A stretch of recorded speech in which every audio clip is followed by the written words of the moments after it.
What's up, dude? Hey. What are you up to? Gooning. What does it say on your shirt? I don't even know, bro. It probably says water or something. Oh, you're one of those guys. No, You buy the metal, band and not know any of their songs. this is a gift. My dad went to Japan and got this. I don't know what it says. Mm. Yeah. Do you have an epic anime fight to win it? Yeah, dude. I had to fight Goku. Bastard. How's life, man? Not bad, not bad. I'm hunkering down for the storm here. Snowstorm. This is a Coke Zero because I'm healthy now. Wow. Mhm. I just got a bunch of Mexican Coke today. Oh, I'm not even making a racist joke to you. I was in Home Depot and I was buying my four sacks of salt to get ready for the storm here, and I was like, "Shit, they got 24 packs of Mexican Coke with the real sugar." I threw that on the cart too. Hell yeah. Yeah, I saw the Midwest is gonna get an ice storm, man. That's crazy.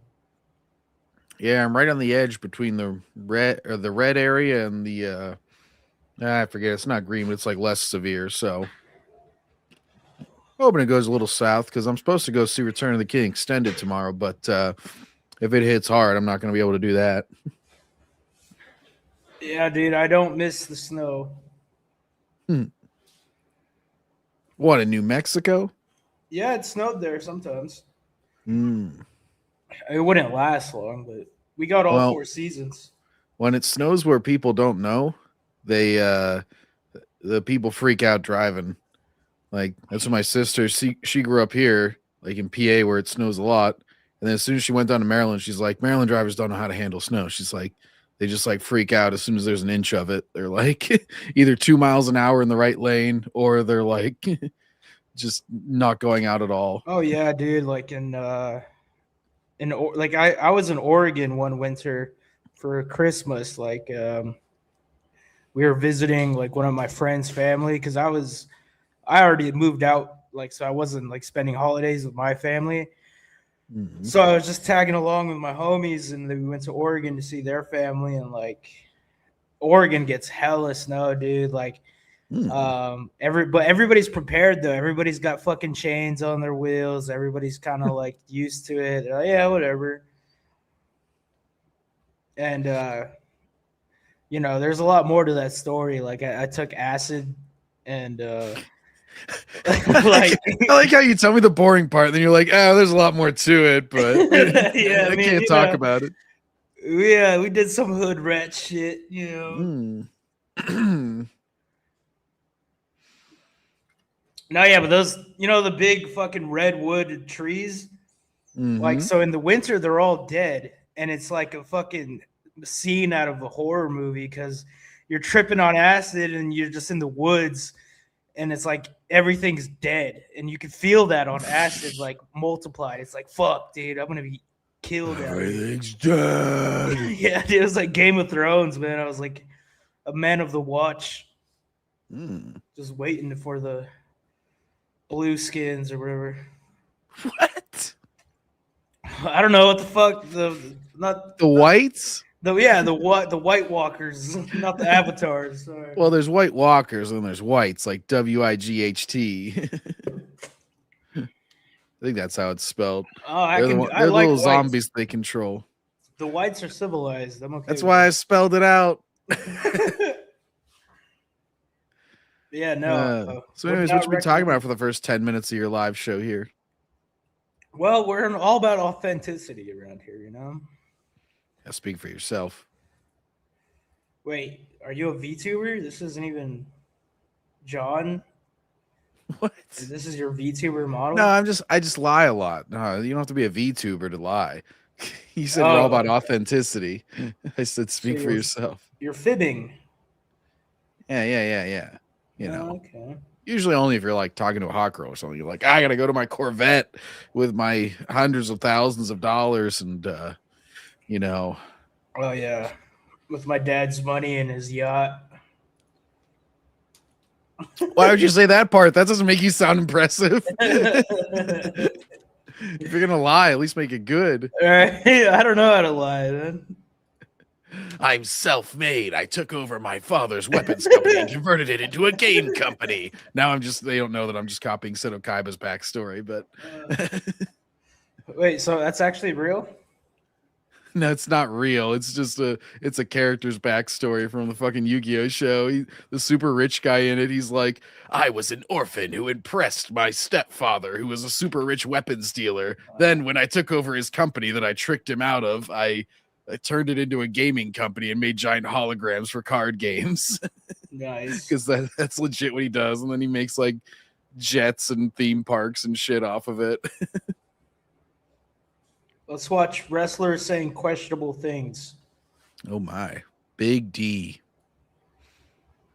For one split second, I came. You're going to keep coming. I'm gonna come. Man is coming. I don't know where I'm coming from, but I know where you're coming from. Yeah. Oh man. Where's Yeah, your right. hood? Where's the hood? Oh no, I'm sorry. That's on the fucking Backseater show. Whenever he always plays the fucking Hulk Hogan clip of him going like, "Welcome down to the hood, brother." I got ghetto Vince McMahon.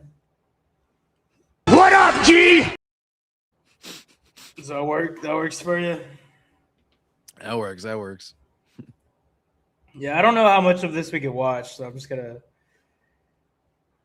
go on to the next topic here. How did Kit Wilson get over in WWE? Yeah, so there's this new trend, man. I kind of made a short about it on Instagram. His name's Kit Wilson, and he's been getting popular. And this is the great one. He's like a really big YouTuber in the space. I'll just play the first couple seconds because his intros are kind of the peak. Oh my god. It really seems like WWE Peak fire, accidentally yeah. built a star in Kit Wilson. And I was wondering, why is he so incredibly over? Dude is seriously getting one of the biggest pops of the night. He's viral on social media. And at first glance, it almost looks like an accident. His tag team partner got injured, so WWE gave something to do, and it immediately clicked. Literally the first time people heard the theme song, saw the entrance, it became a sensation. But it's not really that complicated. It's WWE going back to the basics. Welcome to Greatness of Wrestling, a show where we talk about various WWE topics. What's poppin' in WWE today? Let's start with Kit Wilson. So people, like I've said, he's incredibly over. And it's really easy to understand why. WWE going back to the basics, which is an entrance video and a great theme song. You know, some people are going to say, well, he's not over, the theme song is over. Well, does it really matter that much? Does it really matter? You could say that about a lot of superstars from the end. So yeah, back to the basics, man. You see what can happen when you actually care about your entrance. Yeah, you do gotta have it to be theatrical. Yeah. Now the question is whether you could put it with another wrestler and it could work just as well. So I'd say that's the difference between the song being over and the guy being over. Yeah, man. He's got a lot left to prove, but if it's personal to him, then yeah, it's him. he kind of went from irrelevant to relevant overnight, just with one simple change to his gimmick. So he said it was because basically like his partner got injured, so then they gave him some singles stuff to do. Yeah. Okay. That was nice of them. You're right. Yeah, they could have just fucking shipped him to Mexico or something. Because they do shows in Mexico with AAA, which is like the Lucha Libre collaboration. And I'm not really a fan, bro. Like, Does AAA ever face Triple H?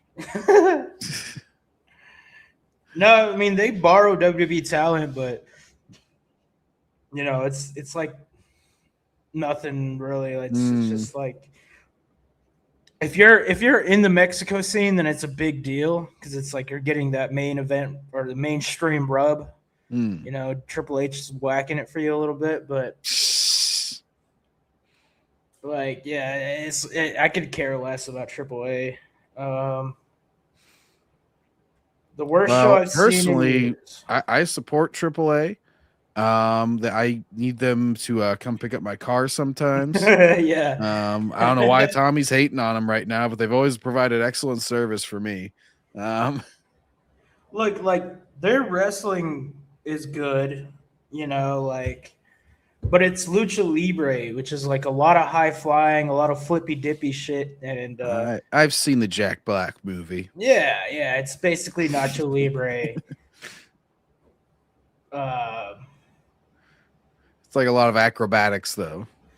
Yeah, a lot of acrobatics. Like, and, leaping high in the air, and then like they got some characters, but you know everybody's kind of speaking Spanish, so it's not really my cup of tea. yeah, that's why you never watch Stephanie Vaquer, right? Yeah, I mean, I So put her on speak mute. Spanish. I put her on mute when she's on TV, bro. You're like, I want you to ask me a question. She's like, oh, thank you. I said, no, ask me a question. Ace Ventura style, girl. Oh yeah, man. First I IRL. did invite. Oh, no. I did But you don't- invite some people. See if You don't they'll have your show whole up. panel on. I was gonna say. Yeah, man, they switched up on me, man. You want me to show some titty and you'll give me $50? Is that what's going on today? Yeah, I don't know what the fuck. I don't even know who most of those people were, dude. Oh no. I was Somebody like- gave out the link that wasn't supposed No, to. I gave it out. I put it in the chat. Oh shit. 'Cause, Jerry's knew most of them. But I'm glad I did because it was actually a really fun episode. Oh my god. Let's see. Hello, everybody. James here, and I'm going to save you some suspense right now of what I thought about the TNA AMC debut show. It was pretty damn bad, and I'm not talking about just one thing. I'm talking about the show overall for a number of different reasons. They did a horrible job of accomplishing what it needed to accomplish as a debut, essentially treat it as a debut show on a debut network to hook in new wrestling fans trying out TNA for the first time, or maybe the first time in years for lapsed fans who remember the name from back in the 2000s and want to see what all the weeks and weeks of hype were all about. Ultimately, from what I understand, it was more of the same as what they've been doing recently. As far as I can tell, recently, it's been pretty much treading water up until this week. But once again, supposedly, nothing has changed. But that's not particularly a good thing. And now they are back on a reasonably sized cable station for the first time in more than a decade. They did Wait, what very cable little to station? convince me, or I imagine most other people, in bothering to stick around for week 2. The ratings will be very interesting. What'd you say? What station are they on? He Like says the TV first. station? Yeah, he said it's the first time in years they've been on a reasonably sized TV station. So I guess it's the AMC, like the theater company. Ah, okay. I guess they got a cable network as well. Huh. But yeah, TNA is also kind of like, I guess you could say, one of the mainstream shows. Like, it's not independent wrestling. Like, they actually have a TV deal and they have some big names that wrestle there. But it's still like a step below WWE. Like, guys in TNA want to be in WWE. They don't want to be in TNA. You know, they might not admit that, but that everybody knows you're here because you can't get in WWE. We all know it. You're not supposed to say it, but everybody knows it. Yeah, you're not supposed to say it. It'll be the end of your career if you say this, but I'm going to say it.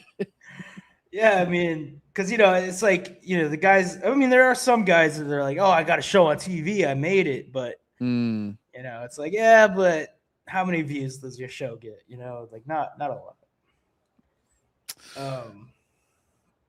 Yeah, you get that everywhere, though. The social climbers, where they're like, you know, you can usually tell they start like plugging their shit whenever they're on other shit. And it's like, oh, you're just trying to get a little higher so you can move past me, huh? Speaking of which, if you go on my YouTube channel, no. Yeah, speaking of which, to my 2 viewers, and I'm one of them. Yeah, bro. I hope that works out for you.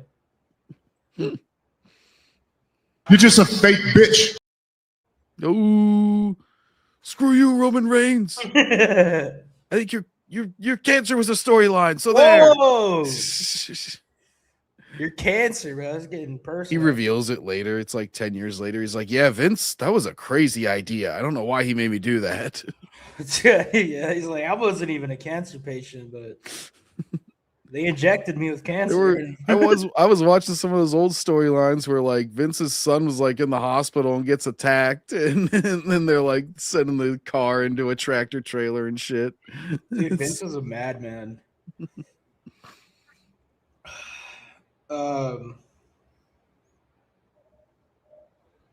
I just blanked out, a brain fart.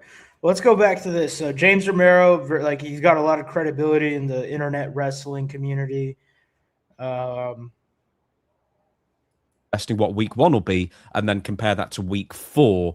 I'll be stunned if they keep half the audience with this. I really thought they did a bad job. Now, essentially, if you're a new fan, you'll have been sitting there wondering, watching the show, if you did indeed, that I did, who the hell 2/3 of this roster even were, and in some cases, what the names of the performers were, because they didn't mention it on camera, or if they did, it was only briefly. Now, the show was also the go-home show for TNA Genesis pay-per-view, and they were promoting a lot of matches for that pay-per-view instead of focusing on what they should have been doing, which was making an entertaining, fast-flowing television show for the AMC debut, which they're should have doing been, the once TV again, version of it. absolute priority throughout, and it felt like it wasn't. Now, this show, if you can believe it or not, it is a 2-hour show, had 3 matches in 2 hours. Bruce Pritchard must have been snapping his fingers at frustration. We thought we could get away with 4 matches in 2 hours, 2 and a bit hours, when it turns out we can apparently get away with 3 matches.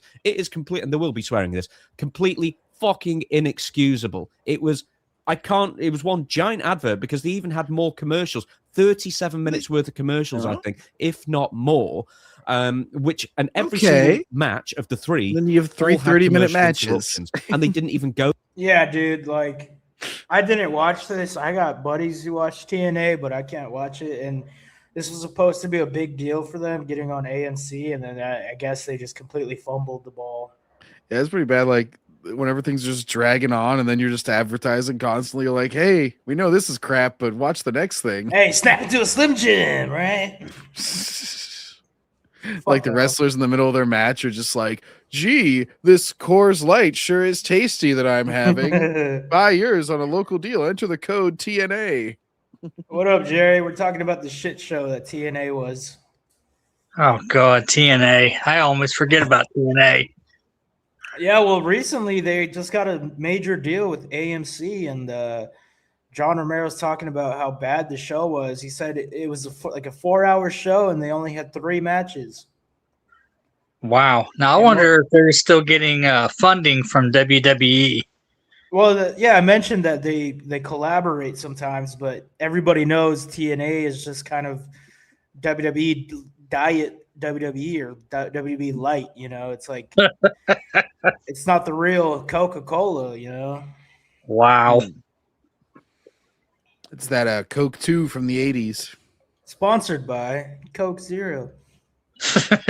I'm gonna go get some Pepsi just to piss off Tommy's sponsor now. Oh shit! Hey, no free advertising, man. This is like after the football games, whenever they all have the Gator light sitting on their press conference thing and nobody drinks it. It's just sitting there with the label facing the camera. All right, Jerry, time to show your cleavage. We're losing viewers. Yeah, Jerry. Oh, okay. What was that about, man? What was up with that lady girl, bro? Oh, you mean cola? Yeah, man. Jerry clearly offered her some money. Yeah, bro. Why are you giving out money we don't have? Yeah. You're lucky it's not 2016, Jerry. We'd just be like, oh, we believe women. We have to believe the women. Oh, we don't believe Jerry at all. I don't care what he says. Hell. Now, Cola's a good friend of mine. She's part of the TWRP, and she's always hitting on older guys. Twerp. Yeah, I figured she's just pulling our leg, you know. Yeah, she's 25 or 26, so she's half my age.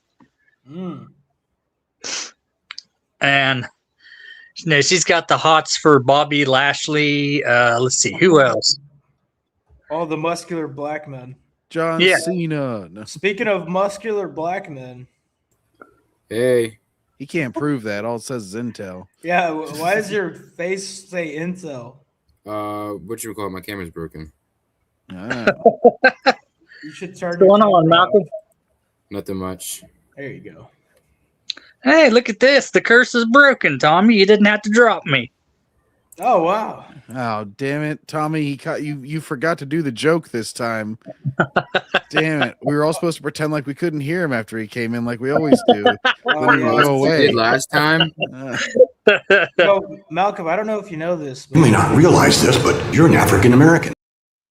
How'd you You do might that? not realize. Fucking hell, Vince. Oh, the only thing worse than that is the clip. What up, man? Oh, Tell Jesus. me he did not just say that. The famous Booker T line. Damn.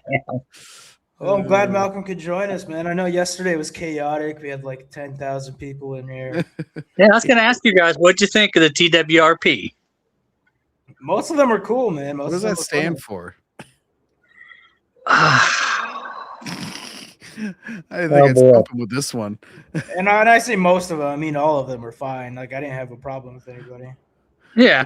The guy with the impressions was great.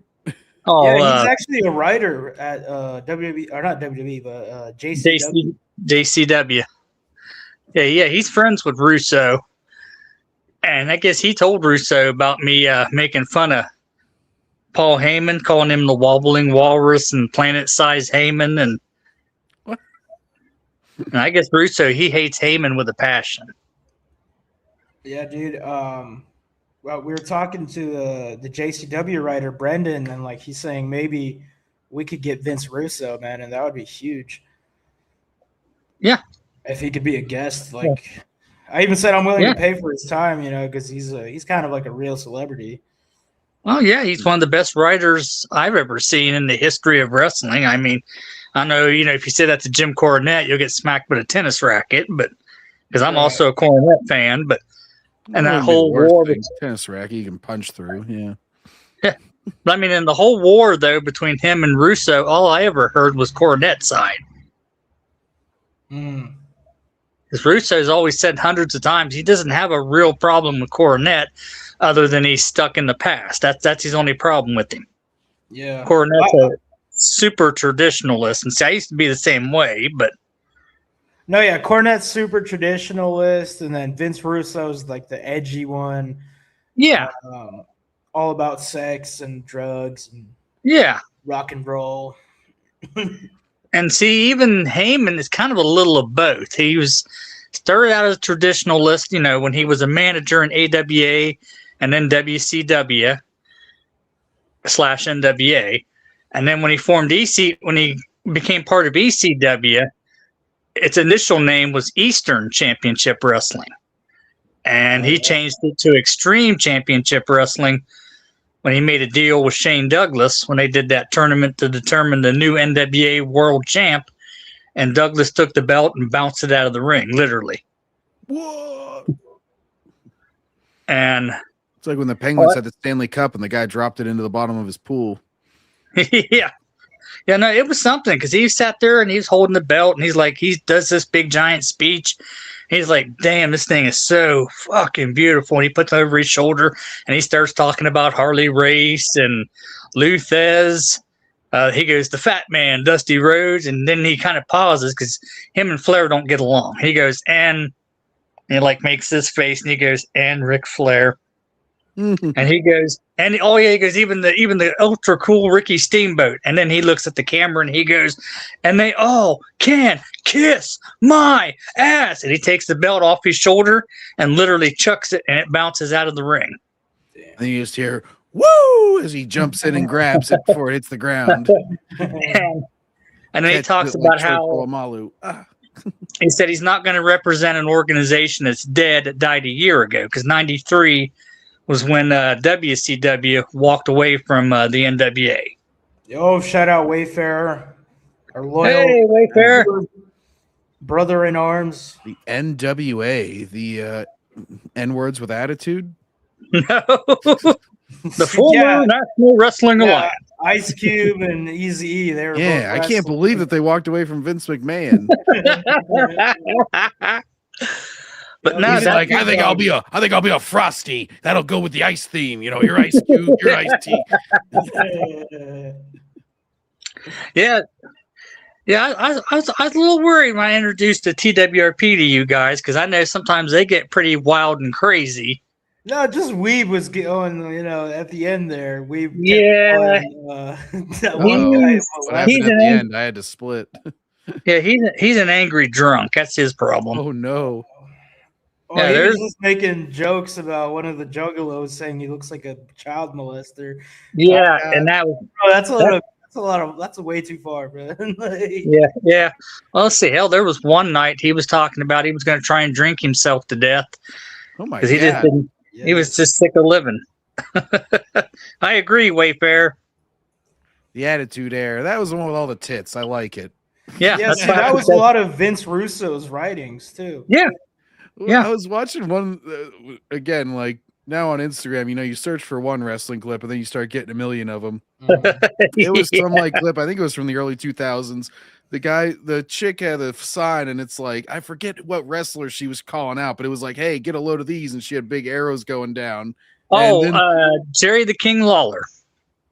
Okay, that doesn't sound familiar, but maybe it was him. But it was Lawler yeah. was one of the announcers during the Attitude Era. Him and JR.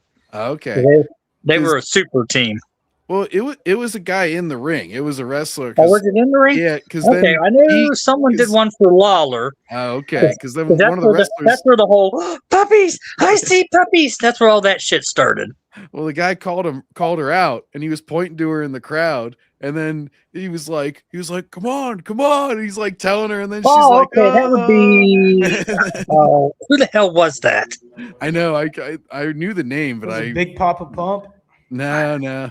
No, it Was wasn't. he Big a really Papa Pump. buff guy or really skinny guy? He's a pretty buff guy, pretty young at the time. I'm trying to think. Let's see, wasn't The Rock? No, he With would know. longer hair, I think. Triple H. No, it wasn't Trip. No, Shawn Michaels. it was just funny though, because here maybe I'll be able to just find it by searching the general situation. Although now I'm gonna have this in my search history. All right, well, while you find that, let's watch like 3 more minutes of this. Go that long. Even the main event didn't go that long. Anyway, and I understand. I actually understand that the adverts weren't even of that high quality or those great or prestige products. So you're interrupting the matches for AMC to whatever commercials they may be. But once again, I don't know that. I only saw a commercial-free version. But anyway, here's the review. I'll be getting into the pacing of the booking. I'll be getting into the production issues, and there were a lot of them where they were faltering and whatever else I feel like they could have improved on, which is everything. Now, I will be racing through this a bit. I wrote copious notes on this. So anyway, TNA opening package. Audience size looks decent, but a bit sparse. And the venue really isn't a good venue for that amount of people. They look really spread out. And of course, they were spread out because they were only on 2 sides of the arena as well, which I'll be getting to in a minute. What the camera side was completely bereft of fans, as once again, I have to turn my phone off because people are harassing me. Anyway, the Red Hat fan, who you might remember with the denim shirt on, was in the front row, and I've not seen that guy in ages. He used to be in the WWE crowds, like throughout the 2010s and some of the 2000s, I think. So anyway, opening segment. AJ Styles walks out. People cheer. One of the last times you'll hear them cheer for quite a while and mean it. A commentator says, you cannot tell the story of TNA without mentioning this man, AJ Styles. Yet they managed to tell the story of TNA through this show, through recap highlights, without mentioning Jeff Jarrett even once. And that's because he works with AEW and therefore doesn't exist. But quite frankly, he barely exists in AEW either. But anyway, the commentator, who isn't Tom Hannafin, he sounds like Ray Romano. I couldn't place this dude whatsoever. Turns out it's the former Aiden English. So there you go. I totally didn't recognize him. Anyway, AJ says he's going to keep it short and sweet because we've got to get some wrestling on. And boy, was that a misleading statement. Then he gets a smattering of TNA chants going. And that's it for Styles, pretty much in front of the people. Say pretty much it was. He evidently will not be wrestling at the Genesis pay-per-view as rumored, or any other TNA show, as what I got out of his appearances. Anyway, Elias from WWE. He also asked fans who wants to walk with Elijah, and then the Hardys come out, and then there are two guys behind him in the entrance who are identified as somebody and someone else, social media influencers. So immediately you're thinking, what a pair of dicks, because they look like dicks and they've got jobs that only dickheads have. And I'm not a social media influencer. I am I very much I'm not one of those. Anyway. Oh, what are you? Right? Yeah, I just do what everyone else does. This is what I fucking hate John Romero sometimes. I know he's trolling because he's got that dry, like British sense of humor, where he's like, it sounds like he's being, but he's just really sarcastic. He's not being serious. See some of the stuff him and Dutch Mantel do on their podcast. Yeah, but he's always taking shots at other podcasters and other. Oh yeah. But yeah, so I guess TNA was so bad, and then people were bitching about it online, as the IWC does. And you know, Moose, he's like this big wrestler. I made a little video. I was like, shut the fuck up, Moose, because he's basically saying, you know, only guys who stepped in the ring should be able to talk about wrestling. And it's the dumbest thing you could say, because if it's like, you don't have to be a Michelin star chef to go and say, oh, this food tastes like shit, you know, and you don't, you know, it's like, you don't have to be a real critic to criticize a movie that was bad. So yeah, it's like, the best wrestling show, I would think, would be one that gets new people into it. So it shouldn't, like, you shouldn't even have to be a fan to be able to enjoy it. Like, I find, you know, I get these fucking clips and they're fucking hilarious. I don't know all the technical shit, what certain moves are called, whatever. But it's like, I don't even know what entertainment is. It's sort of like being able to see a movie and the movie's horrible. It's like, well, you're not a director. You can't say that. It's like, well, actually, I can. You know, the court of public opinion has always been a saving or dying grace, you know. And most times you're not making it for the other people in your profession, you're making it for the audience, so the audience is the judge. So it's like, same with wrestling. And like these wrestlers have such big egos, like, you know, you're not going to mention the cameraman who even makes you look good, the writers who put you in the position, the production team who does your lighting and your music. Like, oh, so I guess they can't talk about wrestling because they've never stepped in the ring. And the script writers. I said that. Yeah. By the way, it was Triple H who got her to show it. It was had the sign for like DX or something. And Triple H was the one that called her out. And then the one I sent you from Instagram is censored, so you can show that one. Okay, I'll check it out.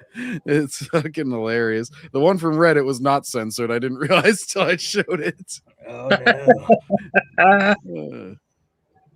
But no, the Instagram one puts some WWE logo. Oh yeah, and he's fucking pointing at her, and he's like, "Oh, come on!" Now this is, I'm pretty sure she was planted there. Oh, that's too bad. Proud of the effort that X-Pac put forth here. Oh, good old China. Hello. China. We love China. Hey, move that sign, idiot. Move that sign, idiot. He's told him to clear out. I know what he's doing. She's like, me? See what that sign says? Oh, baby. Hey. He has 2 points here, but He's got some pretty big cans himself. He's like, no. I love the guys. Oh yeah, dude. Some of his players, some guy behind her, like trying to sneak a peek.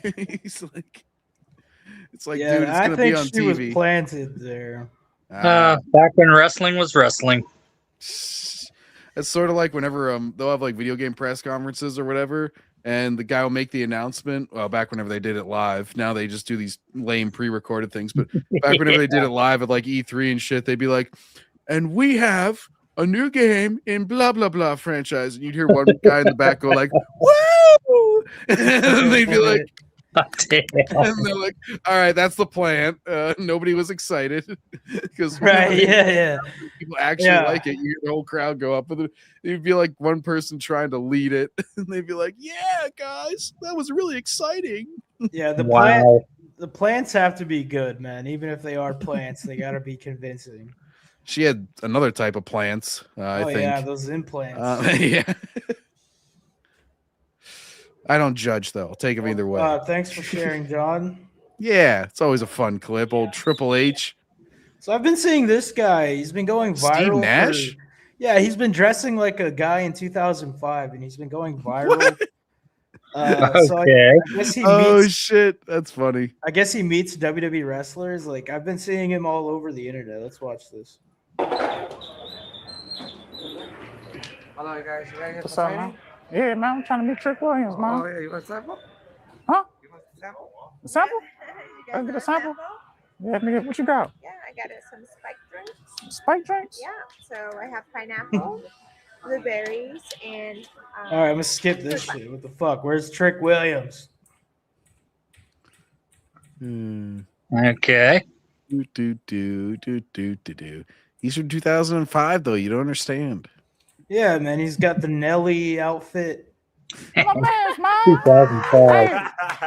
It's Mr. Superstar, man. What's up with you, man? Let's talk about it, man. Hey, how you doing, man? I'm doing good, man. Hey, Good. you stole my What headband. you doing? Let Mickey You Mouse. stole my headband. No, I ain't steal your headband, man. I just got this from Mr. Allen's, man. Is that Larry Mr. Fitzgerald? Allen's, man. Just open this up the package, man. Yeah, You know what I'm right. saying? See you, my dog. Good seeing you too, man. I've been And trying you to got meet the you fresh for a forces minute, on? man. Got the fresh forces. No creases. You know, so I got the Coogee jeans. Coogee jeans. Got the throwback Wait. Phoenix Suns, man. Steve Nash. No, Steve no. Nash, Steve man. Nash. It can't be Yeah. throwback. You're Point from guard of the year, 2005. Or XYT. And also, I got some bootleg DVDs. What you got on there? I need some. I need some. Man, I need got some that now. Spider-Man. Spider-Man. Ain't got no home, man. Ain't got no on there. home. Yeah, you see You me? didn't even What? pick 2005 he movies. was You gotta just up your enough. act. Come on. Yeah, Tom Holland and this is Spider-Man from the Brooklyn, man. Yeah, he from Brooklyn. Yeah, he be swinging doors, man. He got big old nose, man. His nose don't fit in the mask. Right, that's why he be drinking too much Hennessy, man. But I also got Boppers Gone Wild. Oh man. Lord. Let me get this one on camera. Get that on camera? All right, cool. Oh, Look, I got some more too, man. talk Ain't to it? me. What we got? It's for the kids, man. Goon to a goblin. You already know, man. It look like Lil Wayne. That is Lil Wayne, Lil man. Wayne? Okay. Yeah. In theaters. Yeah, I didn't know what to expect, but I've had enough. Okay, yeah. I gotta say, that guy, he could get his act a lot better. You can't call it a throwback jersey. You need to act like your current MVP, Steve Nash. Yeah. Yeah. And Oh then yeah, you bro. also got to have bootlegs of 2005 and earlier movies. You got to have like Tobey Maguire's Yeah. Spider-Man. Have it be like Spooderman. I was gonna say because And Tom Holland's too recent. Yeah, being like current references. It's like, no, man, you got to do Yeah. the whole act. You can't just dress up and do the concept of bootleg DVDs. Like, God, 2005, Marvel hadn't even hit the big the screen. Marvel Cinematic Spider-Man. Universe hadn't Oh, even yeah. hit the big time yet. No, the MCU hadn't, but yeah, the MCU certainly. You could even make jokes about that. Like I've seen that type of like humor before, where they'll be like, "Oh, like Metal Gear Solid 3 did that amazing because it takes place in 1964." Yeah. And the one person that you call on the radio is like a big movie fan, and so your commander's like, "Oh, have you seen the 007 movies? They just made the second one from Russia with Love." He's like, "I love those movies. I wouldn't be surprised if they made 20 more of them." And he's just like, and your guy's just like all pissed off. He's like, "That's not how real spies work," because he's a fucking spy in the game. Yeah, I've And then, been like, watching. They reference like Godzilla and the chick's like, "Oh, Godzilla, like he's a very relevant character. He'll probably still be relevant in 50 years, Snake. It's crazy." They just always make these little jokes about it, like in the future. Yeah, I was watching the Bond Marathon on Netflix earlier. Oh yeah, Bond's great. He knows when to slap a woman. He knows when to get her some drinks, even if she says no the first 3 times. Oh my gosh, James Bond is canceled instantly. That's why the new ones, they had to have him like get depressed over the first chick that dies. The old movies, the chick would die and he'd just be like, "All right, moving on." Well, there's a story behind that. In 1969, when George Lazenby did his one and only Bond movie, Her Majesty's Secret Service, he gets married to the chief female lead in the movie. And at the end of the movie, Telly Savalas played Blofeld, shot her between the eyes while they're sitting in their car. Yeah, I know, Just because after they got, Blofeld was the bad guy for the first few. yeah, I and think it was that's the Thunderball. where first he's- time I've seen Bond cry over somebody. Yeah. And then like someone pulled up and goes, "Is she okay?" And he's like, "We're okay. She's just resting. We're all so happy." And you can see the tears on both sides of his face. And I'm like, oh. I think Lazenby, he was like Australian or something. Yeah. And he was supposed to do a couple of more, but the problem was he turned hippie. He grew his hair out like mine. He grew a beard, started smoking pot. And James Bond is your ultimate conservative. You know, clean cut, nicely dressed, shaved. He's suave. Yeah. He doesn't do the grungy hit on you. So that's when they replaced him with Sean Connery, who did technically his last major James Bond movie, Diamonds Are Forever. And of course, he came back 12 years later and did Never Say Never Again. And then he did The Rock, where he was obviously James Bond. Yeah. And that's still a classic movie there. Oh my gosh, Tommy, nice jug. Yeah, man. I told you I'm a healthy boy now. Okay. Yeah. Oh, Speaking of which, yeah. I gotta go get some alcohol. He has the Japanese shirt that says water. Yeah, I don't know what it fucking says, honestly. I'm just hoping Dizik's doing okay. Malcolm. I Malcolm's invited everybody that was here last time that I want to be here, I guess. I had a chance to talk to the guys, so I just I've been very healthy. I think I've eaten about 6 pounds of popcorn watching these Lord of the Rings movies the last couple days. They're such long movies, and I just keep eating the whole time. And then at the end of the movie, you I'm can like, actually why? eat a lot of popcorn because it's really low calorie. Yeah. 'Cause I've been looking at my calories recently. Mm. And yeah, popcorn is one of those things you can get away with. Mm-hmm. I don't know about 6 pounds. That seems excessive. I didn't actually measure the pounds, Tommy. That's not how they serve it to you.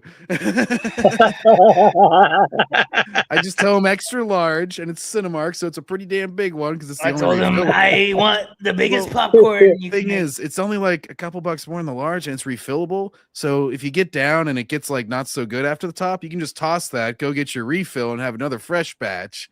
And you know, in a 3.5 hour movie like Lord of the Rings, you got plenty of time. You're like, and I know it. So I'm like, oh, this is that elf bitch talking. I can leave during this part. Yeah, you get the And then I down go ones. and get my refill, and I'm like, all right, now we're back for Helm's Deep here. Yeah, Gandalf's doing his victory speech. I'll be back. Oh, I I already never know what turn the hell off he said. Gandalf. No, it's always Liv Tyler's Yeah. parts where she's like, Not I'm going true. to breathe out True. all my words and talk very slowly because Well, that's I how love Thor fucking talks. Aragorn. And I'm like, Hey, whatever. now. No making fun of Thor. No making fun of Thor. Chris Hemsworth Thor is so breathy. You Oh, got father. you got a mug, Tommy. You could be like, another. Another. Well, yeah, Love and Thunder. Well, just even the OG Thor, he was just so out of breath, and it's like you're supposed to be this god of thunder in the best shape of your life. I think his best movie was Ragnarok. I think that was the best Ragnarok? one. Yeah, Ragnarok. I can't say the fucking words, so leave me alone. He's I'm missing a old. tooth. I know Man. he's got wrestling Yeah, on mind. yeah. He wanted to put ring in there somewhere. He was like, ring a rock. Yeah. Put him in the ring. Let's see. Hey, Note by to the way, I self. was thinking whenever we were watching something from the 90s wrestling, and I was like, they really missed an opportunity to have Charles Barkley in the 90s wrestling at some point. Yeah. I feel like he would have been up for it. They should Oh, have he'd asked been- him. He'd have been a perfect fit. They could have had Charles Barkley kick the shit out of Dennis Rodman or something. Be like, hey, fool, Yeah. you've been pissing me off for my entire career. I'm going to shove this up your ass. Now He throws him now I out of get the to ring. smack you legally. I'm so happy we're finally somewhere where they don't blow a whistle when I touch you, because I'm gonna kick your ass. I think he could too. The early days of Shaq and Chuck arguing, they could have definitely had those two in the ring. You'd be like, "Oh God, just be quiet, or else I'm gonna shut your mouth." Whenever Shaq starts reading his glasses, Shaq's such a sensitive bitch. Man. Oh, that's what they tell him all the time. Like, oh, Mr. Sensitive, Mr. Sensitive. He's like, I'm not Mr. Sensitive. I'm not Mr. Sensitive. He starts straightening his glasses. You're like, oh, you got to him now. Once he starts straightening the sunglasses inside. God. I could imagine him and Kareem Abdul-Jabbar get into it. Well, you don't want to. I forget what it was. Like some normal guy, like he might have just been a ref or something. Was saying like basically that he feared for his life whenever Shaq came at him outside the stadium one time. I'm like, yeah, I bet that would be intimidating. You got a fucking 7'2" monster coming at you pissed off. You're like, Yeah, well, Shaq actually has done some stuff with WWE. Oh yeah. Yeah, he fought Big Show. Yeah. He actually even did AEW, which is like their competitor back in like 2020. He did an AEW show.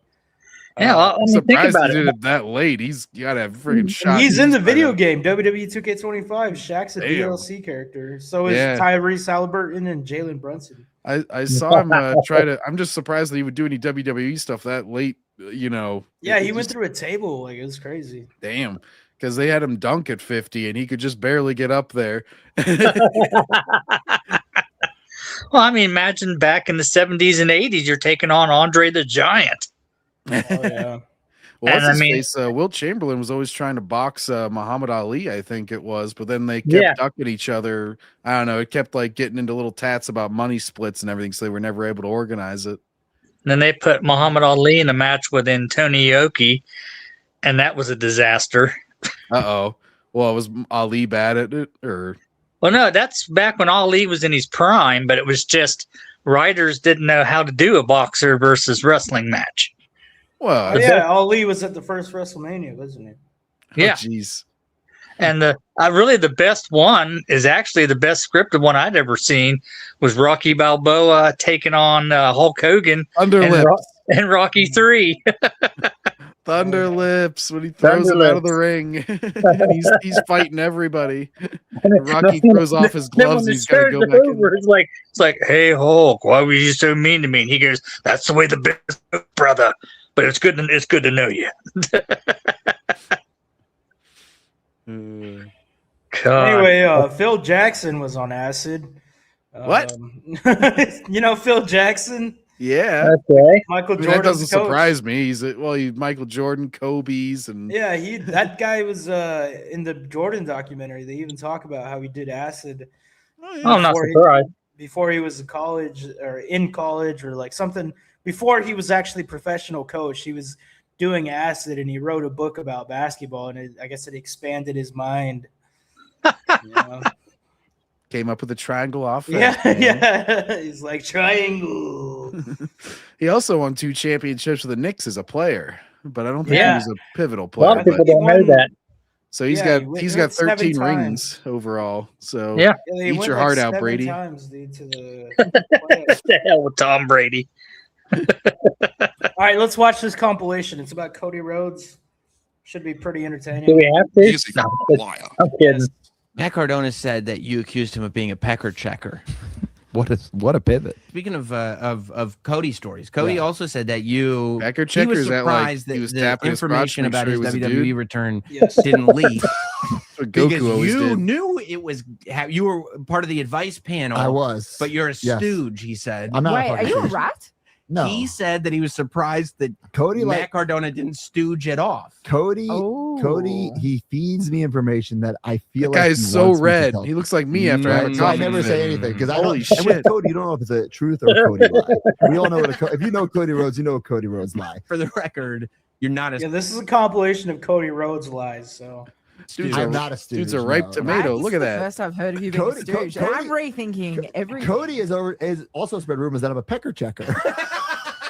What's a pecker checker? What? When you look at a guy's dick when you're peeing? In the shower, right? Like this is the kind of guy Cody is. That he says like in public that I'm a stooge and a pecker checker. Are you a pecker checker? I'm not a pecker. I check my own pecker. Especially if he uses the blue chew, make sure it works. You know? Right. Sure. He said that's not true. He said this is a classic Cody story. He said there are Cody stories. Cody lie. And these are Cody lies and they're not true, but you've spread a rumor that he's a pecker checker. And he sat in the Not Sam studio and to my face. What a tan he had that day.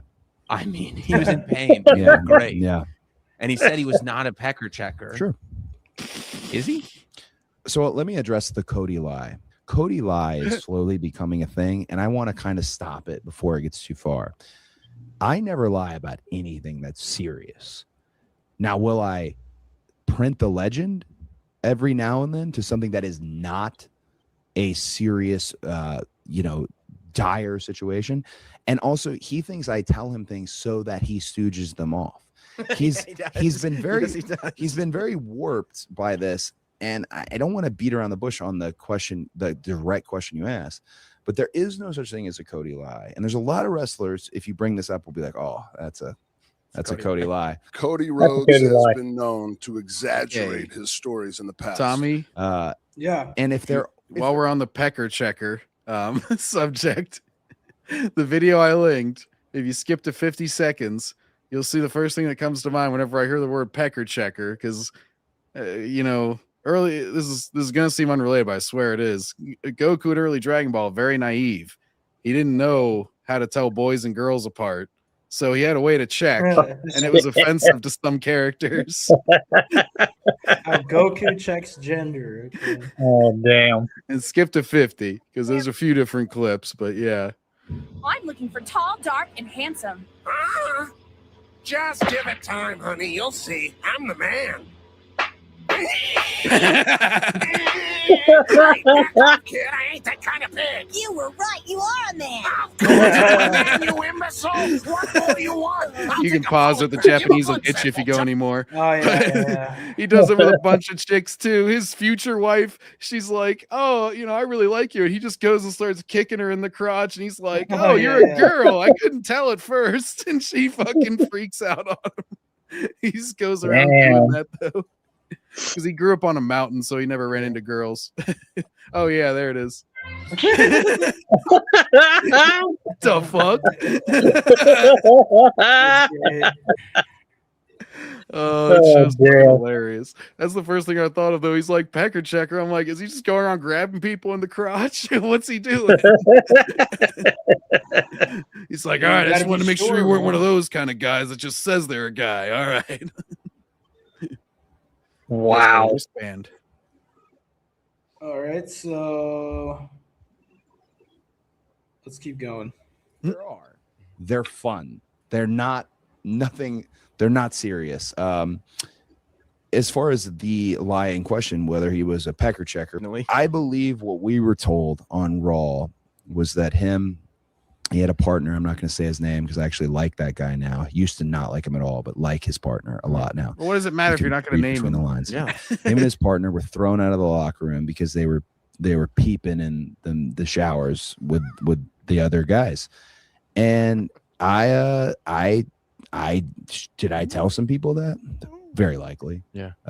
Did I spread? You don't lie about serious things, but if there's a pecker checker on the loose in the locker room, that's pretty that serious. seems like a serious matter. Pretty serious. But I was told they were thrown out of the locker room because of it. He today disputes it. He also disputes another huge story, which I'm going to end it, and I'm going to do the best thing I can for Matt Cardona because I really like Matt Cardona.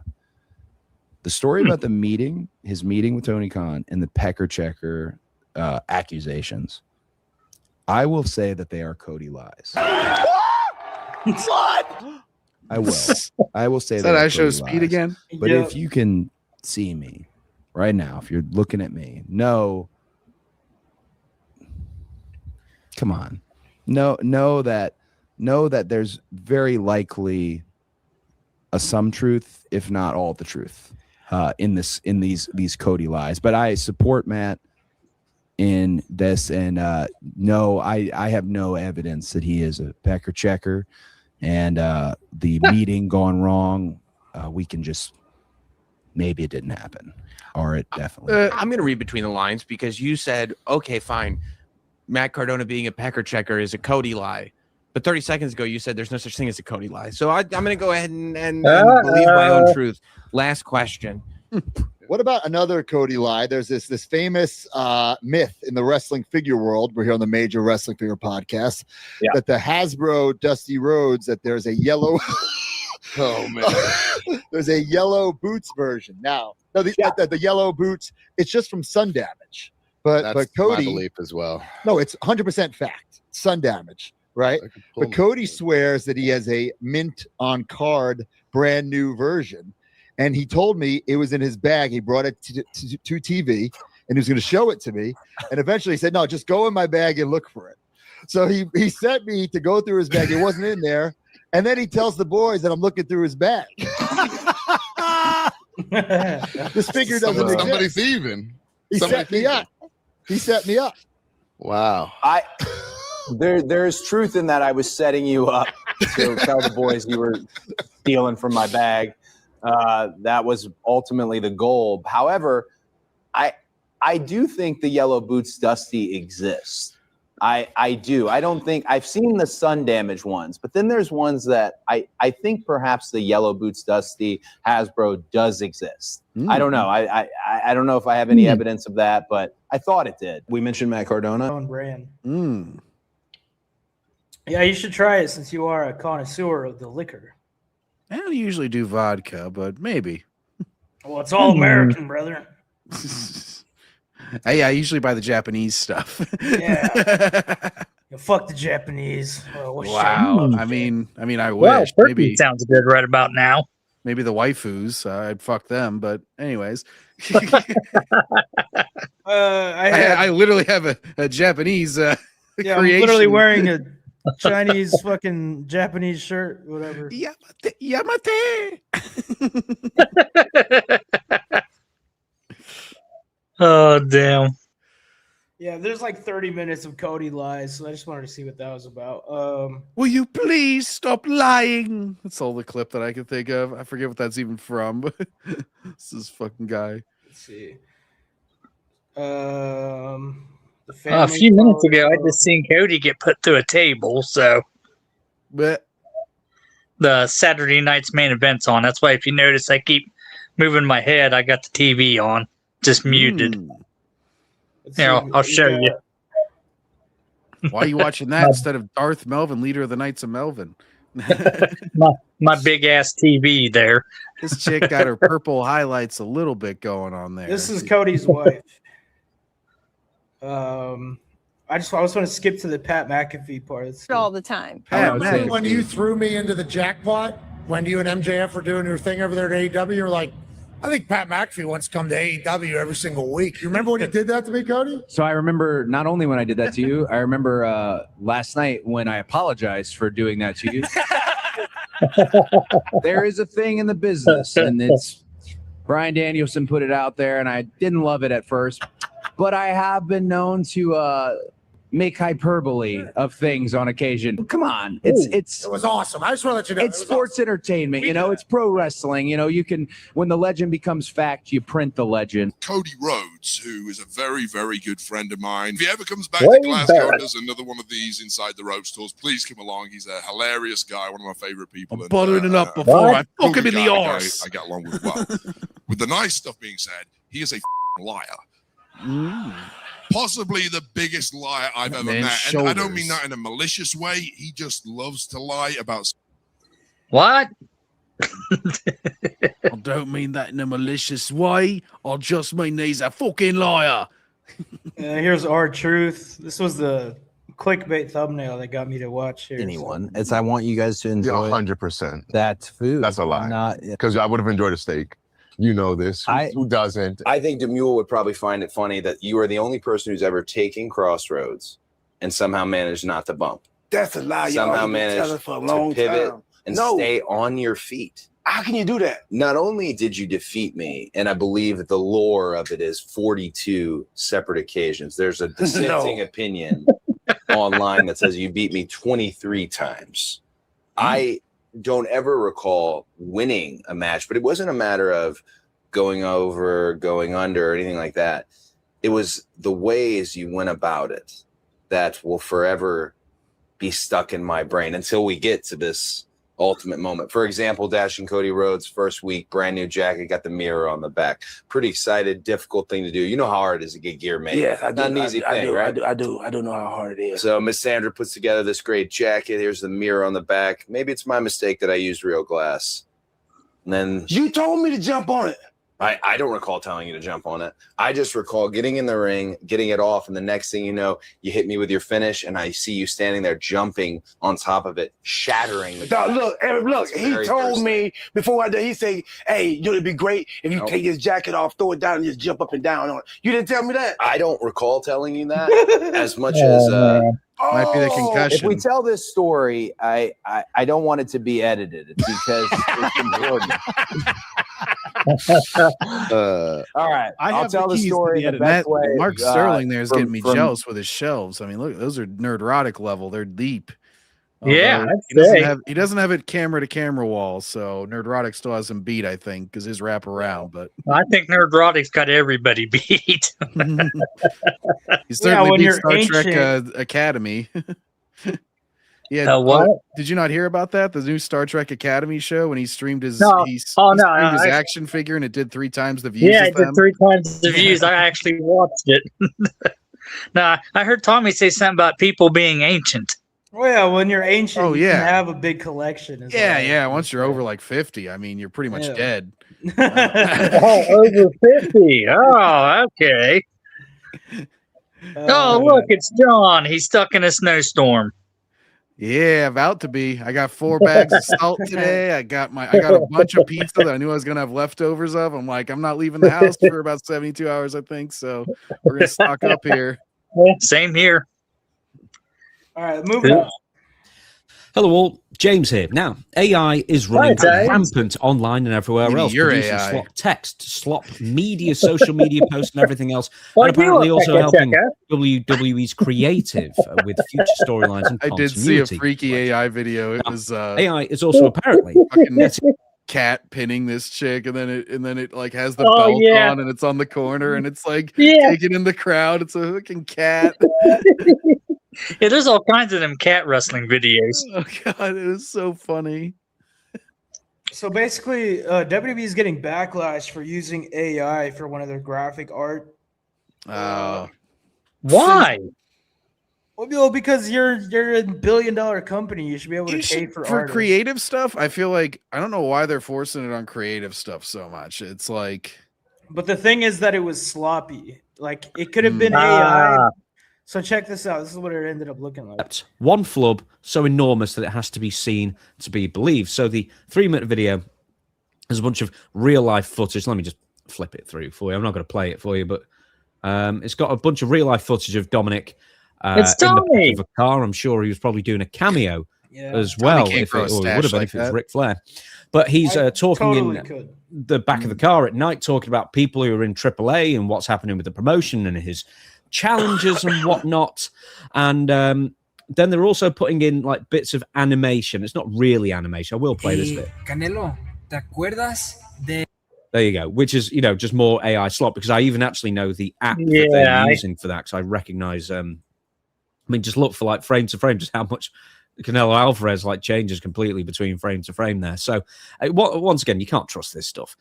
Anyway, there's a couple of examples, but the real howler happens at 1:02. Now, keep in mind that this video is from the AAA official Twitter account, and it's been up for nearly a day, and they have still not removed it. We have to go to it. So it's about 1:02. I'm going to play it here. Yeah, this is what's crazy. And if you don't know what's happening, I'll do it through a couple of times.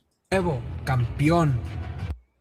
His belt, it's an AI render, and it accidentally put AEW on his belt. Yeah. You gotta catch it. Look. De triple Did you spot it? In case. campeón.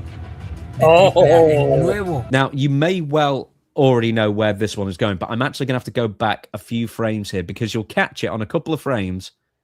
Did you see it there? Couldn't who's going be frame by more frame? obvious right there. I can't. Can I zoom in? Zoom in. But Zoom and if you enhance. spot right there, Dominic Mysterio, who is contracted to WWE, is the Intercontinental Champion and the AAA Mega Champion. Seemingly, for a couple of frames, is wearing an AEW belt. how this once Whoops. again wrestling promotions have been known to sue each other for this kind of thing, featuring The hell belts you like say? So yeah, that was Wasn't kinda our the big fault. deal. Sue the AI. Yeah. One second here. Wow. Yeah, no good. Really bad. Really bad. Somebody's in trouble.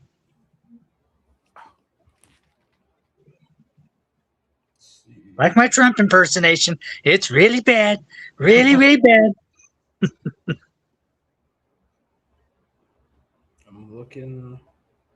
I got a lot of saved videos, so I just kind of looking for. I hadn't noticed. Yeah, I'm looking for the WWE stuff. Well, like I said, I'm currently watching Saturday night's main event. Yeah, how's that going? Well, let's see. The Cody and Fatu match got stopped because Drew McIntyre just had to pick up Cody and put him to a table outside the ring, way outside the ring. Then your women's tag team champions. There's your fault. Speaking, what's her name?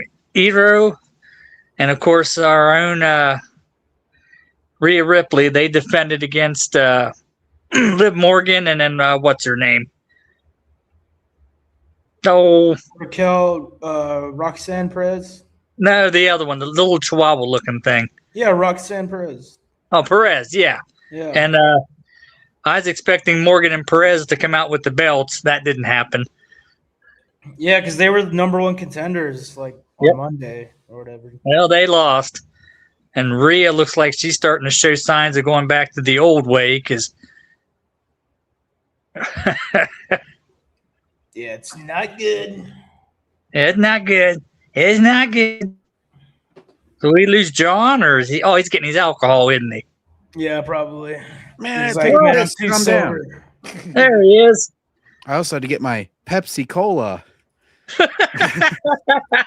made with real sugar. That makes it healthy. Shit. Oh, it's that guy with the flabby arms. Oh man. All right, RD. I gotta say, you're a little old for the sideways cap look. I can't, Yeah, I don't know who that is. Well, let's see. Down in the bottom right-hand corner, that's Stevie Richards. Yeah. Looks like Maven. Yeah. Uh, Hey, the Maven, other- Maven's a nice guy. He wasn't the greatest wrestler of all time, but his videos are great. I know he makes a lot of YouTube content because I know Tommy's brought him up a lot of times. Yeah, he's popular. Got fun little stories, you know. And the other two guys, I have no clue who they are. Oh, the one on the top right looks like it's maybe Triple H without facial hair. It's his alter ego. Well, He this takes is off the beard. this is about Triple H. It's the truth about Triple H. Oh, That's here we not go. Triple H. So let's see what they're Speaking of the Emperor, because everybody says Triple H is running this, he's doing this, he's doing that. I've got a theory because I don't think he really truly is, because none of the product resembles anything that he would have learned from Vince McMahon. It doesn't resemble any of that. Do you think, I'll pose it to both you, Maven and Stevie, do you think Triple H is really in charge of the creative, or do you think it's somebody else pulling all the strings like a Netflix TKO telling them what they want to see and you just implement what we want? I think I'm under the impression that he is. And it's because I think when you fight so long for one position, one place on this planet, once you get it, you're going to fight even harder to hold on to it. And this plan was put into action before I was out of high school. He put this plan of where he's at now into action. Now, I also think once you get a little bit of power, you can then be pretty judgmental on the people that preceded you, and you can well, they did it this way, but I never liked it that way. I can do it this way. Now that said, I do agree with you. He has bosses. He That has guy looks like people Golden that Knight. he has to answer to. And What's up, Malcolm? That guy looks like Golden Knight on the top right. Oh, looks like him. I don't know who that is. Like Golden Knight. Who's Golden Knight? Is he another? Is he a Clash YouTuber? Royale hero. Oh, Clash Royale. Yeah. Oh, yeah. That's like a mobile game, right? Yeah. It's like chess. Ah. It's kind of like chess, sort of. He's got an odd angle. I can't tell if he has hair or not. He's No, got you gotta hair. put there. It's like a Now, hair cap. is Maven like a former wrestler? Yeah, he was. Yeah. He was, He won what was it? WWE Tough Enough. And he started out all right, and then they put him into like a main event match, and he was not ready. And I forget whoever the WWE champion was in that match actually had to carry the match for him. And then after that, that's when a lot of rumors started that Maven was tough to work with, and all he did was whine and complain to McMahon, and eventually, whoosh, out the door he went. No. I mean, okay, so Tough Enough was a reality TV show where they were training fans to be WWE superstars, and Maven ended up winning. And his best move was the drop kick. That's about the only thing he could do was a jumping drop kick. Yeah. And his highlight of his career was at the Royal Rumble when he eliminated The Undertaker. Well, that he actually got one WWE title match, and he admitted in an interview, which I actually watched, he was not ready. He even admits it. Yeah, he admits that he underperformed. And whoever the champ was had to actually carry the match, and then they argued about it backstage after the match was over. And that's when all the rumors started. And it wasn't too long after that. Of his Maven was off the difficulties. back. Yeah. Are you I'm not- clicking? Who's clicking? It's not me. That Not might have me. been me. Sorry. I didn't know my microphone. I didn't know my mouse was that loud. No, yeah, it catches that. It catches. Yeah, that. what are you Sometimes- looking up there, Malcolm? You know, you got no picture. I was clicking out of the thing that usually pops up on my computer, Dude. the Opera GX thing. I was streaming with someone yesterday, and they were typing so loud. I'm like, you don't have to attack the keyboard. They were like, I'm just like, that was whoa. Paladin. That was Paladin. Yeah, well, Paladin was doing that same shit. No, last it night. wasn't on your guys' show, but yeah, it was. Yeah, he had his camera off and everything. We'd just be like, Jesus Christ, man, calm down with the keyboard. you're gonna break it. Just little taps. even- That's all you need. Even on TWRP, you can hear that thing clicking. That's crazy. And Can you hear my keyboard as well? If you do that, yeah. Oh, okay. No, it all depends. Like some people, they'll like, they got their home row and they're just like tap, tap, tap. And then other people, you'll just hear them. They're like fucking jamming it like a piano. It's like, you wonder- and then No, it's- I do that sometimes. I be doing that sometimes, like if I'm typing too fast, though. That's only like if I need to type. Yeah. Well, if you're typing, just please mute yourself.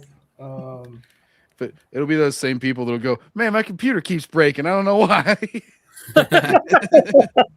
My keyboard That's doesn't like happened- me. That's happened to my laptop keys. The S key broke, and I had to replace it with another key because I was button mashing. My brother has gone through so many of these freaking PlayStation controllers. He's like, these controllers get stick drift all the time. They're always breaking. I'm like, I still have the original one from like 5 years ago. He's like, he's bought like 10 damn controllers, and I know why, because he plays and he's just like, I'm Beats just the like, hell out "Oh, of him. dude, calm down. You don't need to press it. You don't need to rest I it. got a friend like that. We played NBA 2K online, and he's a really good player. But like, he'll send me a picture on Discord of his remote controller. It's like, it's like the fucking microchips are exposed because all of this is broken because he just rages. He's like, oh, yeah. I'm like, how the fuck are you playing right now, dude? It's like not even like mad though. My brother, he plays it and the game will be like press up and he's like, ah. It's like, dude, think it's I got like a press picture. up, not like fucking punch it up. Yeah, it's like it's an airplane where you gotta, put the thruster in. Right. I don't even know if I can logged into Discord, but I'll try to find it. I'm not logged in. I'll do it another time. Tommy has Discord. Why the fuck is he always sending this shit over Instagram then? Well, I hit you guys on Discord and you guys don't hit me back. Oh.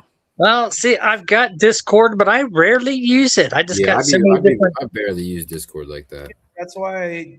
Yeah, I got like 20 different apps. You know, I got Rumble, I have Kick, Instagram, X. I was like, okay, I gotta check this. Okay, someone over here messes with me. Oh, now I gotta come over here, back here, over here. Ah! Yep. No wonder I'm old. Hit me up on Fleemo. Yeah, I'll hit you up on Facebook Messenger next time. You fucking. No, I'm just making up words because it's always those annoying, like little one-syllable words. Like, I forget. We were looking for the football game or something the other day, and we're like, "Oh, it's not on Fubo. It's on something else that was one syllable." And I'm like, "Why the fuck are all these names so generic and one Tubi. syllable?" Yeah, Tubi, Tubi. Fubo. I forget. There's a million of them. Yeah, Malcolm knows BET. You know what I'm saying? What? BET was an OG. What are you talking about? That's the OG streaming channel right there. Big entertaining titties, right? BET was the GOAT. You know, it's funny. It's like usually I'm the one getting the racist jokes, so today I get to be the racist one. You know, Tommy only brings people on so that he can Yeah, so I punch down can. on So someone. the- so It's they like if stop I can talking pass about off me. the racism, they'll all go after him instead. Yeah, I got tired of being the only minority, so I invited Malcolm. You know. No, come on. I did not call you a minority. I'm just concerned. No, well, being a He's too minority is not a pale. bad thing. It's just the reality. There's It's all relative too. I mean, you know, California, we're minority I'm the worldwide majority. speaking. So Yeah, white people are actually the real minority, but Mm-hmm. the agenda doesn't want to tell you that. You know. Well, China. There's so many China, Chinamen. there's so many Chinese. We There's got a problem. billions Watch and out for the billions of Chinese. people. very bad people. All right, yeah. See, I'm like the tallest midget, you know. Like Dude, I that's what can't I be keep this. saying. Oh, whenever all these idiots are like, Superman is the highest grossing superhero movie of 2025. How can you call it a failure? I'm like, yeah, it's called the being the smartest retard. Yeah, exactly. Because all the other ones were so See, horrible. I haven't even seen it yet, and from all the reviews I've seen from Nerdrotic, from D Dad Cobra, from Ryan J3PO, I'm not even sure if I want to see it. Well, Yeah, you gotta thing is- trust, you know, the guys you trust. You know, if they say it was dog shit, then I gotta take their word for it. Now, but I did watch it on HBO streaming, Max. Yeah, I watched it, and You watched it? I thought it was pretty. I thought it was okay. I thought it was like tonally kind of all over the place. It'd be like super serious, then try to be like super silly in the very. Yeah, I same didn't like scene. how many times he was crying. Like Superman should not be crying, okay? yeah, see that, and a lot of people have bitched about how he was always getting the hell beat out of him, and never fights back. Well, yeah, he got beat up a lot, and then his parents were like retarded hillbillies and couldn't answer the phone. Yeah. Like, that was And kind of then what, stupid. then what was it? His birth parents sent him to Earth to conquer it and or burn it to the ground. And I'm like, what the fuck? Breathe, John. Calm down, John. They It's sent only him there- alcohol. It's so stupid. It's killing me. They sent him there to breed into the Earth women. He's Yeah. like, go spread your seeds, son. He's a better man. He's a better man. I know than it's based on a comic, but I use the term comically evil in a bad sense, in that it's like, holy cow. And we're supposed Now, to think this see- is a serious decision that he has to make. He's like, do I follow my birth parents or do I follow my regular? Gee, it's And almost then- like my birth parents are so evil, this wouldn't even really be a decision. And like the Supergirl, she's the one with Crypto. Oh, it's actually her dog. Like, shut Yeah. the fuck up. Crypto's Superman's dog, and he's supposed to be a big dog. He's not supposed to be a little fucking rat dog.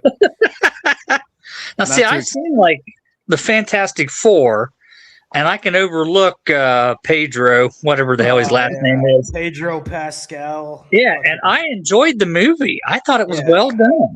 I couldn't Especially finish with- it, bro. It was just like too much feminine energy, like family, see let's that? make babies. Oh, Tommy, you would not have liked the ending then, because Sue Storm single-handedly pushes back Galactus. Yeah, for see, the rest of the I'm film already, miserably, I 'cause couldn't he's finish like, it. I could not Well, finish for me, at least they got Galactus right, unlike the previous Fantastic Four movie where it was just a giant swirling hand. That's all you saw. Well, yeah, that's pretty easy to improve upon. As Yeah. long I'll as be you right can back. even like get his face, you're good.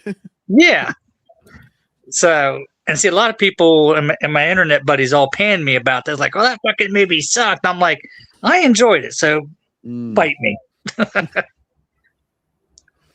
I mean, even Nerdrotic made fun of it.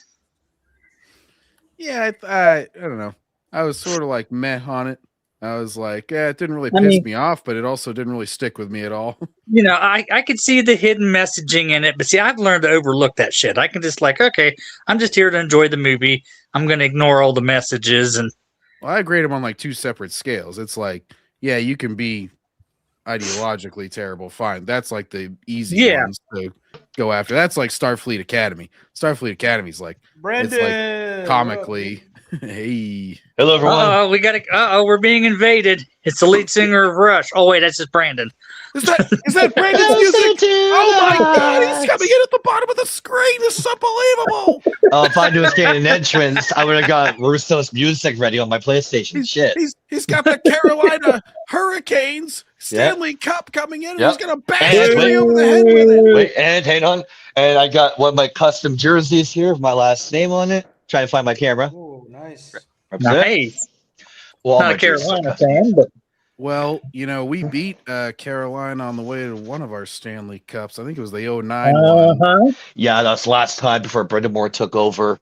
We were in the cup until Brendan Moore became our coach. So how's everyone doing? I just got done doing. They took Eric Stahl from us. I'm still bitter about it. Oh, getting ready to get snowed in, Brendan, and watching Saturday night's main event on my big ass TV. So here in Canada, I can't watch Saturday night because we don't have access to that on Netflix. Well, no, this is on the Peacock network. That's U.S. exclusive as well. We don't get Peacock. Ah, only we why get Canada Peacock. gets It's the the bone. best network. Yeah, Canada doesn't get it. They're too cold.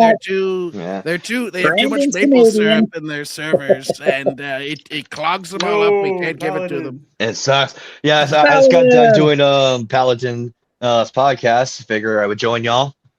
Do a twofer. If Paladin wants to join in here.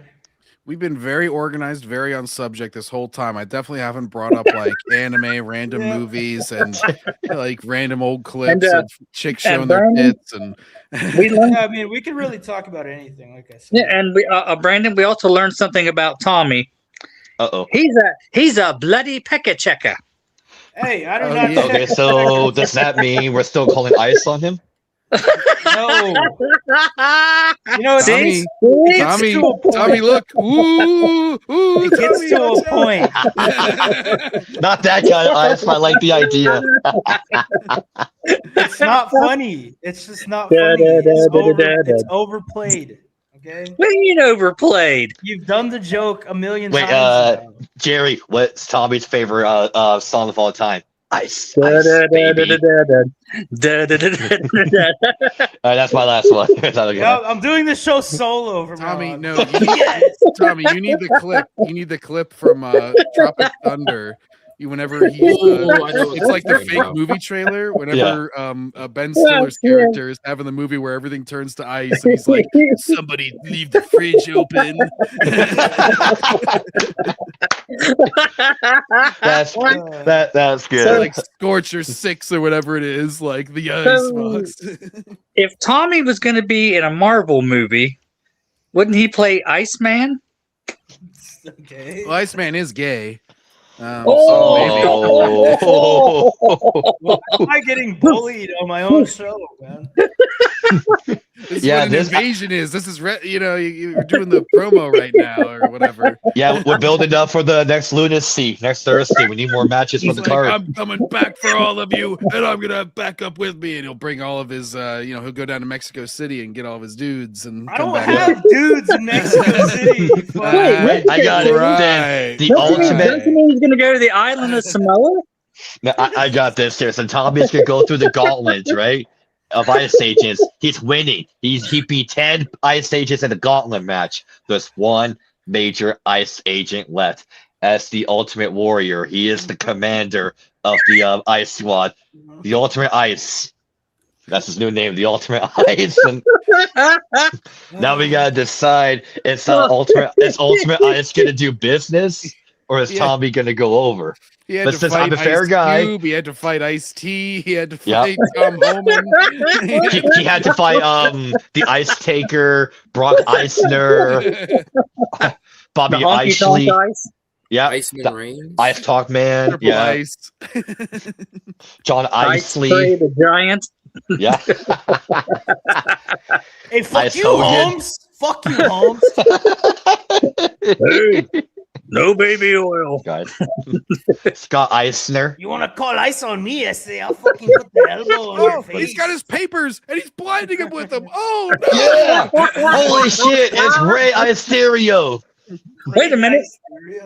Wait a minute. What's that? What's on the end of his steel chair? It's a green card. Flings it into his eye. He's like, I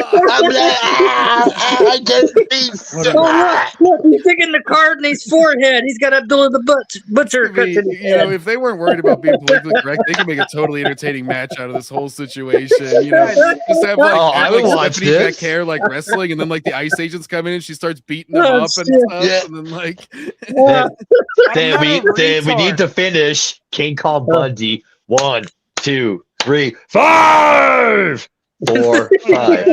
We got to bring back King Kong Bundy. I'm not a retard, so Ice is gonna let me go because I'm actually here. yeah. Oh, Tommy, you're not gonna go like, hey, fuck you, oh, and start like pushing him and shit. Yeah, I'm not gonna throw a Yeah. I actually like law enforcement. Oppress I me, like law oppress me, oppress me. Why are you oppressing me?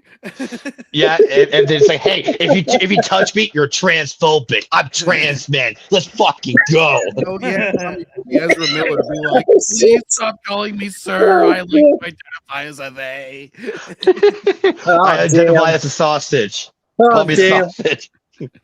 Tommy Sausage. I mean, why did he Tommy get some the of the ladies? sausage. Oh God. Oh, That's your wrestling name. Tommy here, I didn't send this to you. I got a 3.5-minute clip that you will like. I'm gonna show you the truth of Unreal. So I'm trying to think how do I go back to my ex Looks here? like Maven's just been reacting to what we've been saying. He's just like, Yeah, I want to "Whoa." finish this clip though. Hold on. Yeah, finish the clip. I'm gonna get mine sent to Tommy here. There it is right there. It's gonna be tough to beat my Goku clip earlier. This might be competition. This might be competition here. As Just soon as well, they I'm mentioned sending- pecker checker, I showed him checking everybody's pecker. That was funny. Okay, I think I'm still here. It says it's sent. Okay, all right. So what's the clip I jumped in that they're talking about? So this is Maven, Stevie Richards, the Master Emer, RD talking about the truth about Triple H. And No, we're Triple only- Zero. We're only a minute in, and he's just saying, like, I think Triple H, he's doing things differently now that he has power because maybe he didn't like how they were doing it back in the day. So, non-knowledgeable person's question here: what the fuck does Triple H even mean? Hunter Hunter Hughes. Hearst. He just has 3 H names. Okay, that's what I figured, but I that was didn't know back if there when was he some was more the, interesting Blue story Blood. behind it. All right. Yeah, he was Yeah, Hunter so Hearst Helmsley. Then 1998 is when they were slowly calling him Triple H instead Yeah. of just calling him Hunter Hearst Helmsley for What's short. up, Paladin? I thought maybe there was something like, you know, he was the hellish Wow. hunter or something. Paladin, Paladin's here. It's Sheamus's little brother. It's Paladin. Okay, like I said, I want to give this man a shout out. We just did his stream on X here. Again, thanks for having me. Shout out. Oh yeah, it was great having you. And I shouted Parentheses, out. formerly Twitter. Yeah. Yeah, I gave you guys a shout out as well to Archbishop Darmdrags. Gave you a little plug. Thanks. Yeah, I had a great podcast. Lots to talk about. Just covering lots of different things in the news this week. Or Yeah. I'll translate for Brendan. Lots to talk about. How can I all the panelists Tonight, I like to we translate for cancel Canadians. Well, that is we don't say it's about. Every time about boot, that's on the Boot. East Coast. Guys, that's the French guys. Canadians. That's Quebec. Guys, Not look, bad. you can't joke about ICE anymore because ICE is largely Hispanic, okay? And I'm not saying it, Trump is saying it. You see, that is Hispanic. Yeah, but Tommy, largely you're from Hispanic. They're nowhere. unbelievable people.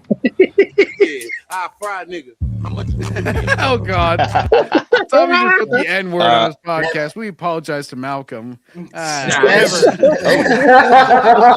This is Scott awkward. All right. Poor Malcolm. Should we go back to that By clip there? largely, I mean they have large booty Latinas in their workforce. They're wonderful. They come and they sit on. Yes. People they never- They'll sit on your face like you wouldn't believe. Absolutely.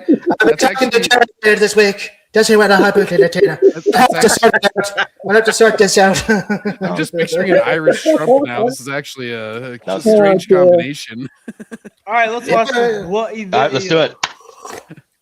Maybe he doesn't do it 100% his way, but if I would have to be proven otherwise that he's not running things, because everything I know about the man has led me to believe he is in the place that he's always wanted to be. Okay. What about you, Stevie?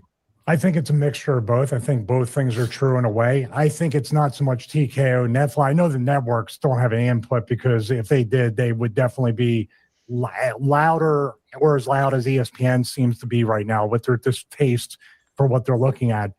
I believe these matches, these spots, these finishes are all booked around the advertisers, the Slim Jim tables, the Wheatley vodka, everything they have. How can we do this spot? And then you're already compromising and muddying the waters on a truly creative storyline and finish when you have, and that's even out of touch. Think about this. They had Jey Uso and LA Knight as they were doing the entire Slim Jim campaign, which personally, I'd have them teaming up on TV and in the same outfit and push the Slim Jim stuff. They were starting to fight and argue as you're watching a commercial on the very same show. So there's so much disconnect. That's the one word I would say. And it's mostly on purpose, because we got to pump up the portfolio, because Rumble or next year's WrestleMania, we're ready to sell. Yeah, that's where it created. And Hunter has put himself in a place in mine, I think Maven and Renee, and maybe you, Amir, at your estimation, that voicing it over, opening up every pay-per-view, being a part of everything, he's making himself as indispensable as possible for when that sale finally happens. Yeah. Absolutely. That's why. Makes sense. So, see, I don't know if I agree with him that like every network is going to be the same, because he's like, oh, if it were like that, it would be like ESPN. ESPN is owned by Disney. Disney. They're Disney umbrella, so they're probably the most invasive. But like Netflix can still be invasive. Like, especially if they're paying all that money. Yeah, we paid all this money. Why the hell the number is low? Yeah. Yeah. Because they have an out clause in their contract, I believe, to my understanding, is a 10-year deal. They have an out option after 5 years. So, from now until 4 more years, they could back out if they want to. Yeah, for so sure. Because I've been covering on numerous podcasts of mine that, a lot of people getting frustrated with Triple H. It's not just the marks. It's been, there's been certain wrestlers that have, secretly been saying it, not like really out loud, but they've been kind of saying it, verbatim, if you will. Yeah, subliminally. But recently, now he's known as Deluxe Man on YouTube or whatever. We call him Meatwad for reasons.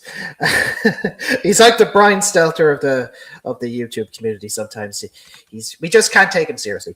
But there were 4 posts that we read out, Brendan, and there was actually 3 of the 4 we agreed, because he's beginning to see the failures of Triple H. It took him long enough, but I think with him, the thing with people like him, with Meatwad or others, is that you have to wait till the overturn window is open a little more so that you can criticize. That's what I've always believed. And not get Meatwad, backlash come at you. Younger Force character. That's what I was thinking when the Meatwad name came up, and just how they do the voice. That's the first thing. Exactly. That's how you do it. It's like, I cannot, when I read his post, I can't take him seriously. It's like, sorry, you're like Brian Stelter. I just mock you every time I'm talking. I'll just read you a small bit of a post. Now, I won't read the whole section, but I'll just read it because I can't take him seriously. Right. So, Oh, So God, this a is cat. about This is Mira. This is a oh. I saw her This- win a wrestling match on an AI video the other day. Yeah, this is Mira. Mira will fuck up anybody, right, Mira? Yeah. No smoke. No smoke. I do there. Yeah, so I'll just read a small bit of his a tweet here. Now this is in relation to Chelsea Green. Okay. Now, to be fair, there is a bit of truth to this post because if you just look at Chelsea Green, the wrestler, you could probably see where he's coming from. Not her, her as a person. the person, yeah. So this is what he said. I'll just read out the small one. If he doesn't win money in the bank, if she doesn't win money in the bank in 2026, it will be an absolute travesty. She's earned it. That's what he sounds like. Okay. Because, like, sure, TWRP used to do a segment for him.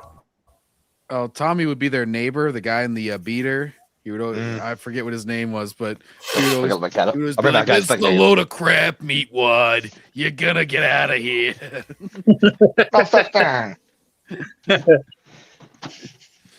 I can still hear you guys. We're just laying my cat out. Yeah, you're good. But I think you if let Disney, your pussy out. It's fine. Disney and ESPN, if they pull out with WWE, it might actually be a good coming to Jesus moment for WWE, where they're like, okay, well, we're not, who we think we are. We obviously need to fix something, because I respect ESPN executives saying, hey, you guys promised this and your audience retention is very low. Yeah. We don't want to work with you anymore. Yeah, And, I'll even I brought this up in the podcast, Brendan. We were looking at the overall PLE viewership for WWE pay-per-views in 2025. And this is for Canada and Europe, not US. Yeah, they're down. Yeah. Those are two big markets. Yeah.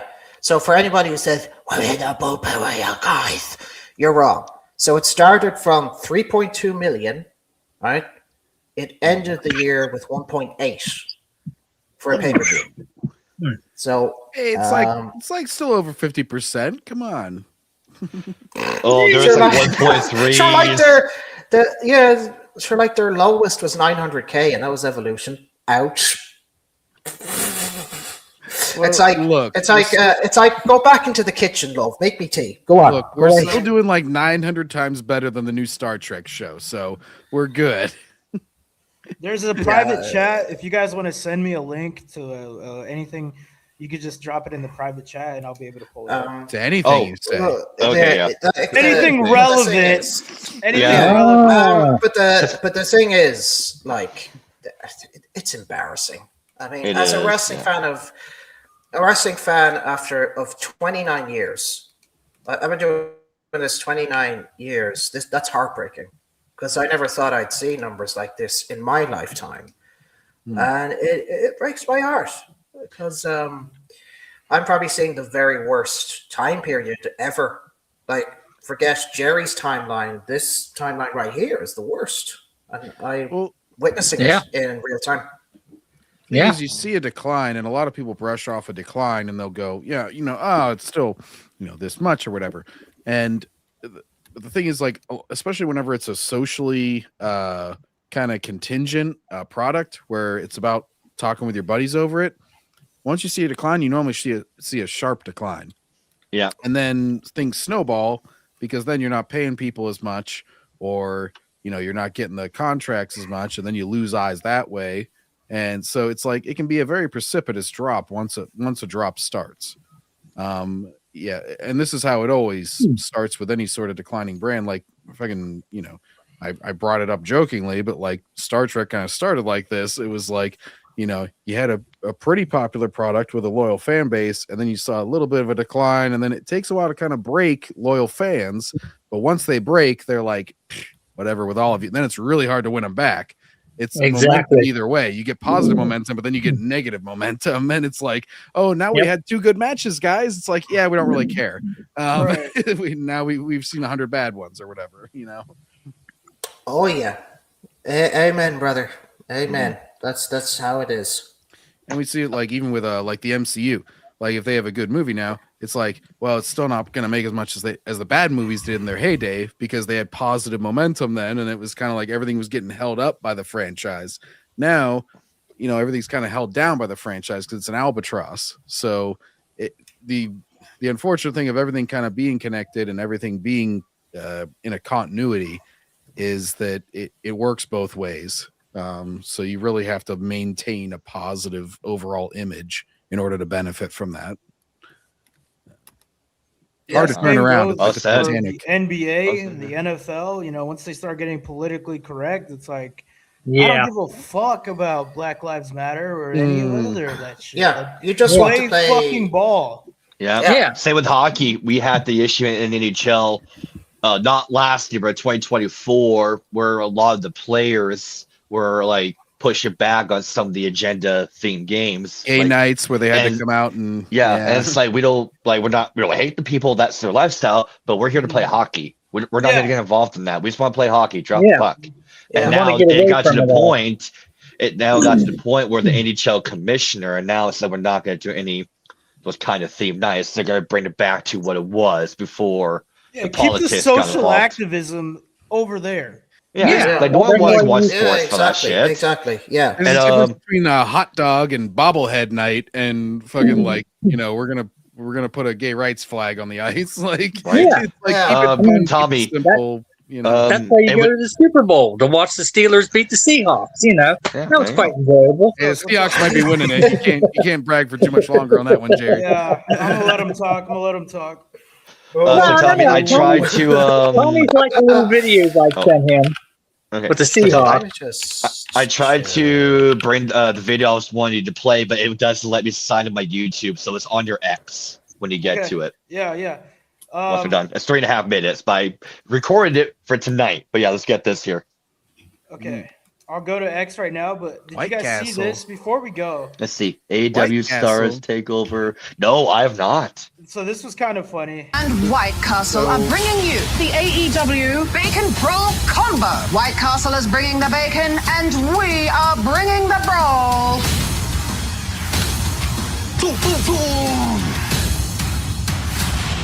Oh boy! So before we start, that's my state capital. And here comes the brawl!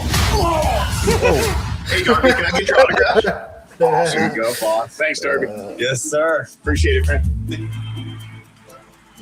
Oh, Darby. Hello, can you hear me? Yes. Welcome to White Castle. What would you like? A number 4. Did you say an AEW bacon roll combo? Can I get a number 4 jalapeno cheese? All I heard was bacon brawl combo. Hello, can you hear me? Oh, they're gone.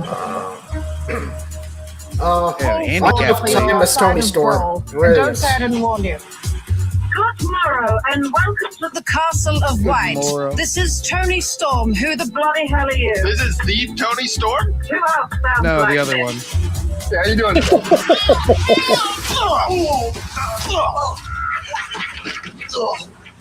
Thank you for coming to White Castle.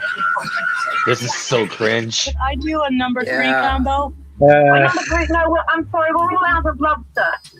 Would you like the AEW Bacon Brawl Combo? See, this is how you sell out. man. This is how you sell out, baby. Yeah, I'm gonna try to find this and send this to Alex Snell for the next show. I will say this though. Tony Storm is great. I love her character. I like I'm just Tony gonna say Storm. that. Yeah. She's awesome. All right. So now I brought something special to the show here that Tom is going to get to on X. It's 3 minutes and 37 seconds long.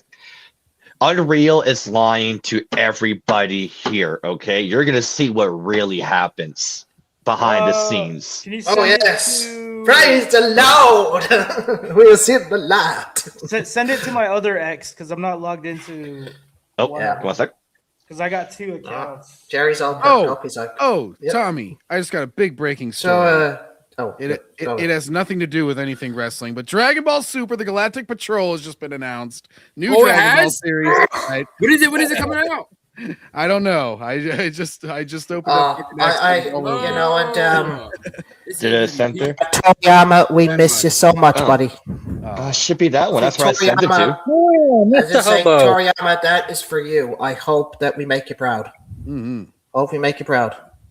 And Tommy's also damn, showing why his isn't that- DMs right now. But See, it's Tommy H Irish Whip is what I'm logged into, and then I have the other one which is Irish Whip. So I got 2 accounts. Okay, so the H Irish Whip one.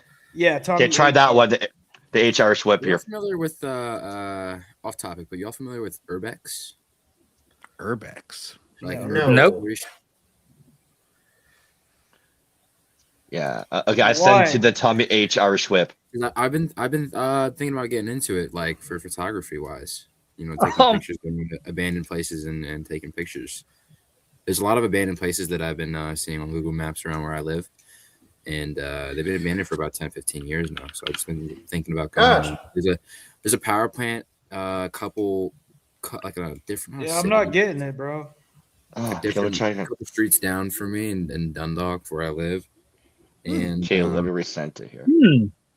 Yeah, I was just thinking don't get about caught trespassing, you know. Cause no, yeah, no, obviously not. Obviously, because they're black also. So. Oh, then again, I'm only really at nighttime. You really can't see me. well, how's he gonna get caught? All he needs to do is close his eyes and his mouth, and they won't see him. Yeah, again. exactly. He's got to look. He's got natural camouflage. That is the method. You hide in the corner. And you put a ski mask on. You close your eyes and your mouth, and you'll be all right. Okay, I got it now. You got it? Okay, so I'm going to explain the background here. Let me just get to full screen. So on the brand here, we have Master Shoot Theater, which is Stevie Richards, Ben Hameen, and Russo. Stevie Richards gives a scenario that they got to improv. So Stevie plays young writer. That character is just in a bad situation all the time. Wait, Ben it's not loading. Hameen. Oh, it's not? Yeah, Oh, it's not loading? Oh. It says he sent it, but it's failed to load. I don't know why. Oh, okay, we'll try again here. Okay, hang on, wait till it works again. Okay, should I try to set it again? Yeah, Shit. maybe. He's sending the bad link. He's got that Canada internet going. Blame Canada. Blame Canada. Guys, the snow's pretty light. I might be able to make my Return of the King showing tomorrow. I can also give you an email. You can send me it. It might be Yeah, X. sure. X might not allow you to send that. X gonna give it to you, okay? What? Okay. What? Do you want to DM me the email? I'm on my Gmail here. Yeah. I just sent you my email address. Okay. Oh damn! I can't see outside, so I can't tell if it's snowing here yet. Some files are just too big to send over a direct message like that. Yep, that's what I always run into when I try to send a dick pic. Yeah. You got a Dropbox this. I do. Yeah, basically. Oh, Dropbox. I haven't heard that shit since high school. I was just about to talk about damn. a game that I was playing. Don's got it going on. Yeah, my dick pics. I'm like, What, Malcolm? All I heard was dick pic. You gotta speak up. it caught me off guard. The dick pic caught me. It was too easy of a joke to make. They're like, sometimes when you try and send something, it's just too big of a file. Yeah. It says uploading attachments. Right there, just sent. Okay, cool. All right, try this again. All right, so Master Shoot Theater is every Wednesday they do it. It's a comedy show for the second half. Stevie Richards will come up with a scenario, and they got to do improv on it. So Stevie Richards plays young writer. Young writer is always in bad situations. He's got to deal with Vince McMahon. Ben Hameen plays Vince McMahon. Russo would play Bruce Pritchard. Deuce. Vince's lover, supporter, ass kisser, the whole 9 yards. Maybe you'll get some cameo appearances by John Laurinaitis or Bischoff. No, the one he's about to play was from 2019, and this is probably my favorite one they did. And this is actually what Unreal should have showed you guys. This is what happens backstage in WWE. Okay, hold on.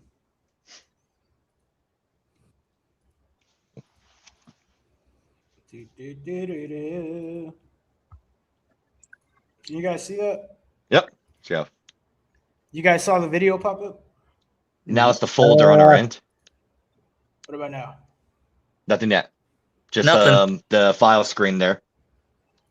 Okay, let me unshare this. And I gotta share the other window now. Here we go. Yeah, here we go. All right, here we go. Ah, here we go. Okay, here we go. Sit back and watch the truth. Nice, Dash. You want to be part of the show, Stash? Hmm? Oh, I don't have any audio. Me either. Nope, no audio. Tommy, got to turn on the audio. Come on, boss. Damn it. You should be able to hear it. Like, what? What? So, yeah, what? Yeah. I mean, for God's sake, this is like flipping Call of Duty audio. Where's the audio? I couldn't hear him.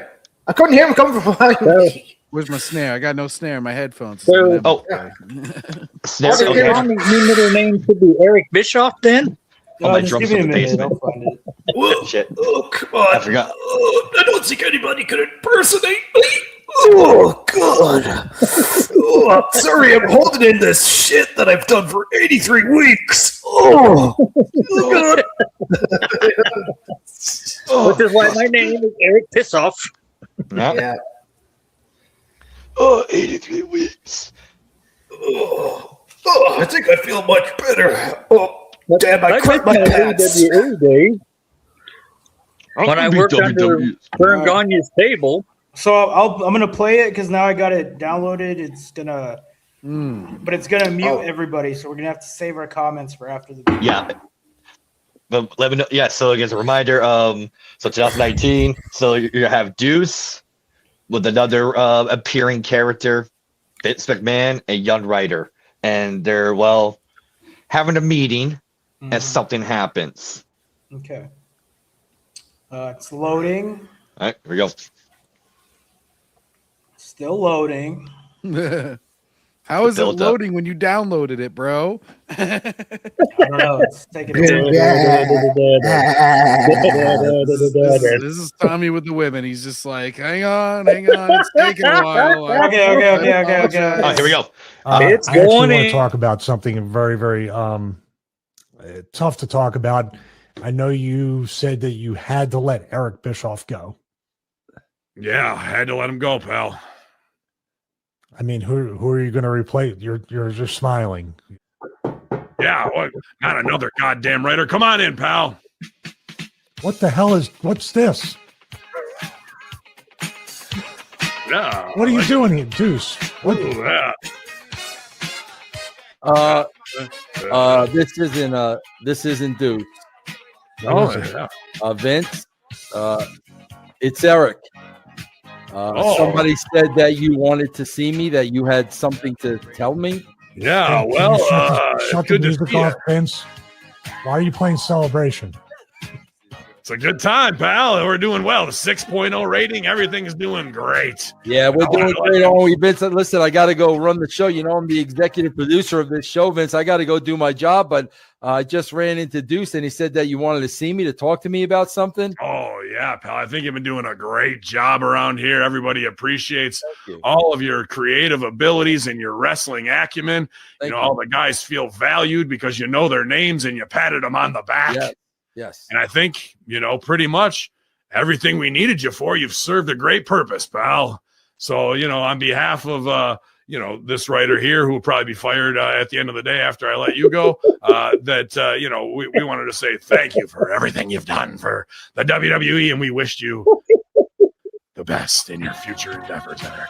Vince, Yeah, good times, Wait, Eric. Come on, wait a buddy. minute. Wait Floor's a over. minute. Tell me what Wait a you minute. know. Wait a minute. Yeah, it's Wait a minute. Wait a minute. on Vince, now. wait a Come minute. on. Yeah. Vince, whoa. We need to back up here for a minute. What? Did you just future endeavor me? Well, yeah, pal. It's gonna, but don't worry about it. I just moved to Connecticut, Vince, 2 months ago. I left my beautiful ranch in Wyoming. I uprooted my wife, my family. Vince, you told me that I had a future with this company. Yeah, well, you bought it hook, line, and sinker. That's not my fault, buddy. I mean, we went to war. Yeah, come on. Yeah, it's a party over here, pal. Come on, everybody's invited. Eric, I just heard the news, Eric. Yeah, I can't believe you've been let go. By the way, Vince, thank you very much for giving me Eric's spot. But Eric, I can't believe you uprooted your wife, you uprooted your family. You've been here for 3 months. Vince, thank you very much for giving me that promotion. I'll be the best executive vice president. But Eric, I can't believe it. You left the ranch, you left the horses, you left the donkeys in the home. Vince, thank you very much. I will be the best executive producer. But Eric, I'm so sorry. Is there anything I could do? Okay, send me a postcard. Let me know how you're doing. Yeah, you can't play celebration when you fire somebody with them here. Vince, should I take off my pants and dance too, Vince? Come on, Deucey. Do you even have to ask, pal? It's celebration time, baby. Come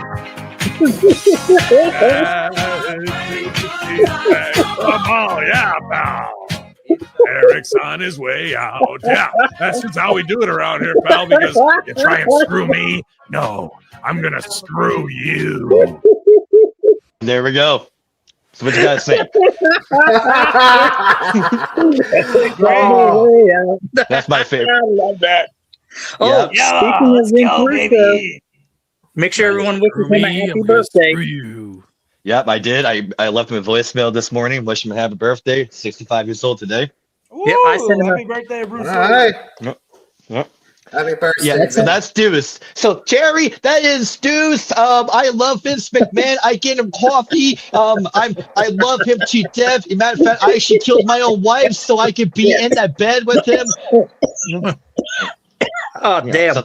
So you met Deuce. That's my favorite character of the show. So you met Deuce, young writer who is confused and bad situation, and he saw Vince McMahon being Vince That's an McMahon. awesome clip, man. Like that's the real backstage politics. Yes. Man. Yeah, that's unreal. That is unreal. That's what they should show you. That's what goes on. Can you guys just imagine when Vince and Trump were talking about their fucking segments? Like the egos in the room at that point, like he's like, I'm gonna throw you over the table. He's like, I'm gonna throw you so hard, and he's just like, oh, I don't think so. Vince, you cannot let Deuce take the spot for you, Vince. You cannot take the bump, Vince.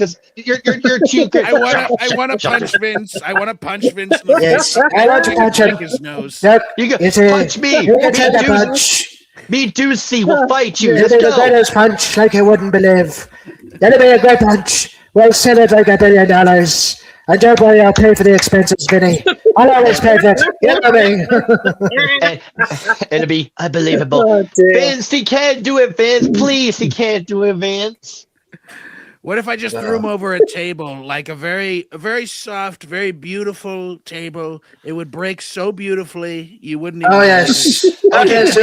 We can do that. And since I have a big fat ass, he can use my big fat ass to land on. Let my big fat ass protect my love. I mean, Mr. McMahon.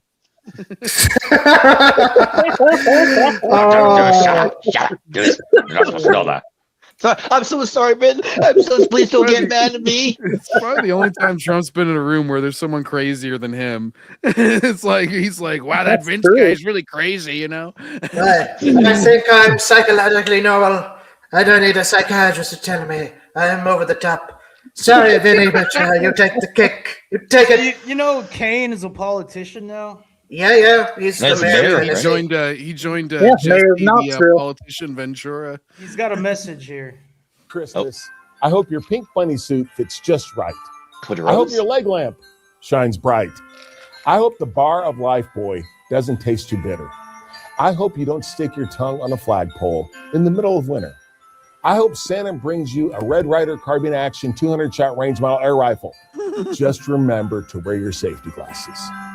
But most of all, I hope that your Christmas is filled with peace and goodwill. From all of us here at Knox County, Merry Christmas. Oh, that's nice. Cue the flames.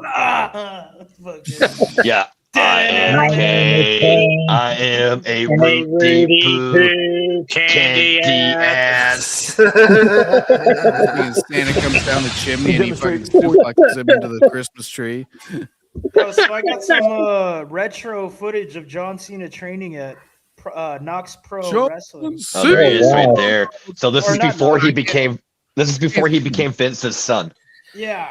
Where I is think it was NWA, not Knox Pro. Where is he? I can't see him. He's the middle one right there. Yeah, with The black there's t-shirt. nobody there. What are you talking about? Oh, because we can't see him. Yeah. Well, no, we can see him. Like I said, this is pre-sun. Ring, Okay. backward somersaults, and actually the bump that we use in professional wrestling, or the fall, the back fall we use in professional wrestling. We've combined those to make a drill that we use in the beginning of practice, and we'll break. He's got it down eyeliner here on. for you right now. This guy thinks he's the star of the video. Like, he has no He's got idea. fucking eyeliner on. Well, they're wrestlers. Of course they got eyeliner on. But during training class? No. Well, he's recording a video training class. Okay, 2 front rolls.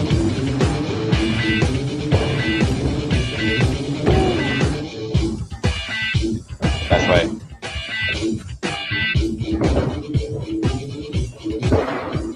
Ooh. Look at this sack of shit. Oh, That was rough. And this is not. That's a 17-time future world champion, baby. one of the greatest of all time, so the son that Vince drop. always wanted. Let's get an See, instant replay. He was doing it. He's like the 2 front flips, the over the rope, and look at this sack of shit. Right on the tailbone. Oh, that had to hurt. Sorry, you had one too many Jack Wendy Daniels. Baconators. One too many. No, wait, he was slightly drunk. He's drunk.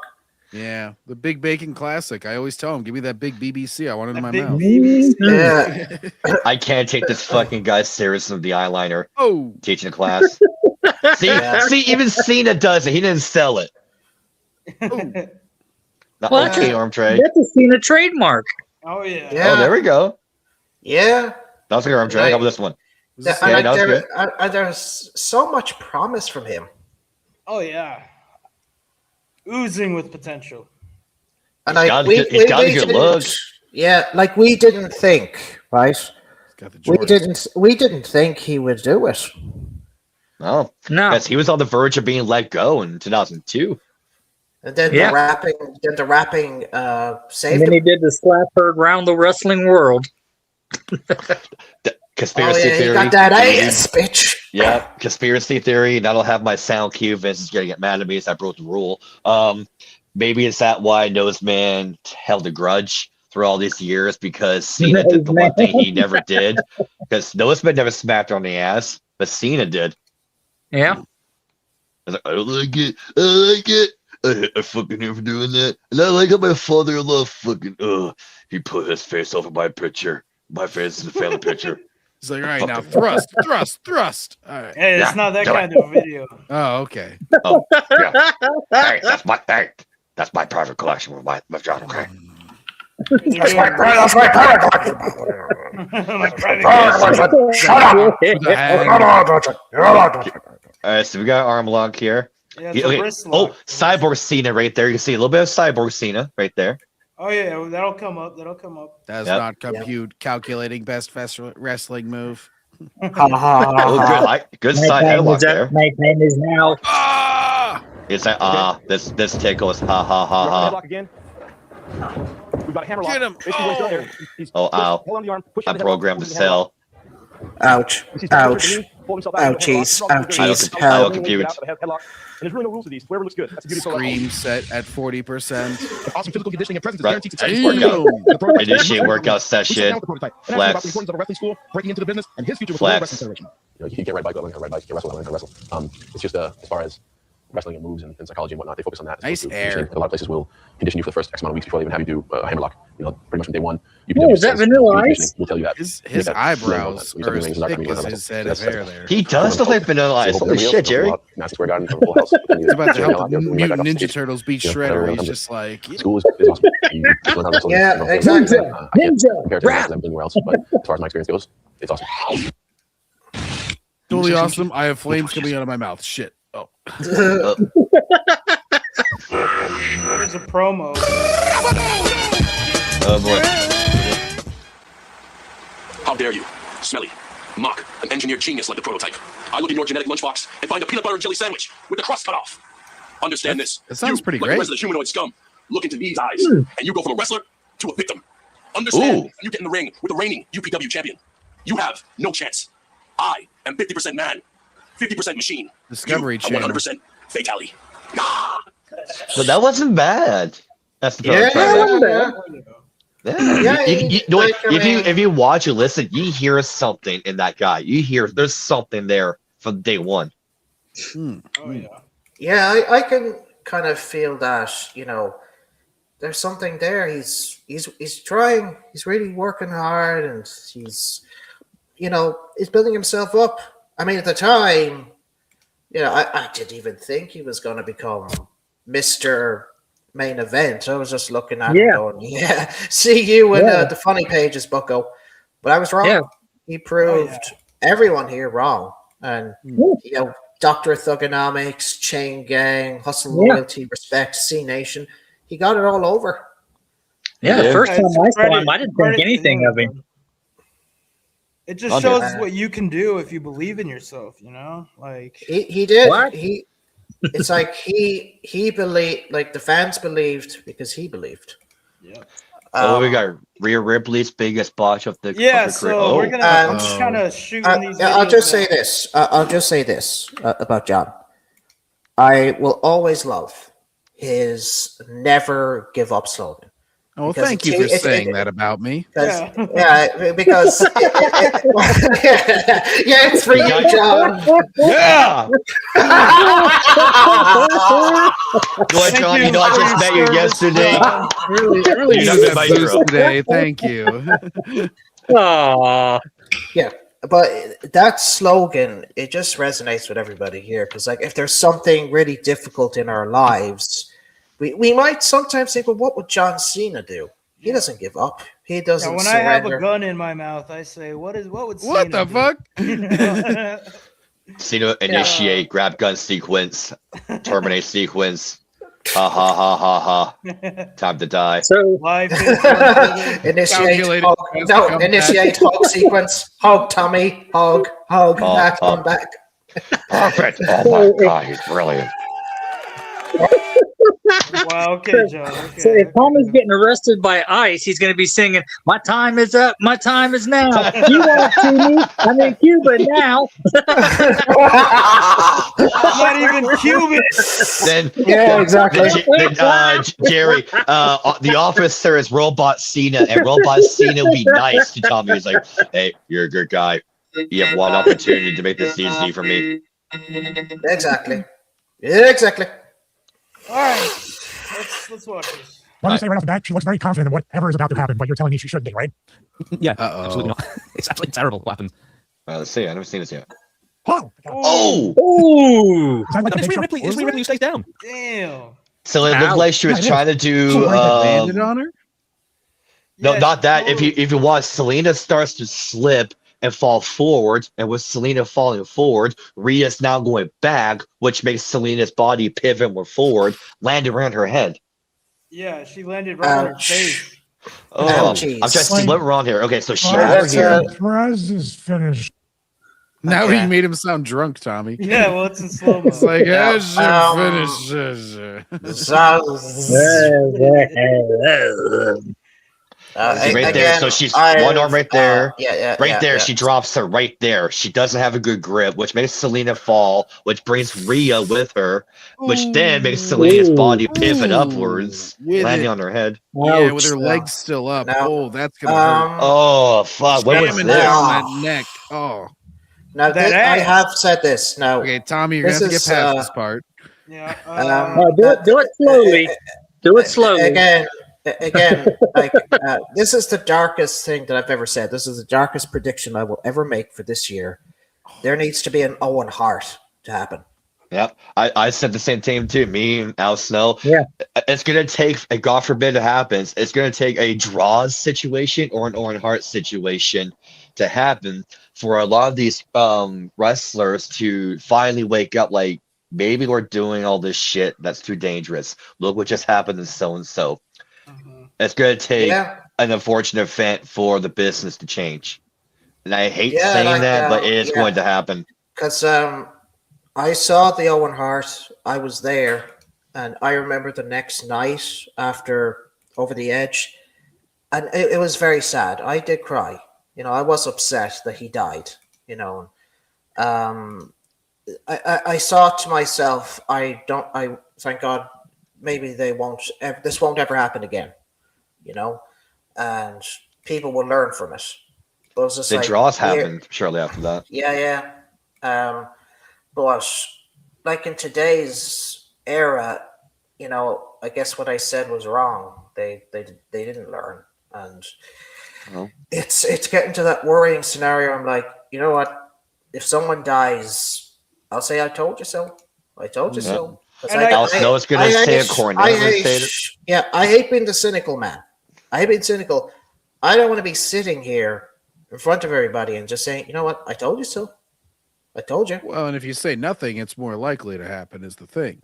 So it's better to say something now and to point out the flaws than it is to, like, you know, after the fact be like, I knew something like this would happen. It's like, no. You say it beforehand because you're trying to, you know, hopefully prevent something is the best case scenario. But B is just like learn the best lesson from it is the second. And it's a lack of fundamentals, man. You don't have to you don't have to do these super intricate moves that you can't fucking memorize. Do the Irish whip, do an arm drags, no pun intended. Suplex, you know. Do a now you're just suplex. advertising your own podcast, Tom. This is not you the time. That was clever. I gotta give him that. It's a fundamental move set, though. Like, Yeah. if you can't do the fundamentals, don't try this electric chair fucking back body drop bullshit. You know, that's Off gonna the top get someone ropes and hurt. shit. And you know, with independent wrestling, they get a bad name because they do all this hardcore shit. But when we were watching the JCW stuff, it's like you guys don't do a lot of hardcore shit. It's storytelling. You know, if you actually have a story, you don't have to be the most brutal, violent, you know, John Moxley kind of wrestler. If you actually have substance and the character is interesting. Yep. And I'll give JCW you said that there, Tommy. I didn't mention this last night. That was a Violent J decision. He wanted to. So once he got back into wrestling full time 2 years ago, that was one of the first things on his head. Like, I want to take JCW not just for the Juggalos, but to the wrestling world. I want to show that we could put on an entertaining wrestling show that anyone could get into. And the first thing he was slowly doing was getting rid of that stupid deathmatch crap. He was trying to get away from that, and like, we're no longer doing that. That's not who we are anymore. That's not wrestling, not our goal. And that's what we're trying to do with Vince. I mean, I enjoy a death match every now and then, but every independent show's doing it. And it's like, I give JCW Juggalo Championship Wrestling a lot of credit for actually going back to fundamental wrestling. Yeah. Not everything has to be so gory and violent, because that stuff can turn people off, man. Yep. And they said on YouTube that both Vince and Jay both said, if you have to rely on blood, that's the easy way out. That's lazy.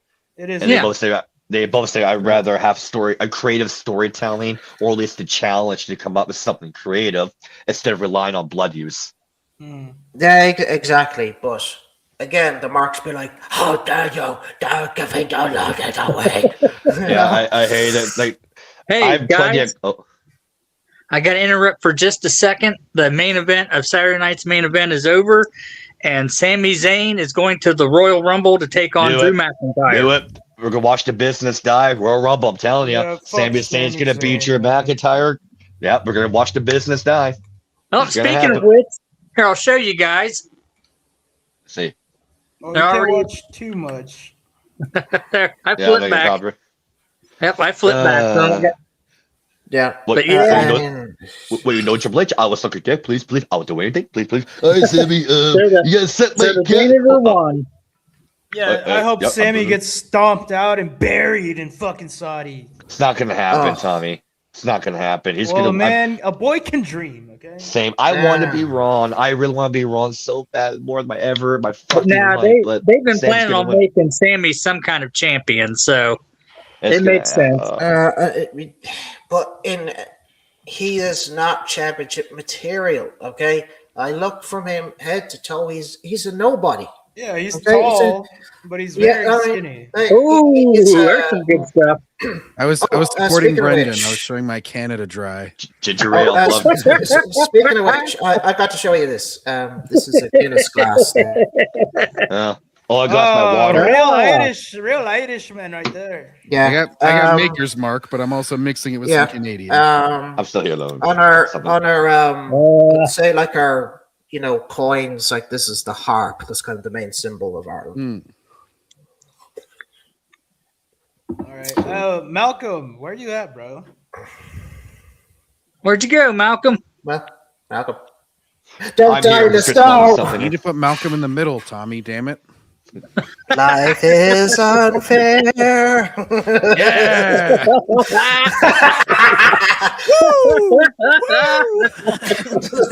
Just give him a few nudges there. Because I know you wanted to talk about some video game drama that was like 40K. There's a video game called 40K or the Universe 40K. Something happened. Oh. Well, the Warhammer 40K, it has a lot of video games, but it's mainly a tabletop board Yeah, it's a game. tabletop kind of game. And then it's also got a lot of. Actually, you know what? I have look at this. I just got my first figurines for it for the World Eaters. They're a Chaos Marines faction. So I got their little codex here. So I was reading speaking up on of tabletops, I play Dungeons and Dragons every week. Yeah, I find it fun. I was introduced to it, funny enough, by he works in another autism initiative's service in another part of Ireland, and he came to see me one day, and he said, "You'd be perfect for Dungeons and Dragons. You would be suited so well because you play a lot of like turn-based RPG games like Pokemon. You play a lot of Dragon Quest, etc." As soon as I got started, I was a little reluctant at first, but at the same time, he wasn't afraid to throw me into the deep end. And you know what? I flourished. Like, I may not have all the knowledge in the world, but it's been about 3 or 4 years in. I love it. And I'm even creating my own campaign at the moment as well. Hell yeah, man. Dude, being a DM, I could never do that. So that's admirable. That's like you got to do 90% of the work, basically. Yeah, so apparently there's a Marvel Rivals 40K community, and there's a tournament going on, and this guy named Kingsman was banned from the tournament. I don't know why. I know what he did. You know about it? No, What did he do? he said a naughty word. He said poop. Oh, okay. He was talking about poop. Yeah, well, Malcolm's the one who wanted to talk about it, and he's not even did he fucking say here. shit or what did he actually say? Was it literally poop? I don't know. Who cares?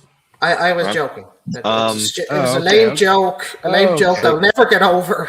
I didn't know how kid friendly these Yeah, I'm fucking back. tournaments were. If they were like, "Oh, you said shit, that's bad," Yeah. like, we're gonna throw Right. you out. Like, So on Paladin's stream here, I found 2 Meltzer Magoo tweets I saved that I sent to Jeff, Vincent's co-host.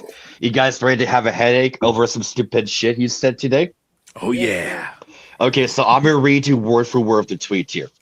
So, Twitter handler Sly in July asked Dave Meltzer a question, and Jerry, I know you're gonna get heated on this one, so get ready. So the guy asked Dave. So this guy asked Dave Meltzer, "Is this getting to Bruno or Hogan level of sellouts at MSG, or is it already surpassed?" Dave says, "Mystico has sold out Arena Mexico far more times than Bruno or Hogan sold out MSG, but he's also wrestled in that arena far more times."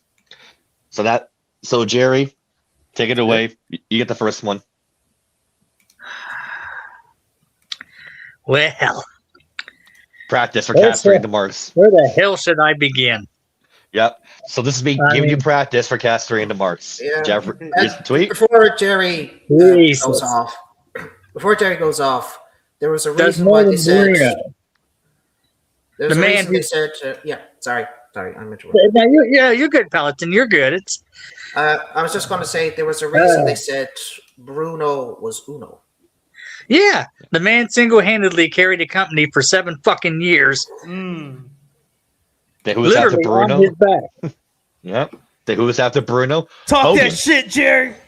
Yeah, I mean, what? After Bruno, Ivan Koloff became champ in January 1971 for about a month, and then he got knocked off by Pedro Morales, who did good for about 2 years. But he comes in second to Bruno. So that's when they gave the belt to Stan Stasiak, master of the Heart Punch. Yep. And about 2 weeks later, Bruno took the belt back and held it for another 3 fucking years until he got knocked off by the Reflection of Perfection superstar Billy Graham in 1977. And even after that, Bruno was still talked about. Still a draw. Yeah, because he got into that feud with Larry Sabisco and Stan Hansen, where Hansen legitimately broke what was it, 1 bone or 2 bones in his neck and his collarbone. Wow. That had to hurt. So, So yeah, Dave Meltzer saying his Mystico wrestled at Arena Mexico more than Bruno and Hogan wrestled at Madison Square Garden. Oh, this is the classic, like, badmouth people after they're dead, too. Yeah. Oh, of course. As far as Hogan goes. That's what pisses me off the most. This happened with Once you Kobe take- in the NBA. It was like, Yep. you know, once he Yeah. died, everybody started badmouthing him, being like, oh, you know, he wasn't all that. It's like, you would have never said this whenever he was still alive. Oh, just Dave defending his precious. I think we all agree it's fucked. It's retarded that he said that. I said this to Jeff when I sent that into him. Can this guy get more retarded? I answered my own question because the second tweet today he did. Oh my god. Okay, are you guys ready for this? Yo, hit us. All right. So it started off with a Twitter handler. Hey underscore it's. Twiddler. I'm trying this again. It all started with a Twitter handler. Hey underscore it's underscore Tempest. He made a comment, and I quote: "If Prime Stone Cold Steve Austin were around right now, you have people saying he's overpushed. Shouldn't always be in the title picture." And is at risk of fans turning on him if he keeps winning. We're so past people having lost the plot. Okay. I Then agree with that last part, but might be in we'll go to him last. We'll go to him last. It is pretty late for me. It's like 10 o'clock. I have to go to bed. We'll go to that guy last. Then Aaron Rift of the NoDQ.com. You too, bro. Yeah. Oh, Later, Malcolm. take care, Later. Malcolm. Oh, Then- also, that the 40K torn thing. It was basically about this guy. Here, I can send you a link to it real quick on Instagram. Yeah, I on was trying to YouTube give about you a moment to talk about it, but you weren't even here. Huh? What'd you I say? brought it up. I did not know. I wasn't here. I was getting something to drink and eat. I'm so sorry. The disrespect. I'm so sorry. It wasn't intentional. I say we give him an RKO. See, this is why I keep my camera on and then I just turn it off whenever I'm away. Then people know I'm away. If you want us to do that, I'm it gonna had to finish do reading. with Kingsman 265. Yeah, and Zaza Stacks and Cece, they robbed him of 40K for his college tuition. Hmm. Okay. It's pretty messed up. All for Okay. bad vibes. All over bad vibes. So he only got banned for bad vibes. Yep. But they made it sound so much worse. Yeah, well, that's Disney for you, man. They're fucking evil. Yeah. It's a case of behave or else. Exactly. All right. Can I go back to the tweet there before I forget? I still have my phone here. Mm-hmm. So that guy said about Stone Cold and all that. Then this Yeah. Aaron Rift from NoDQ.com responded to him. The internet existed in 1998. I don't remember people saying this at all. So keep that in mind. Dave was not tagged. He was not talked about. So Dave decides to jump in. And I quote, "But I definitely remember The Rock was terrible. Angle was bad, except I liked him because he was a gold medalist. And that Mark Henry and Viscera and 100 indie guys were better than Shawn Michaels." Yeah, Yeah. I was livid. 100 indie guys in the 90s? That sounds like rage bait. And- There's no way. And we're talking about 100 indie guys in the 1998. 90s? Like, 1998 is what he's talking about. Michaels. Yeah, like Yep, and The YouTube Rock. was not Rock was around. terrible. The thing is, like, I don't even believe someone if they say they knew 100 indie guys in the 90s because the networks of information were not that matured yet. Where you That's were rage like, bait. Yeah. I don't get that. I don't like, you're get not that. going on that he YouTube said- and searching out all Oh. these dudes, you know? The fact that he said The Rock was terrible in 1998. Are you fucking kidding me? I have to disagree.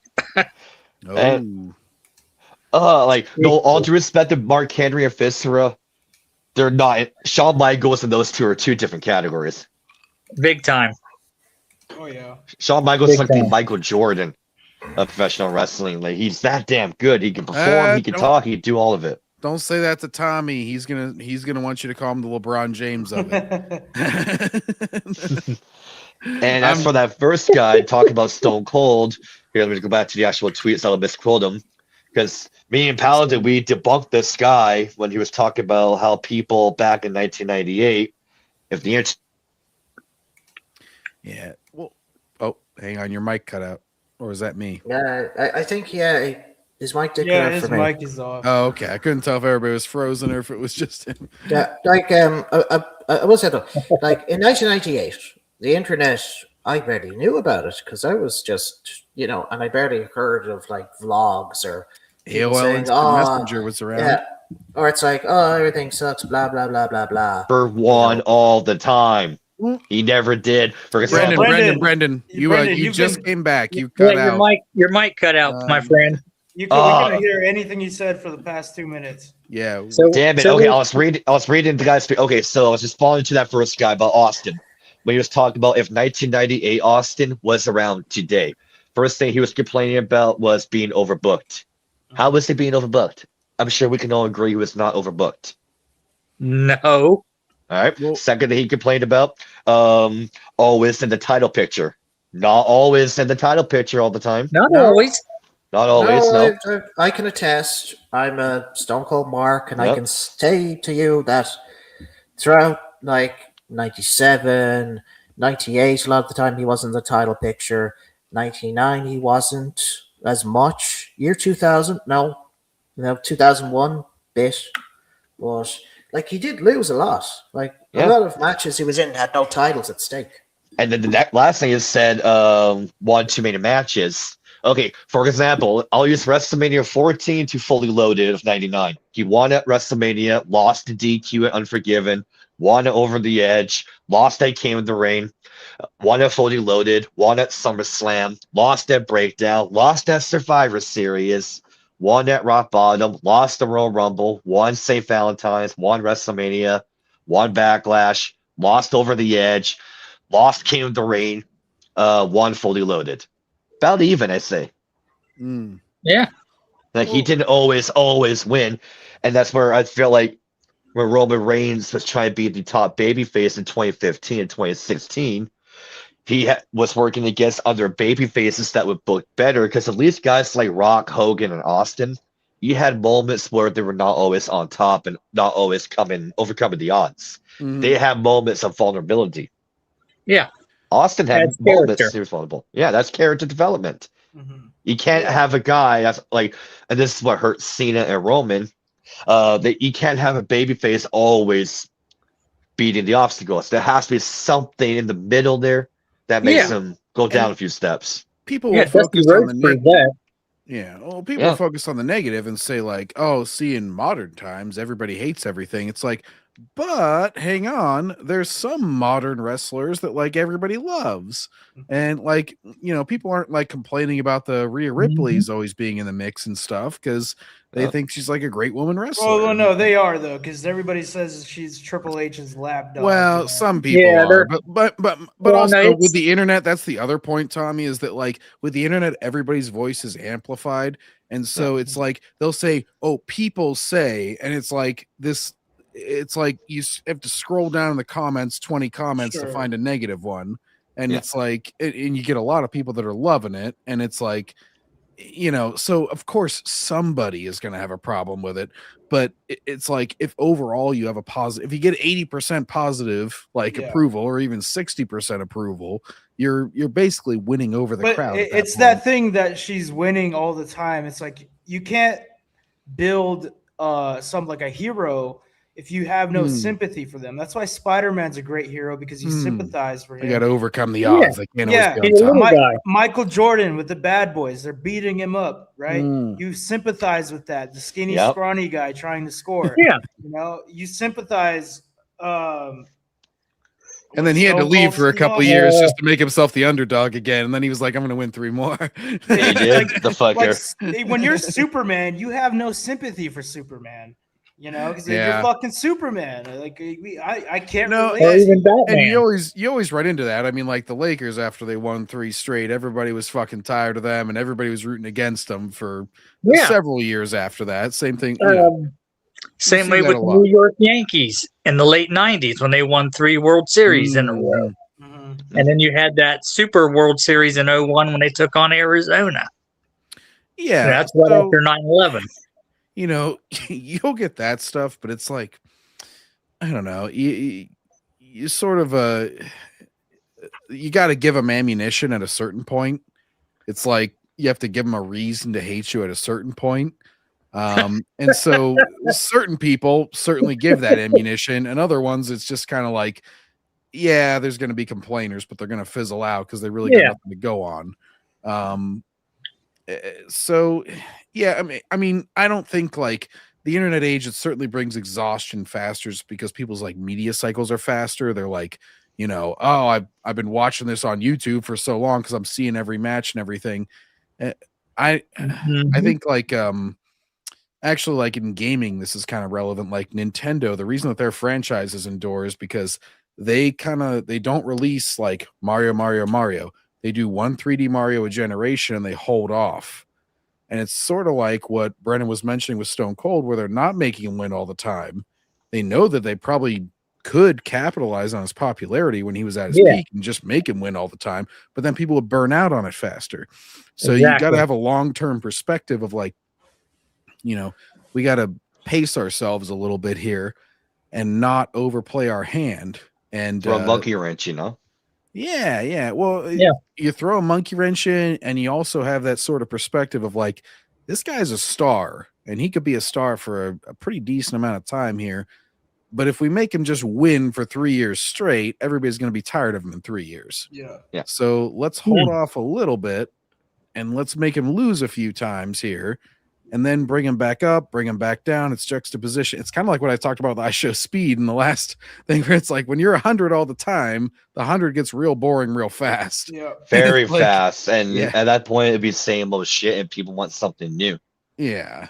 So you always want to have a little juxtaposition, a little bit up and down, and a little bit of that's basic storytelling, basically. Yeah, like Austin, for example, like he lost to King of the Rain to Kane at the 1980 King of the Rain, won it back, held it for 2 more months, lost it at Breakdown, then went to Deadly Game Tournament, lost, and had to fight his way back to the Rumble, lost the Rumble, won the cage, got the belt, retained it, lost the belt, got it back. It was a constant story, like fighting to get it, fighting to keep it, fighting to get it back. Yeah, and put a little bit of variation. It made the ride interesting, yeah. And then Vince McMahon holding him down as that authority figure, you know, in kayfabe, where he's like always fighting the boss. Like that gives you sympathy with the working guy. The blue collar guy and the rich collar boss. Yeah. So speaking of this, and let's go in order here. We'll start with you, Jerry. What is your all-time favorite Stone Cold Steve Austin moment? Wow. If you need time to think, we'll skip to John. No, this isn't my top 4 all time. I'm just using this.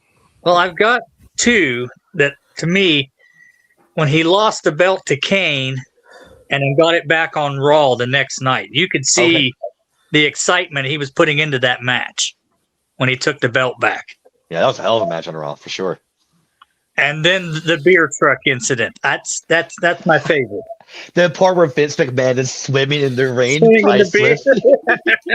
That's classic. Okay, good ones. And then after that would be the hospital beat down and the grocery store beat down. Well, Jerry, you just took like 4. Yeah, I said one, just one. So you got to pick I'm the one. co-host of this show, damn it. Pick one, I'm damn the it. angry old guy. He gets a pass. Well, since Jerry took so many, I'm going to take the grocery store one because the milk is obviously iconic. Hey, bud, got milk? I like when he's trying to put the diaper on Booker. Oh, you need your burpee back, baby. Jerry, you got to have sympathy for us normies. I don't know all of his moments, so I got to take the ones that What? I know. All right, so you said grocery store. How about you there, Tommy? Favorite Austin moment? Oh, the birth of Austin 316 at King of the Ring, man. Yeah. He said Austin 316 said I just whooped your Whipped ass. your ass. Okay, that's a classic. Yeah, it's a Paladin, how about you? normie take, but it's a classic. No, it Ben is. was like, that verse Oh. is actually not in the Bible. If you actually fact check it, it never says Austin 360. I just kicked your ass. It never says that. And it was before my time. No, I am obviously the biggest Stone Cold mark of them all. So there's so many, but I think it was Bret Hart, Steve Austin in that submission match. Because that is what made him a star. That's what made me respect him. That's what made me get behind him. With the blood on his face, yeah. Didn't and quit. He didn't pass. He passed out, and Ken Shamrock's trying to pull him off and say, "Look, come on, he's done." And I remember after the match, he woke up, walked off, and I saw a star. I was like, "I applaud you." He became a star by losing. Yeah. That's art right there. Sorry, my all-time honorable mention grocery store, but my all-time favorite Austin moment was the bedpan incident when he was beating the shit out of Vince McMahon at the hospital, and just hearing that gone. Calling Dr. Austin. I'll take it from here, nurse. How about your foot? How about your foot? Gone. Oh my god, the gone noise it made on his head. And behind the scenes, Austin didn't want to hit him. That was a shoot bedpan. Austin didn't want to use it. Yeah, and real Vince's like, I'll be fact. fine. Stone Cold admitted when he hit him as hard as he could. Yeah, and before they went live, Austin was off camera, hitting himself, trying to find the sweet spot of Trying the to find that bedpan. sound. And he gone. I love that noise. Okay. But Dr. Austin. I love that. Brendan, well, who's Yeah. your top 4 Mount Rushmore? Because me, Jerry, and John, we already did this last week or 2 weeks ago. Okay, so how am I doing? Is my judging like who contribute most to the business, or how are we ranking? However you want to rank it, brother. Just Okay, your top 4 all time. Okay, I'm For gonna give WWE. you 4 names that contribute a lot to the WWE's box office business. Andre the Giant, Hulk Hogan, Bruno Sammartino, and Stone Cold Steve Austin. That's box Yours office. is almost but- identical with Jerry's list. Yep. Yeah. But if I'm not judging on box office, and all that, I would put Hogan, Cena, Taker, and I'm gonna put Randy Savage in due to the fact he was a smaller guy, and he was one of those first small guys that made it to the top and would influence a generation of smaller wrestlers to be. Hey, I may not be Hogan's size, but damn, if he can make it, I can make it. I'm a small man in a big package. Let me tell you something. We're all the 5'10" guys on dating apps that the girls swipe left on 6 feet.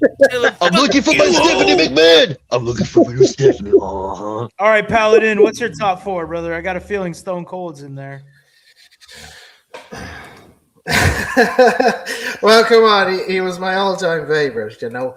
So definitely Stone Cold Steve Austin is there. He's my number 1. He always will be because I was a huge mark for him. If you gave me $1,000 to spend, I'd want every ounce of his merch. I'd want mugs, T-shirts, posters, you know, videos about him. I'd want to have, you know, I'd probably like wearing a freaking T-shirt right now, or maybe get some of his beer. Heck, even get some of his belts, and I just like have them. Yeah, and the be like, replica I own it. belts. The Smoking Yeah, Skull yeah. belt was fucking cool. Oh yeah. Yeah, I agree. Nice looking belt too. All right, you got So, 3 more heads you need to put on. Yeah. Bald heads. Yeah, The Rock. The Rock was definitely on there. He influenced. He's another great. The Undertaker, yes, I would definitely put him there as well. And if I was to, let me see, it's a very high toss up here because it's like That's not an easy list to fill out because there's No, a it's lot. not. I would push Kurt Angle there. Oh. Because That's a good one. because I've looked at everything he achieved in such a short amount of time and how Oh, he that's adapted true. and he adapted so quickly from actual wrestling like freestyle. Fuck, he was good and at it though. Yeah, and he Greco-Roman. adapted. Yeah, and he adapted to the more theatrical style. Yeah, that's why I put Brock Lesnar in my top 4 because he also was that NCAA Yeah. wrestler True. Yeah. who was able to assimilate into a professional wrestler. I'll make an amendment to anybody who put The Rock on there. Just have his eyebrow as the big. Yeah, the eyebrow. You need the people's eyebrow for just sure. a giant eyebrow instead Absolutely. of his face. As for Kurt Angle, I do want to give a personal, heartfelt message to say fuck Dave Meltzer for not giving him a 5-star match. Yeah, fuck Dave Meltzer. True. Agree. Fuck Dave Meltzer. Agree. Wow. Fuck Dave Meltzer in general. Fuck him for just not accepting the fact that Kurt Angle was a wrestler. But since he didn't have to work great, he didn't do a 69-star match in Japan. Doesn't get a 5-star match. Like, come on. You can't? I'm ready. I got the pride flag and the Japanese tattoo, big boy. Oh my God, Kitty. We're gonna do, holy shit, we're gonna do the rest so fucked up. It's gonna be so fucking sexy. I cannot wait. Tony Khan's gonna be there, right? Oh, he's right there. All right, I gotta go. I'm gonna have the gayest threesome bow time. Can't wait. What the fuck? He does the ton of wag. There's gifs and pictures out there. When you see Dave Lab, he does the ton of wag like he's a dog. It's fucking Kurt Angle weird. from Mount Lebo, Pennsylvania, which for those who don't know is just south of Pittsburgh. Exactly. You might have Exactly. a Kurt Angle museum over there, man. You gotta check it out. Yeah, absolutely. And the fact that Kurt Angle, Shawn Michaels sat say 5-star match at WrestleMania 21. His shit with Benoit was fucking classic. The shit of Eddie, he's worked with a lot of good people throughout the years. Like he's a hell of a performer. I felt like he got better and better and better as the years went on. Yeah. Yeah, his WrestleMania match with Brock Lesnar. I mean, that was a classic. And he put over John Cena. He made John Cena, Yeah. basically. John Cena! And he did it clean at No Way Out. He did it clean. Like it was one FU, and he said, "You know what, kid? It's your turn. Go kill it." That was his way of. That was how he was saying. And here's something you didn't know about Kurt Angle, and it was a segment between The Rock and Kurt Angle, where he was showing Kurt Angle in a pizza commercial. Like I think it was like a local pizza place, and I was like, "Wow, I didn't know that about Kurt." I'm like, "Hey, Jerry, good for you." Yeah, I know. I keep messing up with the camera settings. I know, you guys said his pizza place. It's okay. Yeah, and I was just like, wow, he's kind of showing a bit of what Kurt Angle kind of maybe used to do. Because like he was an athlete, like he was representing the US in the Olympics, so maybe it was like a way to say, oh look, you're an Olympic hero. Yeah, like your Olympic hero wants to deliver you an Olympic-sized pizza, like Olympic quality. I fucking love the Olympic hero gimmick. I was like, yep, he's our Olympic hero. Yes, he is our Olympic hero, damn it. Yeah. I love that shit. I love that shit. All right, I got one for y'all. I know, Jerry, you and I had this conversation. Paladin, I can't remember if we did. But Tommy and John, forgive me if you had this conversation with Jerry. And we'll start with Jerry. We'll go in order. Who would you guys say give me 2 to 3 wrestlers, most drop the ball wrestlers of all time when they went to a different company? Ooh. I can go first. I got 3. I can go first if you want. I'm You gonna guys immediately abstain from this. I don't have the knowledge for this. So underperforming wrestlers. like who you think like has so much potential come into another company, but for whatever And they reason, flop. and And they flopped. Okay. Or underperformed? I can give it 3. Yeah, but Jerry, I've got I've got a few as well. Yeah. So Jerry, you got your 3? You How have did- you what time can is you it can over shoot there? minimum 3 max. I'm trying to think. Well, I have one. Okay. No, he did get treated unfairly. I will say this about him. It was unfortunate when Scott Steiner first signed with the WWE. It's kind of like, come on. He got kicked so hard in the nuts, like the minute he came in. So like at the moment, I'm trying to work out a better way of booking him into WWE. Like I'm working on that at the moment and kind of just trying to find a way for him to sort of build up to his title match against Triple H, or he may want to wait until he cashes in on that title shot. Because I could do a kind of into the storyline. Triple H is trying to dodge him. He's just trying to be like, I've got someone else over there is challenging me, not you. It's like. And you're referring to the WCW Invasion storyline with WWE? No, 2002. He debuted the Survivor Series. Because I mean, like when I first saw him, I was like, cool, this guy's a badass. No, obviously he was a WCW bound. I didn't know too much about him, and I didn't know about the Steiner brothers. I didn't know about the Dogface Gremlin, Rick Steiner, and himself being together. I didn't know all the great matches that he had before I met him. Okay, so that's one. Steiner WWE. I've got number one. 2. Oh, sorry. Number 2, when Bret Hart went to WCW, I felt he got shafted. Yeah. And my 3rd that came in, Booker T. He got kicked so hard in the nuts. Because it took him till 2006 to hold the world title. In what universe is that normal? Right. In what universe? No, yeah, I got nothing. Like those are solid fucking picks, man. Solid. All right, Jerry, you got yours? No, I've got 2. You got 2? One was Big Van Vader. He started as Leon Baby Bull White in the AWA, got some popularity. Then he went to Japan where he became Vader, made millions of dollars, and then went right to WCW, went right straight to the top for about a year. And then the minute he hit WWF, he started out okay until after that title match with Shawn Michaels. And then after that, his career rolled down. Unsafe work environment. So that's Vader. Okay. And who was number 2? And Ricky Steamboat. Oh. Okay. Remember, he was WWF superstar, became Intercontinental champ. Here was the problem. Vince McMahon wanted him to not be a full-fledged heel, but do a little more heelish stuff. And Steamboat said, nope, he is what you get, which is why they took the IC belt and gave it to Honky Tonk Man.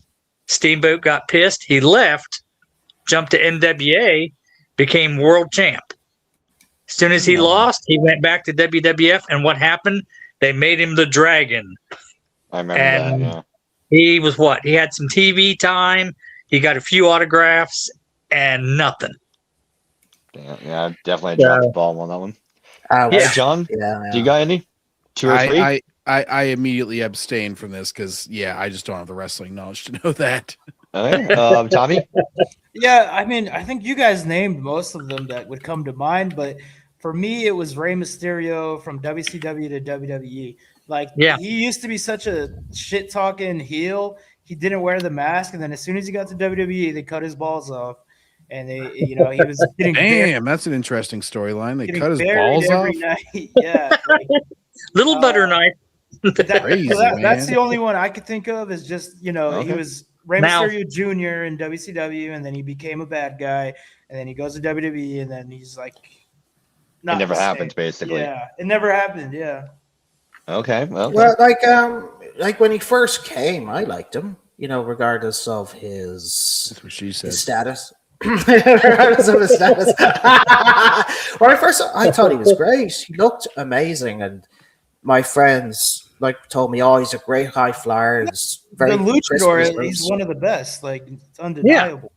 Yeah, and he grew on me. I was like, he's a great cruiserweight champ, and you know, he's like, okay, let's see what other programs you'll do. Will he become that infamous sort of like giant killer that he used to be in WCW? Like he beat Nash. He once That's beat what I Bam Bam mean. Bigelow. Like in WCW, he was a real main eventer. Yeah, upper mid card. Yeah, upper mid card, if you want to say. Like, I got one more. Oh, yeah. Oh, right. Let's go back to you, Jerry. Rob Van Dam. RVD, that's a good one. Pretty much the heart and soul of ECW. Now, granted, he never got to be world champ, but he was the man of ECW. And then when he got to WWF or E, yeah, he did beat Cena, but then he got knocked off because he had a little bit of a. I still, never go. Yeah, when he came back, yeah, they pretty much just made a comedy routine of him. That's a shame because it's RVD, you know. Yeah. So, And Tommy, then you got replaced another him one? with, what was his name? Matt Riddle, who was supposed to be a similar Rob Van Dam. Dude. Yeah. Yeah. I don't You know. got another one, Tommy? All right. I got my three. I'll tell you right now, one of my three, it was already mentioned. So I'm going to go with one of Paladin says, one of my three. Bret Hart and WCW pre-Russo and Ferrara. Yeah. That's before they got there. How you fuck that up? Bret came. He was red hot. He was red hot. You know, Montreal Screwjob knocking out Vince. Bret had all this publicity, like he was the hottest wrestler in the business. Yes, I get it. He had his hand broken. He had the no day-compete clause. I understand that part. But okay, I thought this started fine. Ric Flair sold out. That was good shit. They didn't use him as Super Brawl. Uncensored, they tried to recapture him and Kurt Hennig. Okay. Then they turned him heel and he was Hogan's lackey. Yeah. How you fuck that up? And Russo is going on the record and say when him and Ed Ferrara got there, that was the first thing on their list. We need to take Bret Hart and make him the guy. They were dumbfounded that he was not the guy. Yeah. And that's the first thing they did. They put him in that tournament and they put the belt on him at Mayhem. And sure, he got hurt a month later, the concussion. But you can see when they got there, Bret was now where he should have been. So that's one of them. Bret Hart, WCW pre-Russo and Ferrara. Number two, Diamond Dallas Page when he came to the WWF. The stalker gimmick. Are you fucking kidding me? Yeah, that was stupid. Yes, the pop was unbelievable, but man, he never should have been the stalker. If anything, it should have been Raven. That would have been more interesting, being a stalker. Yeah. But DDP, he was married to Kimberly at the time. All due respect to Taker's first wife, but Kimberly was a little bit hotter than Sarah. With all that. So it didn't make sense for DDP. I mean, it's like, for God's sake, like, I know the Undertaker's first wife. She was okay. She wasn't much to look at. Now, let's just say if the Undertaker was married to like this smoking hot wife, right? Okay, I can understand this. That makes sense. But I'm like, now I didn't know who DDP was. I was like, so I had to ask my friends. I had to say, do you know Diamond Dallas Page? And I said, yeah, he was the best thing in WCW. He was great. You know, had his diamond cutter. He, you know, faced the likes of Savage and all these guys. Yeah, he did this thing a lot. The People's Champion, WCW. And they used to, and they had such good things to tell me. I was like, and he's that good? Yeah. He's so talented. and so amazing. One. Sandman. Oh, yeah, I forgot about Sandman. Yeah, when he went to fucking. Oh, yeah, when he overdosed, yeah. So, and they made DDP to a cuck, getting pinned by Sarah, running away from Taker. It's just the DDP and WWF, DDP and WCW, they're two different people. Yeah. So, I'll tell you this much. My friends were, at the time when they were now watching WWF full time because WCW was gone. Yeah. And they did tell me they were fucking pissed. They were just like, what the hell have they done to DDP? A man who, you know, was building himself up. He may have started late, but he was building himself up. He took the first punch to the NWO.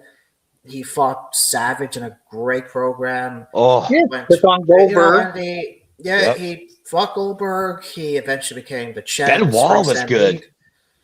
And they were just like utterly angry because they were just like, "What have you done to a former WCW great? You could have done something better with him." And they were even saying, "Why did they even pick him? Why did they choose him as the stalker? They could have had Raven, maybe." They Ruben could have had. Ruben DeWindo was when DDP was coming in. He was excited, and he had all these ideas that he was pitching Vince and other people. He wanted to do a people's champion versus people's champion because DDP was calling himself the people's champion in WCW before The Rock did, and he wanted to do the battle of the people's champions, and he pitched that, and apparently that rubbed Bruce Pritchard, Vince McMahon the wrong way. Oh, who's this guy coming in, giving ideas, pitching when he was just excited and throwing ideas out. So after that, the stalker gimmick was born. Well, again, one of the most dropped the ball of all time. My next one, Sting coming to the WWE. Yeah, that was 2014, 2015. Yeah, that was a train wreck. That as I love Sting and our friend Justin is known. I just like to say this to WWE. Fuck you. Yeah. Doing How that can you to do that to someone. Sting? Doing that to someone with legendary status. This is a guy when he wrestled Ric Flair at the very first Clash of the Champions. This made him a superstar. He wrestled the likes of Ric 27th, Flair. 1988. Yep, April 1988, and he never looked back. And you know, He was made man after that. Yeah, a lot of people that I knew who Sting was, they said, "Oh, he's a very great wrestler, real American boy." Yeah, you know, he may have looked silly, but they were getting behind him. They were like, "This well, guy." I'm still a fan of his. Oh, yeah, I love Sting. And you know, they talk constantly about him. Even after WCW closed their doors, they said they're going to miss him. They said that wrestling is going to be this. Yeah, because they said to me that wrestling's not going to be the same without him, and they were like, "We don't know where he's going or what he wants to do." And around that time, NWA TNA was starting, and that's when they did find him, and it was they felt so overjoyed that they could find him again, see him wrestle again. He got a second chance. A second wind. Yeah, and I will say this: TNA treated him with such respect. With class, and royalty. Yeah, even AEW did him nice. Yeah. I'll agree on that. Compared to how Cena was fucking treated, Tony Khan treated Sting a lot better than those men did John Cena. Yeah, he gave Sting the red carpet treatment. I mean, like, he retired as I'm pretty sure Tony Khan may have been a huge Sting fan. You never know. But he may have been in an ECW arena. He could have bought a ticket for a WCW show. He could have been there and said, "Oh my God, Sting, my favorite guy." You know, and he could have got a bit giddy. You never know. He's like, "Oh, Sting, I'm going to give you everything you want. You name it." But when he got to WWE, fucking pissed. I was fucking pissed. I was like, this is one of those moments where I was just like, I wanted to throw a fit because it's like, I liked how it started. He came. That was a great moment at the Survivor Series 2014. I thought that was a great moment. Then the build up to WrestleMania of Triple H. Okay, fine. But Triple H did not need to win that match. What's up, Brandon? Hey, Brandon. How's it going, man? Hey, Brandon. And I felt like they only had Triple H beat the guy because to remind, we beat WCW all those years ago. Here's another reminder. Then he was not seen until Night of Champions, like the Raw after SummerSlam. It's like he couldn't bring it back to be a personality and do all that stuff. What are you talking about? I just got here. Okay, we're talking about, in our opinion, top 2 or top 3 drop the ball wrestlers of all time come into another company. And we're talking about Sting coming to the WWE. Oh, yeah.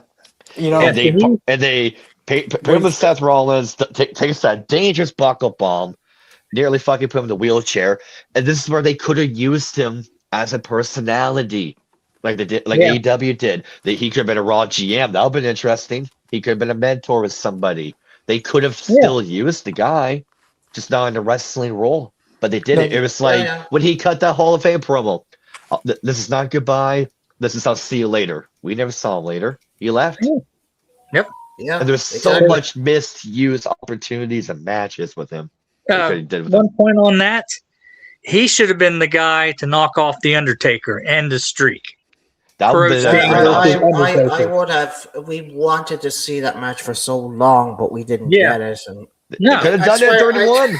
Yeah, I I blame had Seth it in my Rollins. head. I blame Seth Rollins. He was the one that injured him. Seth Rogen? What? Rollins. I'm joking. I know. Patrick's dog. Okay, I thought I swear to God, it's like. Oh, you're gonna knock me out. Oh, Crazy's that'd be so conspiracy broken. theory. Like, I'm not trying to Again, I would. I've always said this. If it was me managing Sting in WWE, I'd give him everything. I'd give this guy a red carpet treatment and say, "Look, well, everything, build you up." Everything. Yes. The Scorpion Death Slop. Yeah. Can you give him that? Yeah. But you know what I mean. You know what I mean. You know what I mean. Just Paladin. Sure we do. Oh. Well, he's not impressed. I mean, you guys come from an older generation. No disrespect.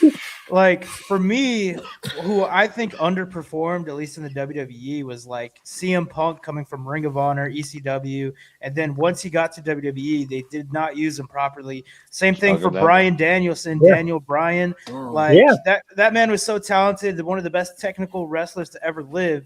And sure, he was a world heavyweight champion, but it was much like Dolph Ziggler. Like it was just empty calories. You know, it's like you got the big championship, but all he can go from there is downhill. And for me, it's like those. Well, he guys got a Bella. Hey. Oh yeah, he got Brie Bella. Yeah. No, he's doing well for he gets the Daniel Bella. So that works out. I wanted Nikki. You should have gotten Nikki. Okay, she got the big off, Tommy. Oh. Guys, I got two more recent ones. Yeah, hello, Ice. Yeah, I got one for you. No, Killer Cross. Hey, Killer Cross. Like, have you ever seen Killer Cross's TNA work? I have not. I've seen some of it. Yeah, dude. He could have honestly, at worst, you're Oh yeah, Karrion Kross. Yeah, of course. Yeah, if you've seen some of his work in TNA at his, like, if you're gonna not have him in the main event, you should have him be the gatekeeper mid Carter. A couple, like I'd say, 2 U.S. title, like 2 or 3 U.S. title reigns or Intercontinental title reigns, and two title. Like he should be at like a 5-time mid card champion, like 3 for this title and 2 for that title. You know, but decent reigns. And like, okay, he should be. No, here's the thing. I'm just saying that to prop up his titles. I'd make Sting WWE champion. Give him something. Oh, I agree. Yeah, I agree. I would want to shock the Sting. world. Like this is just me talking. Like this is my theory would be. You know what? Let's shock the world. Let's give him the belt that maybe a lot of the former WCW guys couldn't get, and I give it to him. He'd be a great one. Then do a safe finish where the buckle bomb doesn't fucking happen, and he beats Seth at the Night of Champions. Yeah, I agree, and I'll come back to Killer Cross in a second. But I actually think Triple H targeted Sting. Not just him. I'd say Vince McMahon. Oh, kill him! We want the wars, damn it!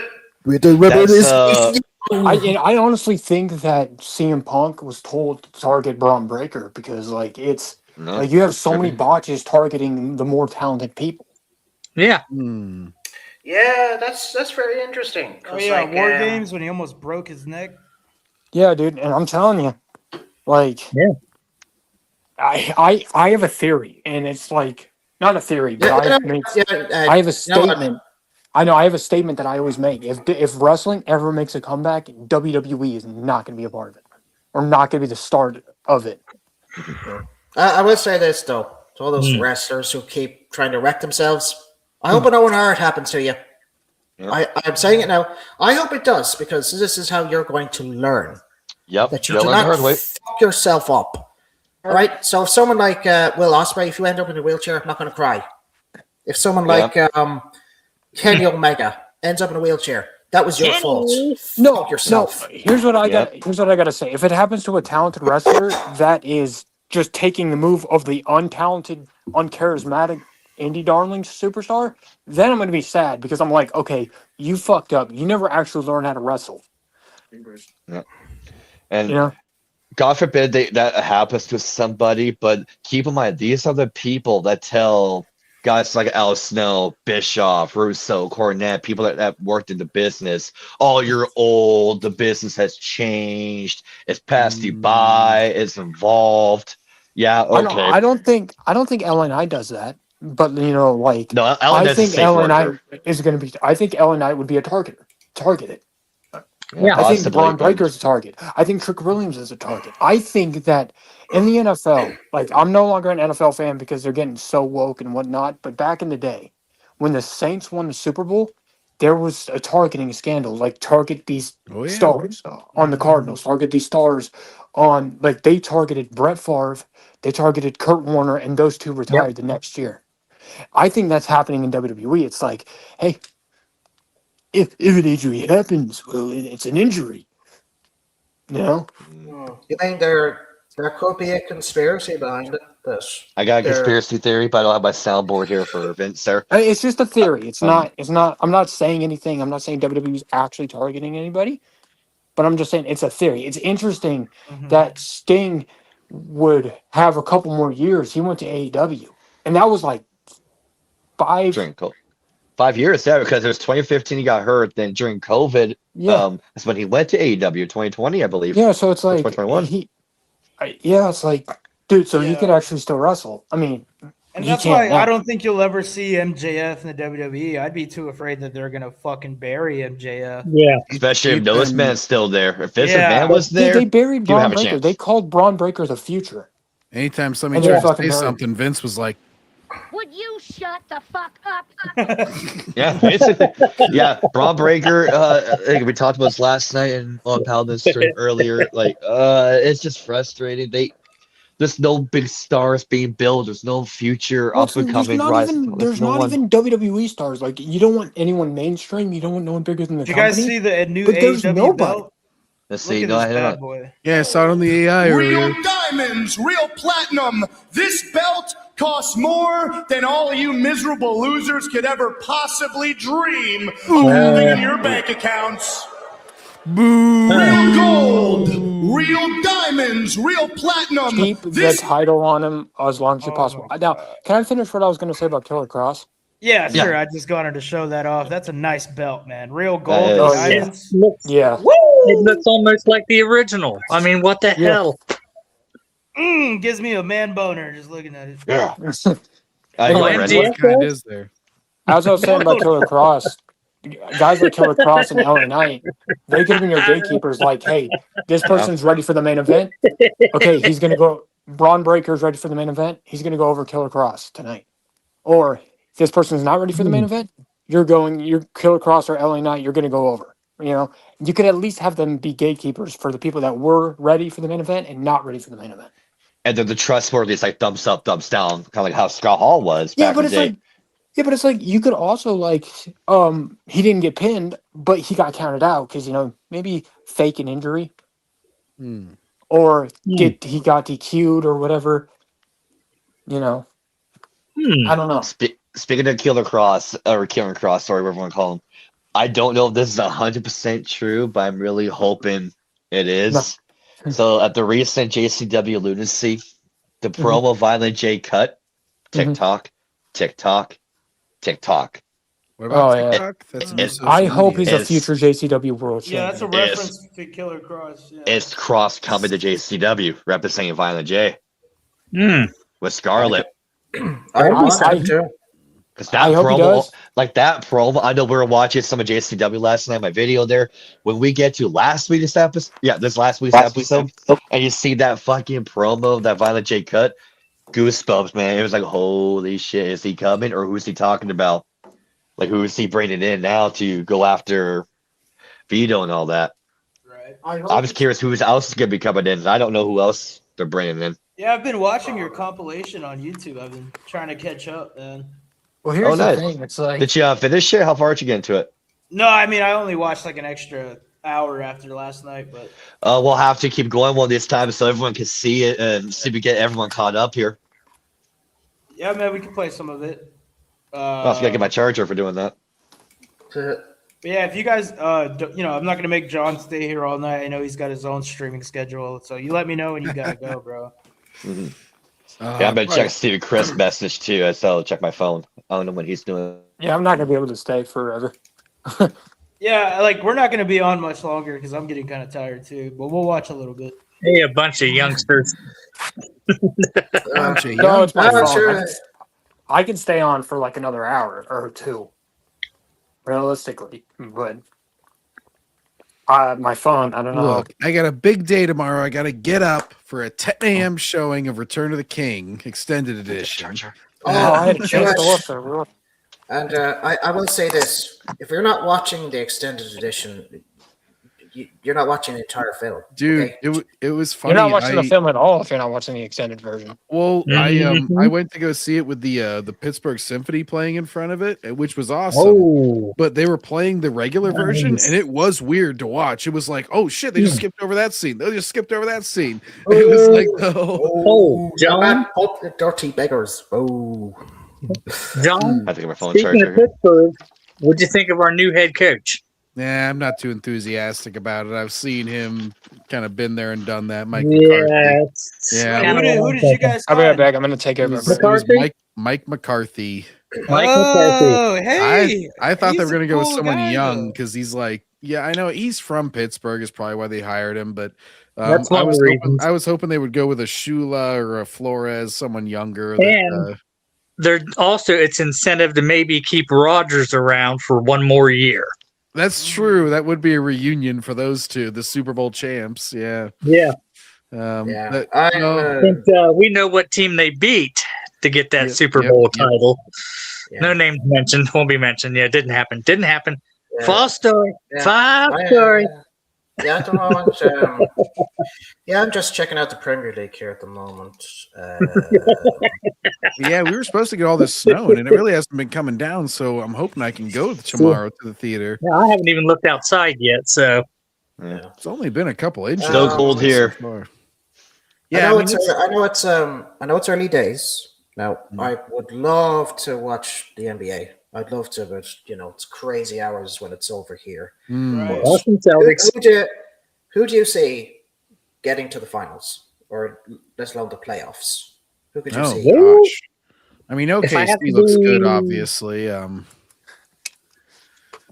far as the East goes, I mean, obviously the Pistons are looking rocking this year. Yeah. Um, I hate to say it because I'm a Celtics fan, but yeah, it's the Pistons. well, the Celtics Brothers is kind of a of- write-off here because they got Tatum out with his Achilles, right? Hey, Jalen Brown's no scrub though. My team's not gonna make it, but go Suns. Well, being from Pittsburgh, I don't really have an NBA team is the thing. So Yeah, that's the it's one like- thing Pittsburgh doesn't have. Yeah, we're kind of like, pick your Well- favorite players. I mean, I would like to see the Rockets But- make it, but Or the Philadelphia know- has a team. 76ers. Yeah. Did you know this, John? Pittsburgh has one thing that no other team has with their pro teams. Oh, same all their colors? pro teams have the same colors, black Yeah, and yeah. gold.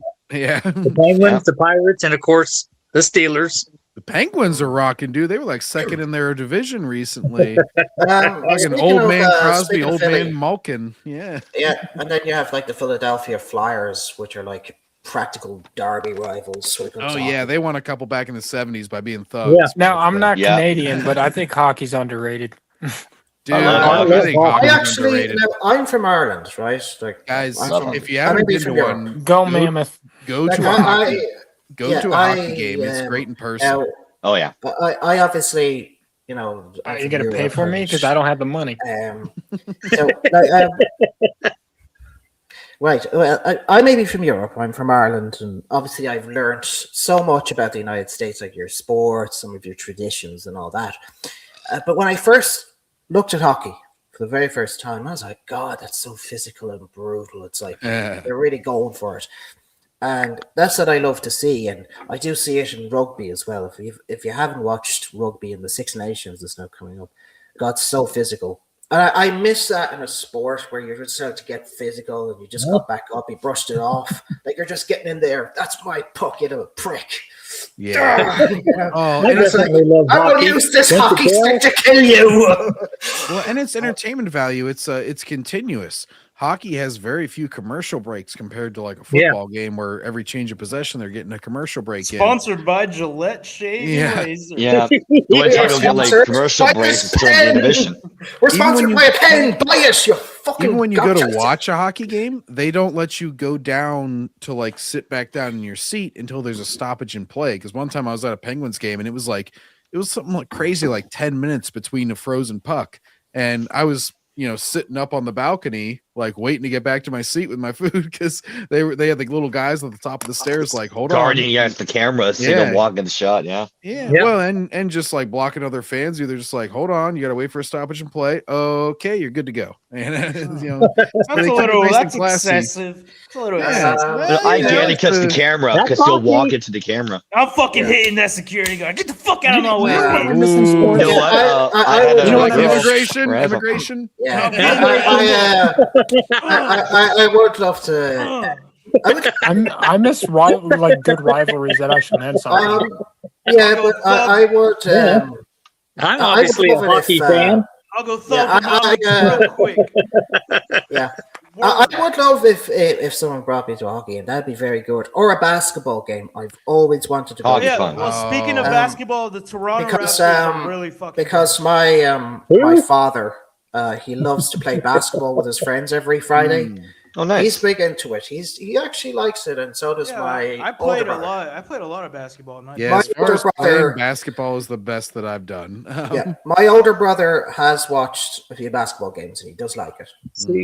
He's big. We are into because back in the day, we used to own NBA games. Like my younger brother, he used to have it on his PlayStation, and he loved it. God, you could it was so much fun for him.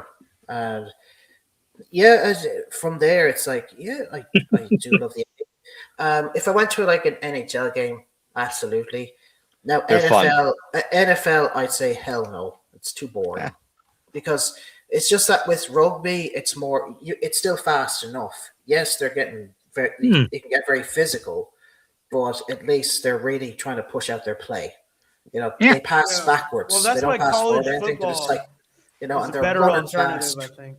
And you should see how muscular a rugby player is because they're literally doing things like a scrum where they're shoulder to shoulder. They have to be exact. If not, they have to do it again. Like it literally has to be shoulder to shoulder. They have to be now the amount of there is a lot of weight between the players and they have to have custom made suits. That's how built they are. No shoulder pads, no nothing like you wusses. Might as well wear a dress.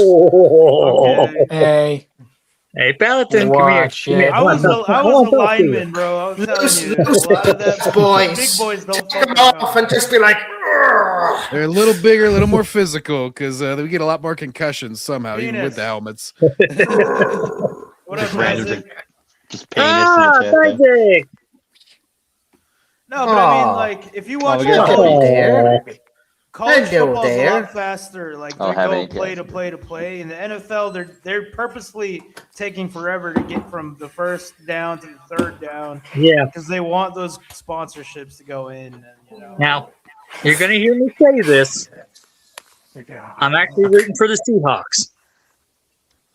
Well, that's good. This year, I'm rooting. Well, right now, I mean, the funniest would be the Broncos, just because they're playing with their backup quarterback now. Yeah, so that would be the most. It'd be nice that would be the most entertaining if we Patriots. just. I mean, the Patriots. It's pretty fucking bullshit that the Patriots are just going to luck their way into a Super Bowl by playing a backup quarterback. I mean, that's pretty much bullshit. But that's the New England black magic that's been happening for 25 years. But Now, I may not have my dog with me, but I have a picture of him there. His name is Chester. What a scruffy looking. Well, I won't say the N word, the Nerf herder. Who's scruffy looking? I got both my dogs with me because my. None of my cats are upstairs. They're all downstairs. Besides Mira. How many cats you got, Brendan? 9. Okay, I got 3 Siamese. Yep. So when we moved from the city, we had 2, and the rest either farm cat. One's the shop cat that's been here all of his life. He just made himself home, joined the family. Then rest were either rescued or we adopted them. But when it's nice out, it's just too cold outside for them to be out. When it's nice out, they stay outside. When it's cold, we keep them in. If you get arrested by ICE and deported, you can move in with Brandon. Yeah, right, bro. I mean, you can be my co-producer for editing and stuff like that. You could definitely be with me and Russo for free. Editing, that sounds like a lot of work. Yeah, on my PlayStation, yeah. Well, Not 2-3 podcast and my other YouTube channel on my PlayStation 5. So I got more fucking shit lined up now. Wait a minute, hang on. I've been in the United States since my family's been in the United States since the American Revolution. Who's the illegal alien here? Nobody. Oh. They just think I'm fucking too brown to be on their side. So what's your last name, sir? You could say that H stand the for illegal alien, Hernandez? if they were here, they would wear a halter top. They might need Tommy John surgery. You know? No, my last name's Halter. It's not even. Yeah, he's gonna wake up with an ice flashlight. Sir, do you know where you are? No, I'm probably more patriotic than any of you cocksuckers. That's true. Except for Brandon. We actually don't. Yeah, I'm not married. I'm Canadian, so I'm not in this conversation. We don't want to get I rid of have Tommy because military he's. in my family. Okay. We don't want to get rid of Tommy because he's a Vietnam good War, voter. World War II. We helped Same you, here. right? So go Revolutionary fuck yourself. War, Civil War, World War One and Two. All for. We're From gonna just from deport- present day to the American Revolution, dude. We're not going to deport people like Tommy. We're going to deport enough people from like California and Minnesota. We're going to move them north up to Canada and give them to them. Put them in the French region where it's already messed up. I mean, well, I will have room for you, but you can be, like I said, my co-producer, help with the editing, and all that good stuff. I don't need shit from you guys. I'll do I'm this. saying we're gonna keep Tommy because he votes the right way. So we're gonna keep him. I swear to God, right? Tommy loves this country. He can stay. Yeah. Well, as for my country, Poor Tommy. Yeah. At this stage now, with my country, Ireland, I would have to have very strict policies if I was in charge. Like literally, I wouldn't take anyone in. I would literally start deporting a lot of foreigners to get out because I've had enough. All right. On Friday when I was out, I decided to play a game called Count the Foreigners. Let's see how many are loitering around Dublin City for a laugh. I roughly counted 1,125 filthy foreigners running around. I want you all gone. Get out. How could you tell though? Different colored skin there, and they're I was thinking, who's gonna go there You mean first? the Irish aren't known for their tans. Jesus. They usually don't wear towels on their head The point being is that my country is it's going down a dark path of history because 500 years ago, we remember the terror and suffering of the plantations of old. They were horrific because we were under Britain's thumb. They were trying to basically erase Same with us. Scotland. Yeah. And 500 years later, it's come in a different form. We're undergoing plantations to electric boogaloo. Do you need the American military to clean up that mess? You know what?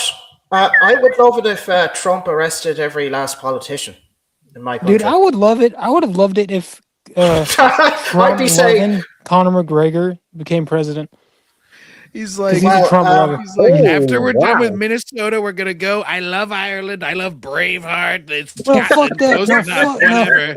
We No, got fuck Brave that, dude. Heart, Come to he's a great California. champion. Come to California. We need help California out needs to here. be saved. It's California needs it's to a be good saved. We thing, got 6 million but, votes. But the thing is, well, at least over here, the rise of nationalism is on the grow, and I've even grown to become a nationalist myself, an Irish nationalist, because Same. I believe in Not putting for my Ireland. country. I believe in putting my country first above everyone else, and especially all our homeless, to Irish workers, and enticing those that have gone abroad to come home. That's what I want to do. Paladin. Yeah. Agreed. How do you think I feel, man? Gavin Newsom's basically a Nicolas Maduro. Yeah. Right? billions and billions of dollars have been stolen from our federal government by Gavin Newsom and the Democrats. Exactly. And billions of dollars from companies are leaving the state of California. Taxes are on the rise because the state government's losing money, so they're just going to raise taxes on the middle class, which has already been gutted. So basically, everyone's lower class now. Homelessness is everywhere. Like even in my small town of 3,000 people, like not even 3,000 people, we have homeless people living on our streets. You like eastern side of California? I'm down south. Okay. I'm Kern County, like I'm right above LA County.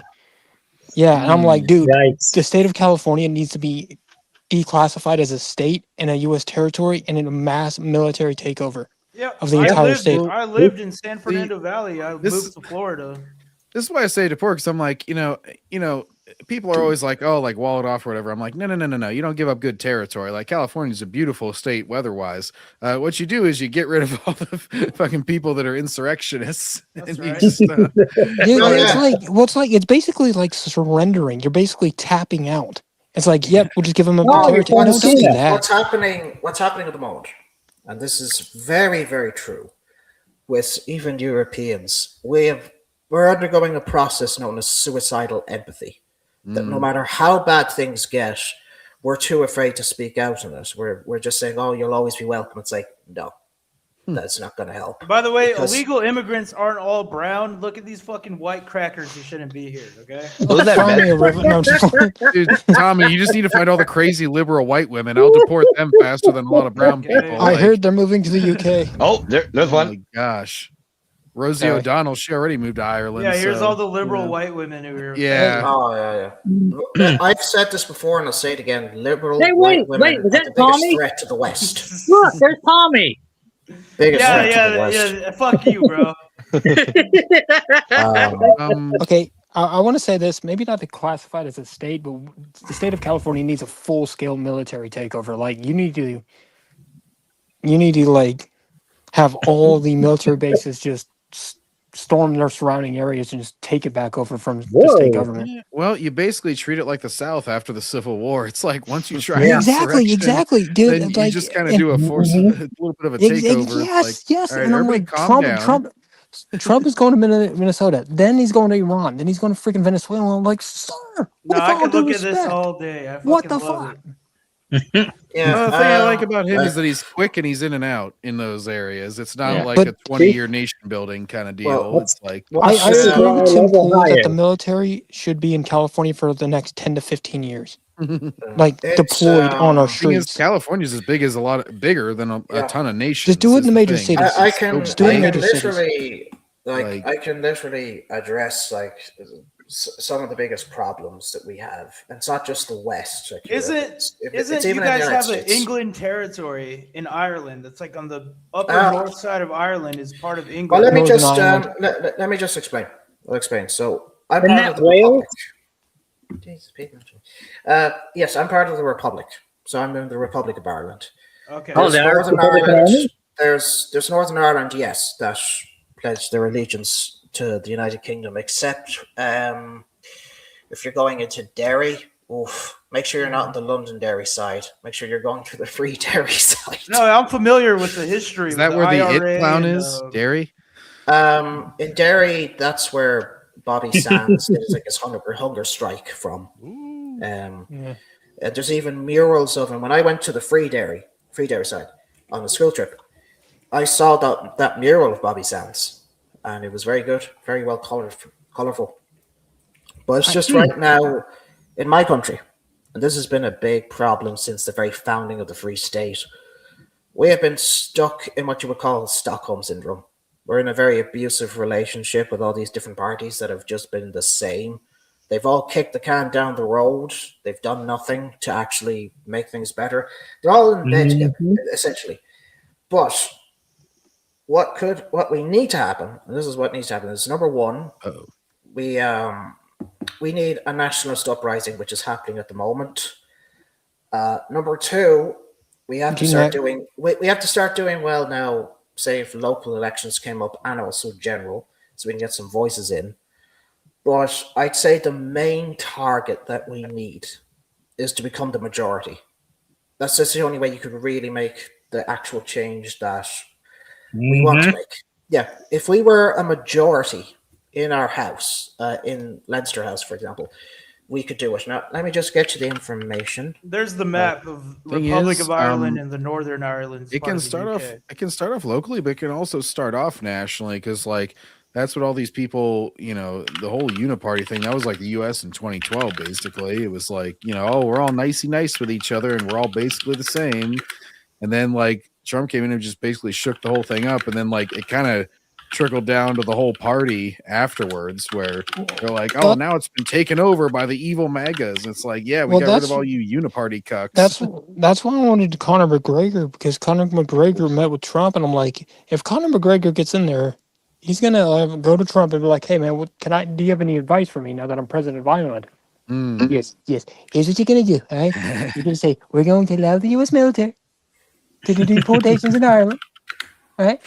And we're going to go after all the corrupt politicians and corrupt judges.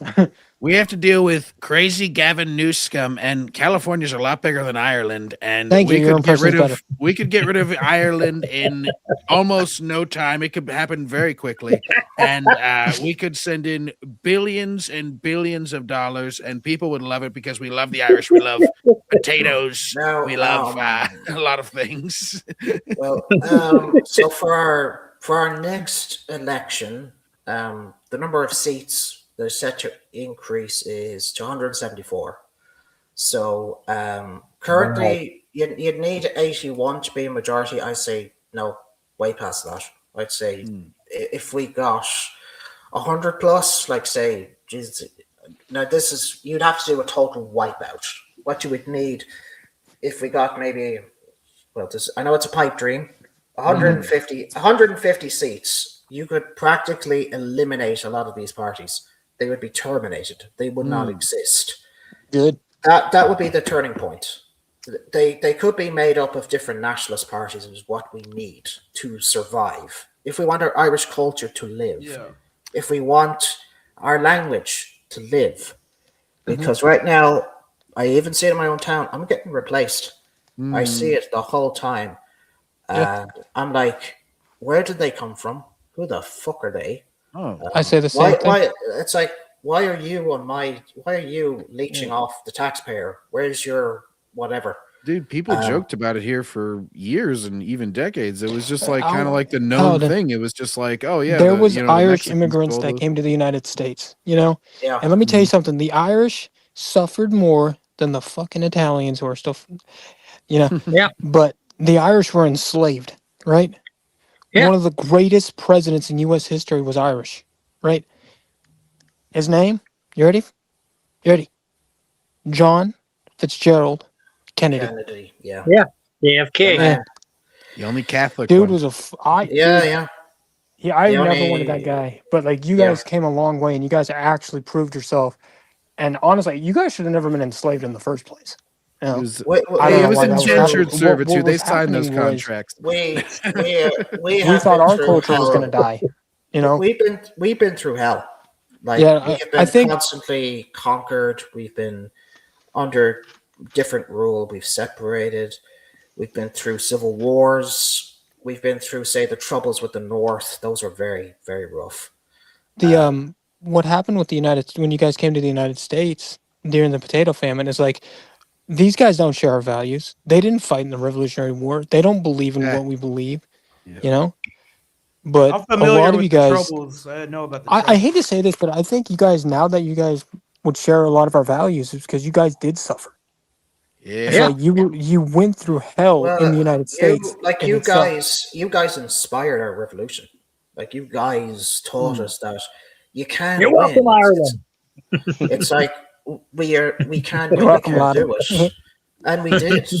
We didn't think we'd be free, and it's been a huge step in the right direction, and but it's just things fell apart over time, and like the patriotism within me has just increased over the last 6 years because I'm like, you know what?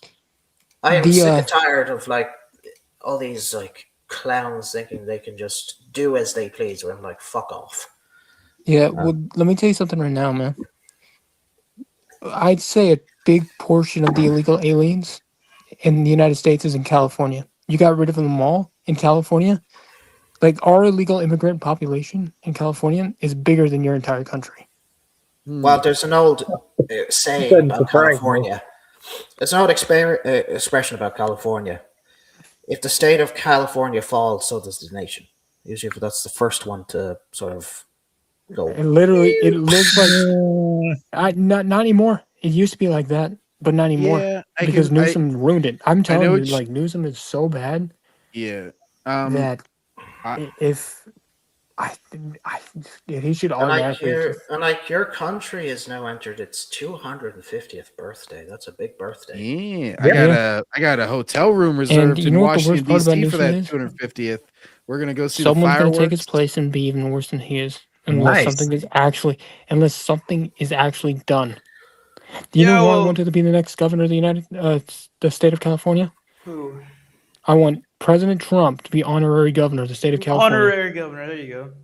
Oh, you Like, know it's gonna be I small call him neck. Donald What's his Dipshit face? do nothing the because it's like, impeachment dude, we're guy. waiting.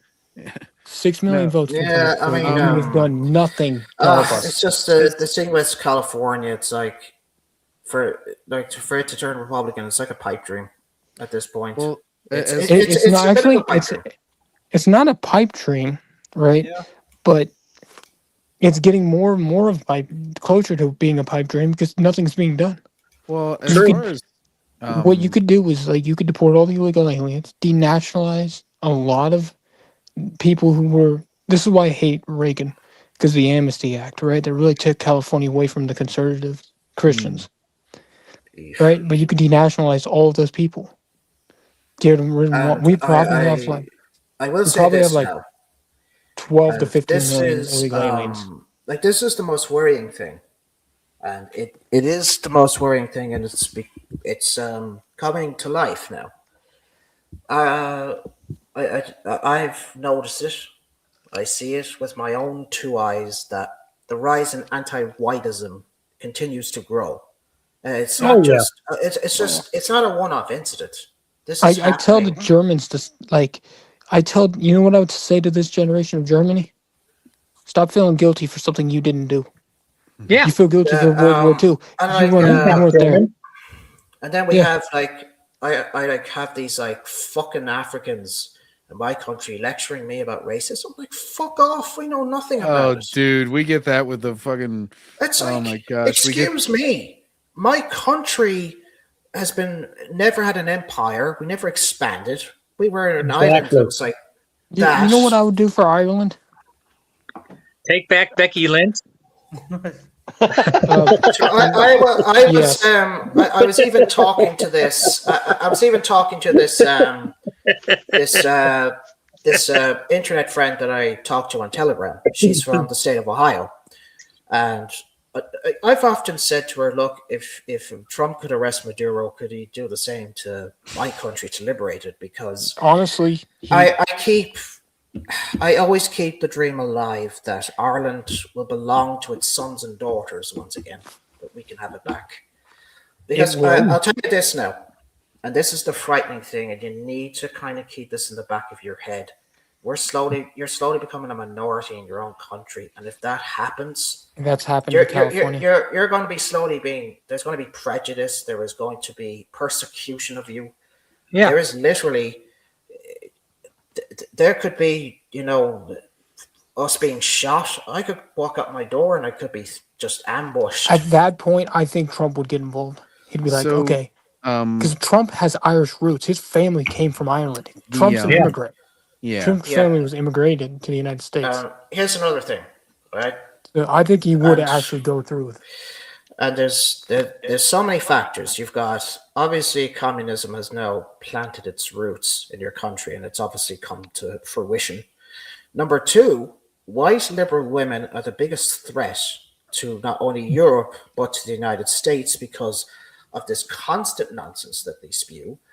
The fact that they have degraded men to a point where we're afraid to be masculine, we're afraid to be ourselves. Like, misandry is now the new norm. Forget misogyny. It's like misandry is getting worse.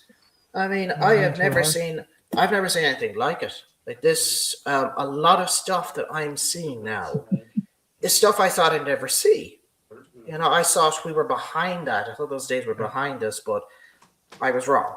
And it's like this is how suicidal empathy will work. This is how it works even here, right? Let's say a foreigner stabs a white person to death. They probably only get a slap on the wrist, and maybe because he had mental health issues, whatever. Let's just say I post something naughty on the internet and I get arrested. I could be locked away for like 3 years for doing that. At that point, if I was president, I would be like, Ireland, you let him go. You let all your people that said mean stuff on the internet and suffering, them go. Or I will basically do what Trump did and murder them, because I'm like, I don't like tyranny. That's beyond tyranny. I'll be like, yeah.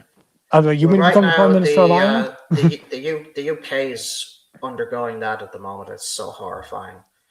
Yeah, and honestly, I feel bad for the decent people of the UK. There was a Scottish 14-year-old girl that defended her sister. Yep.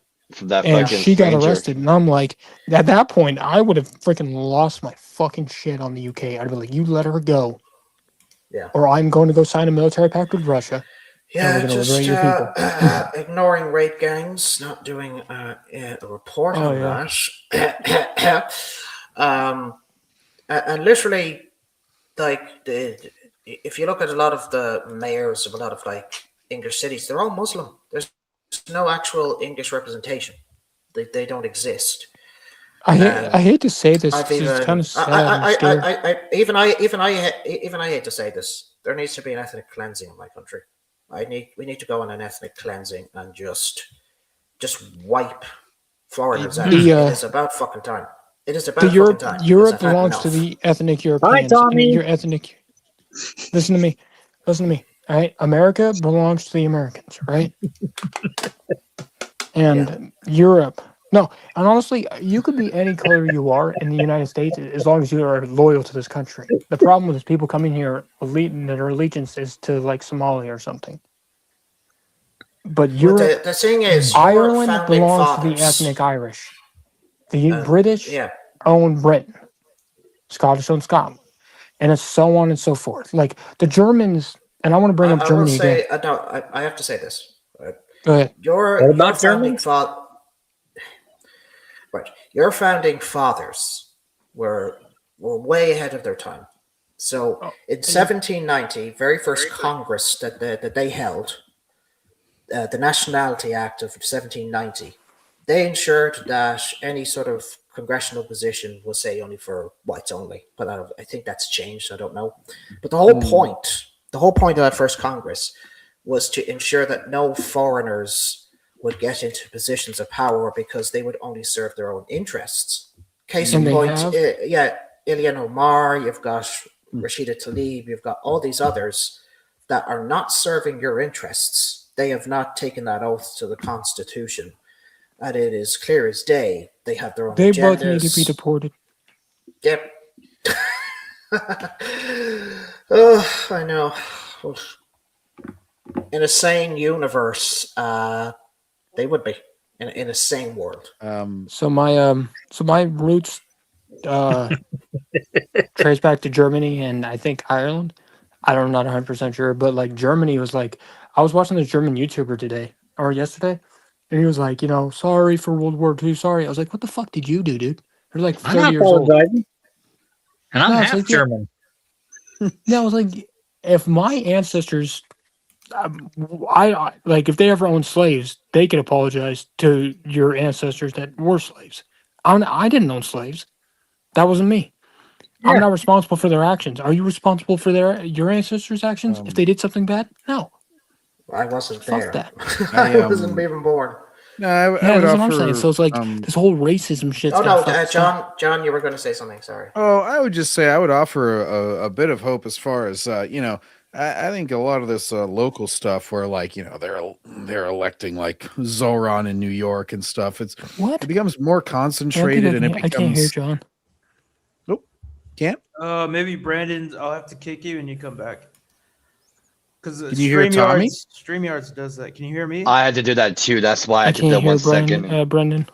Can you hear me, Brendan? I can hear everybody. Yeah. I'm gonna kick him. Yeah, I would I say think it's like their headphones. I would say it's Hi, all kind John. of it's all kind of like related to the culture and everything. Yeah, hey Jerry, but it's it all kind of goes downstream of each other, and it all seems to kind of come in a wave because like America was a lot like that. Like I said, in like 2012, and like before, you just had one guy just come in and say.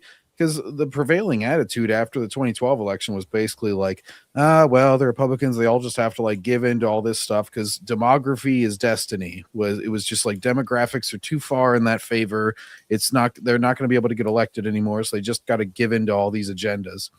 And Trump came in and basically like he upset all the Republicans because he was going against 15 other Republicans. And he said, screw all you guys. You guys are all owned by special interests. And, I'm not giving into that stuff like you're all saying that I have to.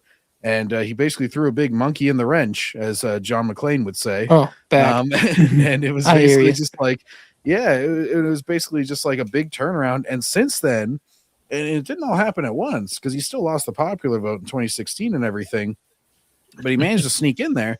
And then like, you saw culture change. You saw like even just something as small as YouTubers and stuff. And I was going to mention like Despot of Artrim, I think is an Irish YouTuber who brings up a lot of the advertisements and stuff. And that I've watched, but he and then like the movement kind of builds from there. Cause like, it's like once people aren't afraid to say the thing, then a lot of times it's like, oh, there's a lot more of us than we thought. Because like we were all like scared in because all the university people and all the media people, I can hear you, Brandon.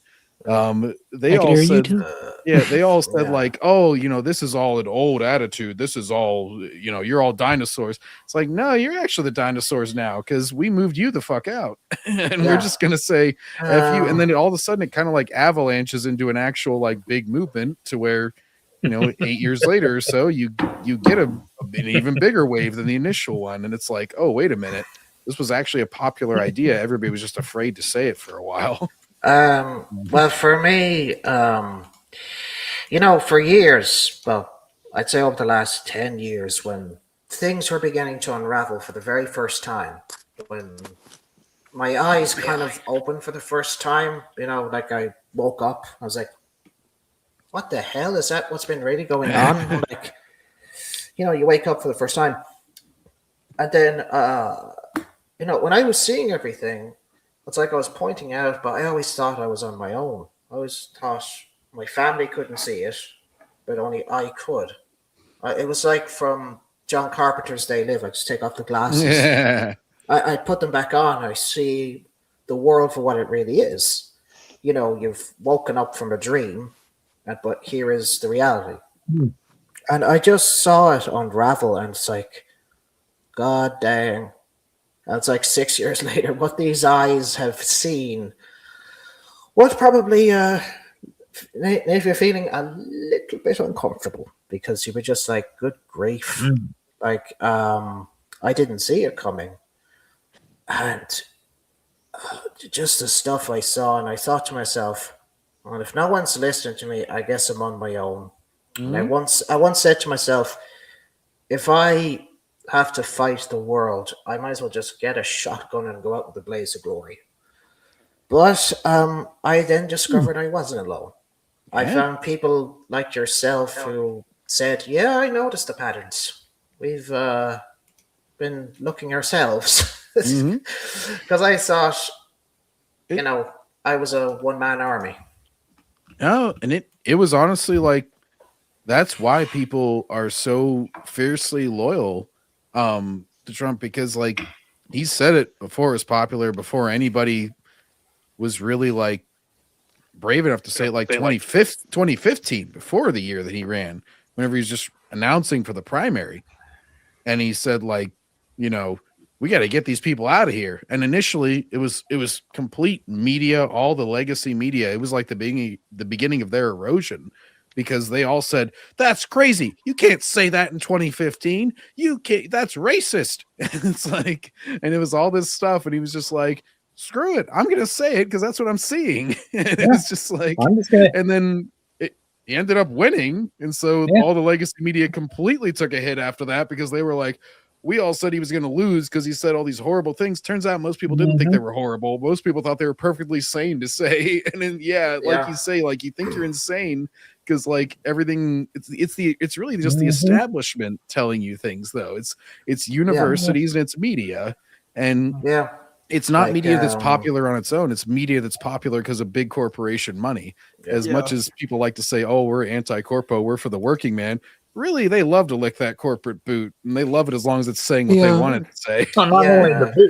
Well, it's like what Trump said about the 2020 election. Everyone was like, "Oh, it wasn't rigged. It wasn't rigged." I've known people that were voted for Trump that said it wasn't rigged, and now it's like now everyone believes it's rigged, and they have the guy that did it, and who can spill the beans. In the same way how they say January 6th was so far worse than Pearl Harbor. That pisses me off. That pisses me off. Well, that's anytime they bring that up, I just say Marxists- you've done worse in the last week in Minnesota, so F off with that. yeah. Well, that's what Marxist Democrats will do. They will just try and, blow something that wasn't a huge deal out of proportion, and they'll compare it to disasters which were horrific. Like 9/11, I was there. I saw the buildings fall. I saw nearly 3,000 people die.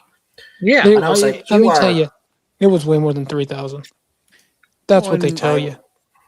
And you have your podcast on X for a reason, I'm sure, because like that was a huge turning point. The information just being able to be out there, because it wasn't just X that changed. Then YouTube was held accountable for suppressing stuff.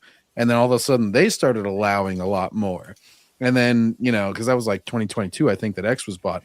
And so it was like, it causes a domino effect as soon, because the thing is, to hold control with an unpopular idea, you have to have the blanket. You can't just have one little part. Like, I just feel like the mainstream, they're digging their grave. It's like the more they talk, the worse it'll get. Let them. You're fighting a bigger and bigger tide, and you're going to get enveloped by it. So. And it's like, no matter how much money you have, you could have the money, you could have all that, but it's just not going to work. And the mere fact that this is what the UK government did. They made this like video game to it's essentially just to find out how extreme you are. I saw Asmongold playing that, And I'm like, so you can't think like a normal person. You are evil if you think normal. Yeah, that's what a communist does. I'm not normal. Well, none of us are. I'm only half white, but I see the victimhood with white people. It's like to the mainstream media doesn't exist. If you're white, there's no way you could be a victim of racism or unfair advantage in the workplace. I could give you examples right now. All right, we were slaves once upon a time. Like, whites were slaves. We were sold off to like the Islamic slave trade, the Armenian genocide. Irish slaves, probably back when we went to America. We've been through hell. Like, white people have been through hell, and sure, even Africans We're were slave 7% of the population of the entire fucking world. We used to be 36%. We are now the ones you have to protect. The bubonic plague. The bubonic plague was a manufactured fucking disease. So was COVID. Right. Okay, I wouldn't go that far. Okay, I'm just there's saying. some conspiracy. There's some conspiracy theories. Okay, I don't mind. Others, I'm saying to myself, okay, someone get the madhouse. Calling madhouse, mad.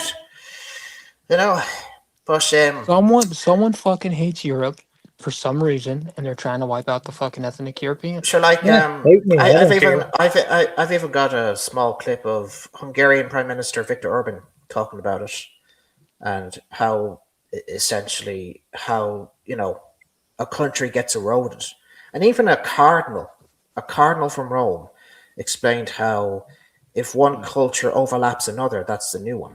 Well, and, that's what happened in California. Was it the Polish guy who he standed up against a lot of the other EU policies, and he's getting a bunch of shit for it from the other EU nations. Tommy, I sent you those fucking photos on Instagram earlier tonight That was fucking awesome. You just see the cultural shift of like people willing to stand up to this shit. Yeah, I where- saw that. I saw that happen live. Dude, the fucking game developer where they're like, you know, they bring up they post some chick from their game and it's like, you know, a traditional like blonde hair, you know, European looking woman.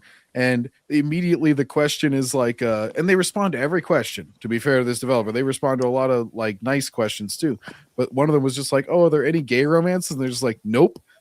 And then like immediately, and that simple response, just a nope. We're not going to include that. Like, not everything is included in every game. They're just like, "Wow, homophobic. Wow, holy crap, look at them." And it's just like, you guys are fucking so easily triggered and so like insane. Yeah. You think this is hateful, like to just not cater to Yeah, you it's one like- time. Well, you don't It's cater like, to us. Why should we cater to it's you? like make your own video game then. Oh, I just call him. I'm like, you're just a fucking narcissist. You just have to be pedestalized and catered to every They single have time. to be the victim every time. Yeah. They're never the aggressor. They're never the angry.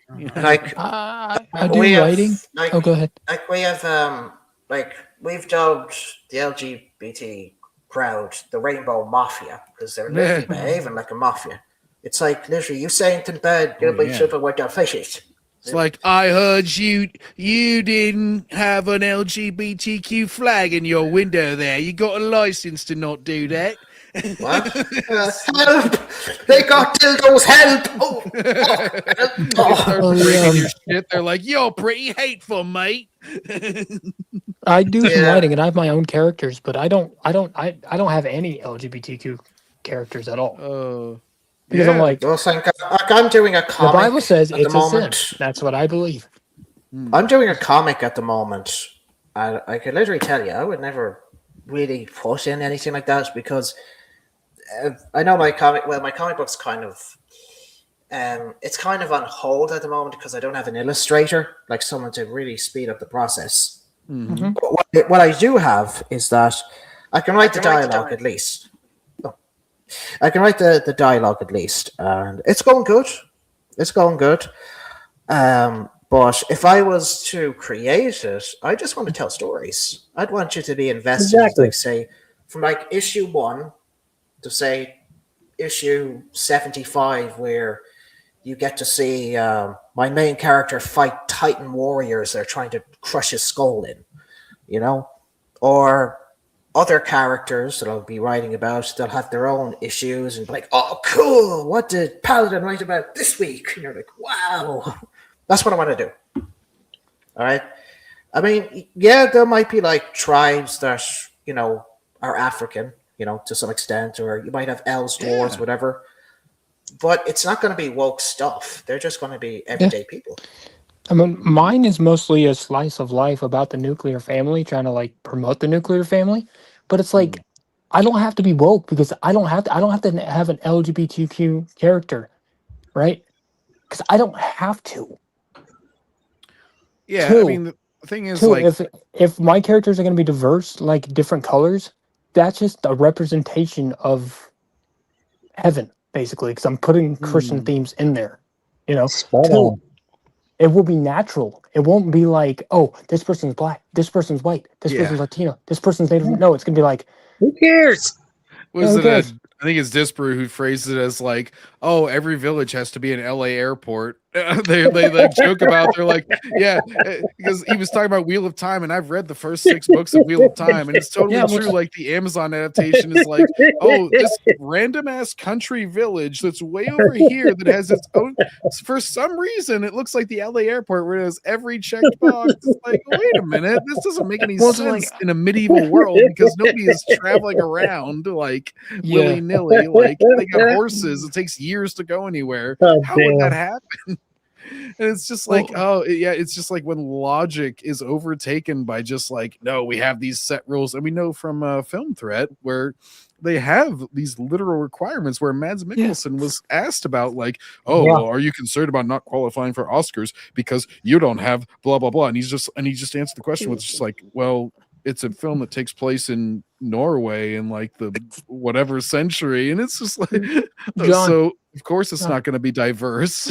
Well, it's like if if I wrote a black couple, like a black woman marrying a white man, the right's not going to care if the writing's okay, if I don't make it a big deal, right? The Democrats will. It's like, oh, she should be with the white man should be with the white people, and the black should be with the black. That's what the Democrats will say. Well, except the white chick should be with all the other ethnicities. That's the other. No, I funny said thing. a black woman marrying. No, a white I know, man. I know what you mean. Oh, I'm just yeah, like saying in the reverse sex situation, it would totally be okay because it'd be like, yeah, those white women shouldn't settle. Damn. Yeah. What's It's like 100% in Hollywood though. Like they're like, oh no, you know.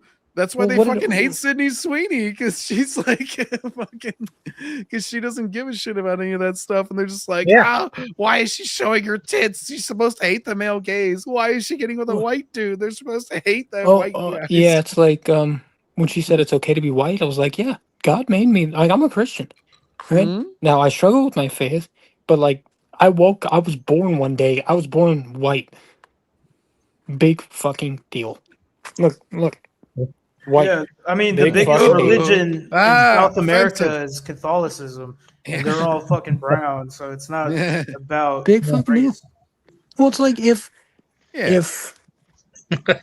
I adopted a girl, like if I got married, right, and we adopted a kid from Mexico, do you think the right's gonna care or the left's gonna care?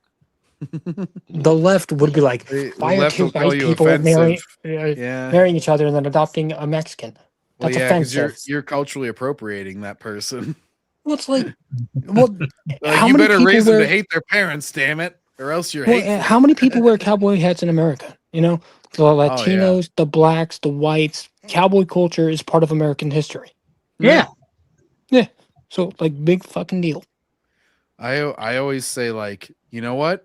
As far as censorship goes and everything, whenever I was in like, you know, more whenever it was like the left was the predominant like thing, like whenever I was in like a Collider fan group and shit, I was walking on eggshells. I was scared as hell to talk about how I wanted to talk about. And now, like in groups like this and in like, you know, Nerd Rock, you know, Critical Drinker, Maul or whatever, it's like, holy crap, it's so freeing to just be able to talk naturally, and you're not trying to offend anybody, you're not trying to be edgy or anything like that. It's just like, holy shit, I don't have to think about 10 different angles of how I could offend someone before I speak. Like, Well, here's something very unique. All right. Now, Liverpool Football Club, they have this on their crest. It's a slogan that will always resonate with everybody. It says, "You'll never walk alone." And you actually hear that song, and they would sing it in Anfield. And there was so much truth to that because you think you're walking alone, but you ain't. There's always someone with you, you know? And that's something I've learned. I thought I was always alone, but I've always had the grace of the good Lord. This is it's an ornament. It's dates Eastern Orthodox Christian. Very nice little thing. I don't know where. I think it might have been a gift from my brother. I think it could be. There's Pray the Virgin without Mary. ceasing. There's the Virgin Mary with Jesus, and there's some two angels there. I like to keep it at my desk from time to time. Hey, can I Even speak got to the some- Catholics here? Yeah, even got holy water from Lourdes as a gift. Nice. Oh, nice. I'm more of a non-denominational Christian, but denominations need to stop freaking fighting with each other and just unite as one body of Christ. Sure. Over here, Catholics and Protestants are actually teaming up because we've had Good. enough of these. That's how- Because we've had enough of these That's what's Muslims supposed to be. turning up on our front door. We're like, you know Same. what? You and I, we have something in common. You want to kick ass? How about we team up? You want a tag team match? Jesus is Lord! Well, in the old I days, don't have anything Jesus, but what I in the have old here, days, I have Val Kilmer Batman. Here's the funny thing though about the Crusades. The only person that could ever order one was the Pope. So I was making a between- joke, man.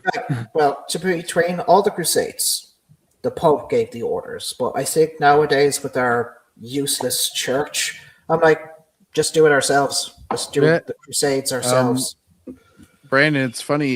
You mentioned like all the denominations kind of teaming up and stuff. And that happened in Phoenix, Christ Church of the Valley. It's like a huge ass church.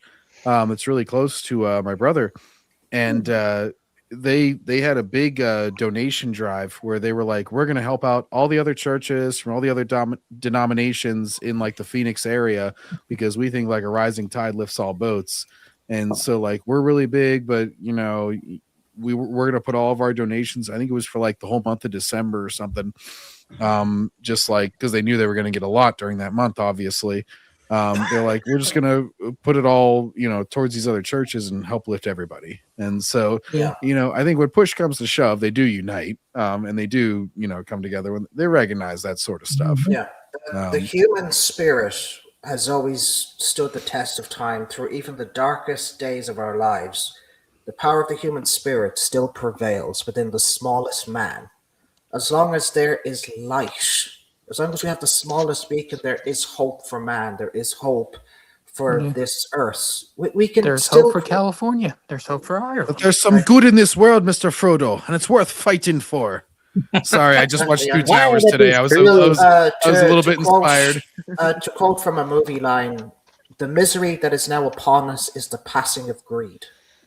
You know, we say like tyranny doesn't last forever, and my friend from Ohio said this to me, that tyranny doesn't last forever, because she knows firsthand about it, because she's originally from Hungary.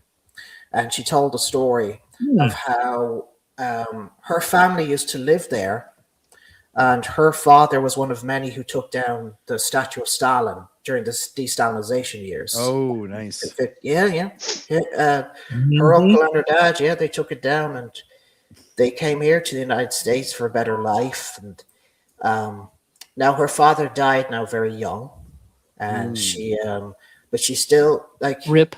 Her father warned her about everything, about the media, about how it works, how it operates. So she was very well prepared for your media circle. She kind of had that sixth sense in the back of her head. Nowadays, she's in her 70s. Her name's Violet. She has a granddaughter she loves to talk about. And she'd tell me about the weather. It's very cold. I think they're in a snowstorm at the moment. Yeah, we got 33 states in a snowstorm. Sorry to cut you off, but and she does tell me some interesting things about your country, because like the United States is a different breed of animal than say to a European country. States are very different. I understand what you're saying. Yeah, it's that is the best state. Well, it's just that you've got various different, you know, nationalities. It's got a rich history. Like we came over there, the Italians. Melting pot. But I think with Europeans, they could adapt better than say others. Yes. I'm always good with immigrants as far as it's like, you know, you come legally and then you know, you're there for the betterment of the culture. Did you guys hear what Trump did? It comes down this to. is important. Oh, go ahead. Sorry, John. I just think like conceptually, it's like if you're there because you should come to a culture because you think it's better than your own. If you're moving from a place, ideally you would be moving because you think the place that you're going to is better. And so you shouldn't be looking to change the place. You should be looking to like, oh, I love your place, and now I will, you know, enjoy your place. Donald like Trump, you. right? Yeah, you don't see a Guatemalan flag on my fucking wall, boy. Yeah, so it's like, that's why I like it, Tommy. That's really just like the basic conception. That's basically what it boils down to. It's exactly like two things. Bush, this right here. But sadly, I could never leave my home. I have so much here. You know, you never have to move. Certainly, I have my parents. I have my parents, my dog Chester. I have my brother, two brothers, a sister-in-law, and a wonderful niece is 4, and I could not leave her behind. I couldn't. I don't want to miss her big days. You know, she's starting big school in September. She'll be 5 in May, and she is the funniest little girl you'd ever meet. You'd love her. Paladin. Yeah. Paladin. So 2 things. This picture right here that I have as my thing is the paper that my uncle showed me of my Revolutionary War ancestors. So it says you're the seventh generation. I'm probably the 8th generation because my uncle, the blood that flows through my uncle's veins also flows through my dad's veins, also flows through my veins, right? And this is the Revolutionary War paper. 2, what Donald Trump did was say our main priority for legal immigration is Europe, as ethnic Europeans. Well, yeah, it's just a lot. Practically speaking, it's a lot easier to filter out people and do them legally through an ocean rather than over a land, crossing. Yeah. That's why Ireland does kind of have a natural advantage in that respect. If they ever do get a good immigration policy, it's like you're an island. Oh, it's very easy to control. We Irish always keep this saying very close with us, and I still say it from time to time. Teoig law. It means our day will come. And I'll tell you, our day will come when we can drive these invaders out. We can prosper once again. That it belongs to the Irish sons and daughters. I'd say you guys need about once you guys get your country back, you need about a couple patrol vessels, like not patrol boats, but like patrol ships to patrol the water, so you make sure no one else comes in. Well, that's the problem with the British Republic because they're right by the border where all the goods come into Ireland, and that's why he was talking about the troubles.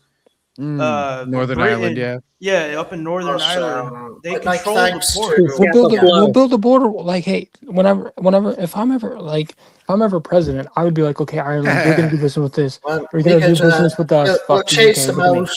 We'll chase them out. We'll fling them with potatoes. Take that, you bastards. Go away. Hey, I had to overcome a lot of prejudice myself because, my grandpa, one of his favorite phrases, one was about black people, which I won't repeat on this podcast, but the other one was about Irish. He was like, God damn, Irish couldn't even grow a potato right. he was fucking British and he was fucking racist against Irish. Yeah.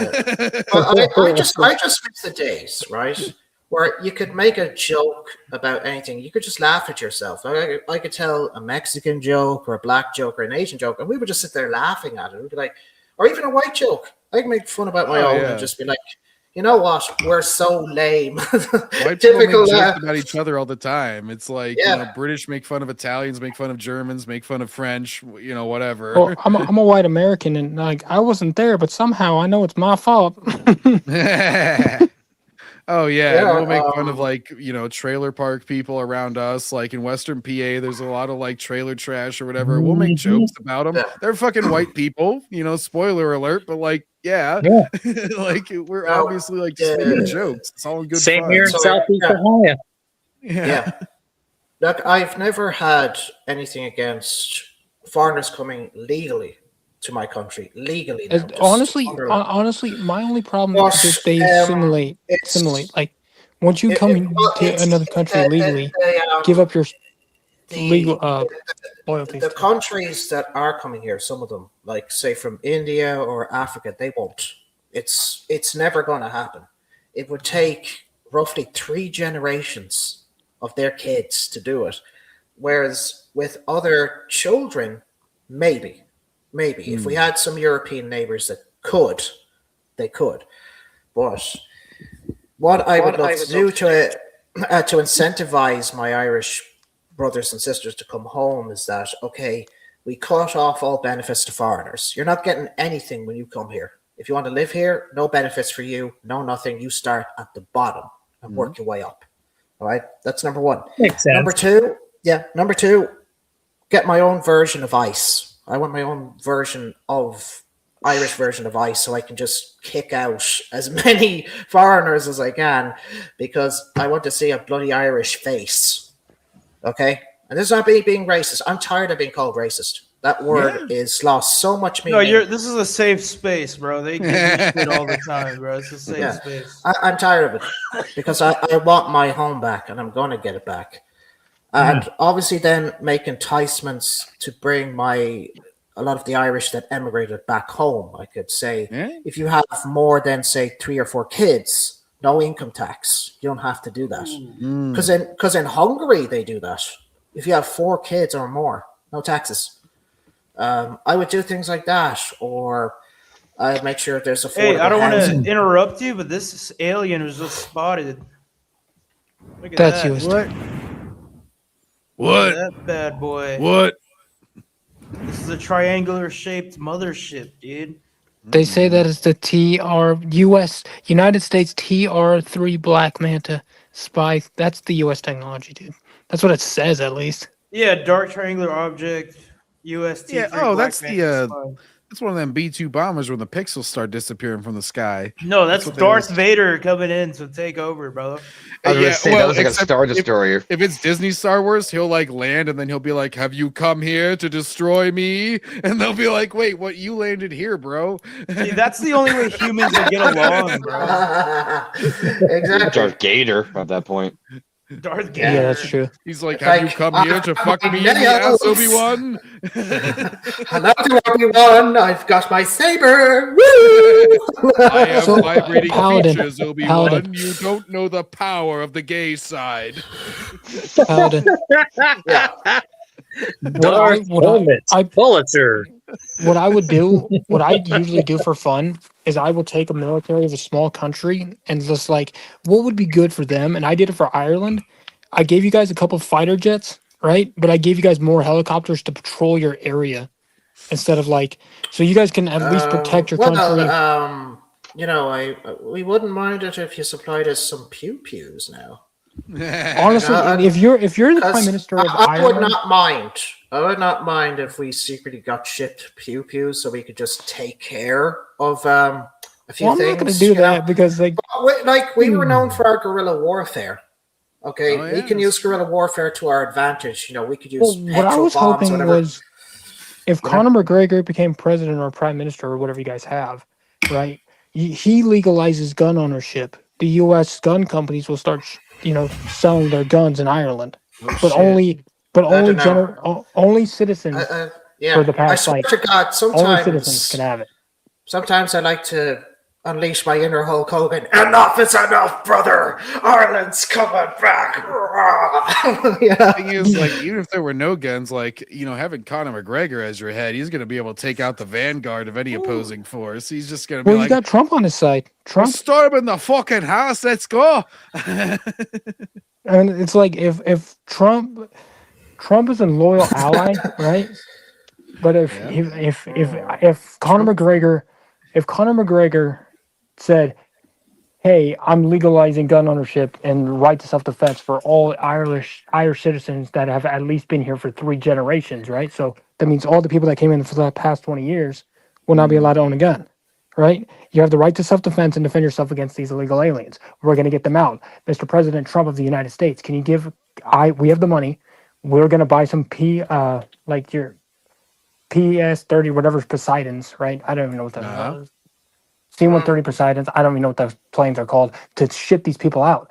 You have military bases. We have military, as the United States, we have military bases in Ireland. We could assist in their deportation process, right? Oh, if Ireland ever decided, like, "Hey, we want to do this operation," like, I 100% think he would, like, help out with that. And the thing is, like, it would be very easy to negotiate with him. Trump's a real petty guy, He's going to be like, "Look, I want Rosie O'Donnell in jail, okay, first of all, because she's in Ireland now. And second of all, I want at least 100 bushels of potatoes." We love Idaho potatoes. We love Idaho. They're golden, they're brown, they're wonderful, big, beautiful brown potatoes. But we also love the Irish, and we want some Guinness. I don't drink myself. I've never drank. I never drank a drop. But all right, Marco Rubio loves the Guinness. Well, I think we all agree here. So can we get back to wrestling? All right, sorry. All right, what's about wrestling? So Conor McGregor. Now, so Sheamus. I don't know what Sheamus is. I don't know. I don't really know what Sheamus's future is going to be right now. But I was just going to ask, should we continue where we left off of last night? I know he fought with Cena at whenever they had the 3-on-3 match, but that was the last time I saw Sheamus. If you want, Tommy, we can pick it up from here because this is where we left off last night. Was the end of episode 4? Well, no, because I watched up to here, to an hour 30. So I'm a little further ahead than where we left off. Okay, let's see here. Okay, try to see the thumbnail here. Okay, that's okay. Yeah, so we're here. Just let it. I guess you can skip it a little bit here. Yeah, I'll let it skip a little bit. Okay, so Tommy watched a little bit more, so he's seen episode 5. Last time we all left off with 4. It's Russo, bro. The birthday boy. There's definitely Russo. Yeah, wait, did we watch this where he's like... Yep. This is when he Yeah, came we've out and seen announced. Yeah, this is episode 4, so keep going. JCW to the world. So what that means is there's going to be some drastic changes around here. And those changes are going to start at the bottom all the way to the top. Started from the bottom, now we're here. And you know what? There's going to be risks involved, and you beloved juggalos might not like some of the decisions I make. But guess what? Tough shit.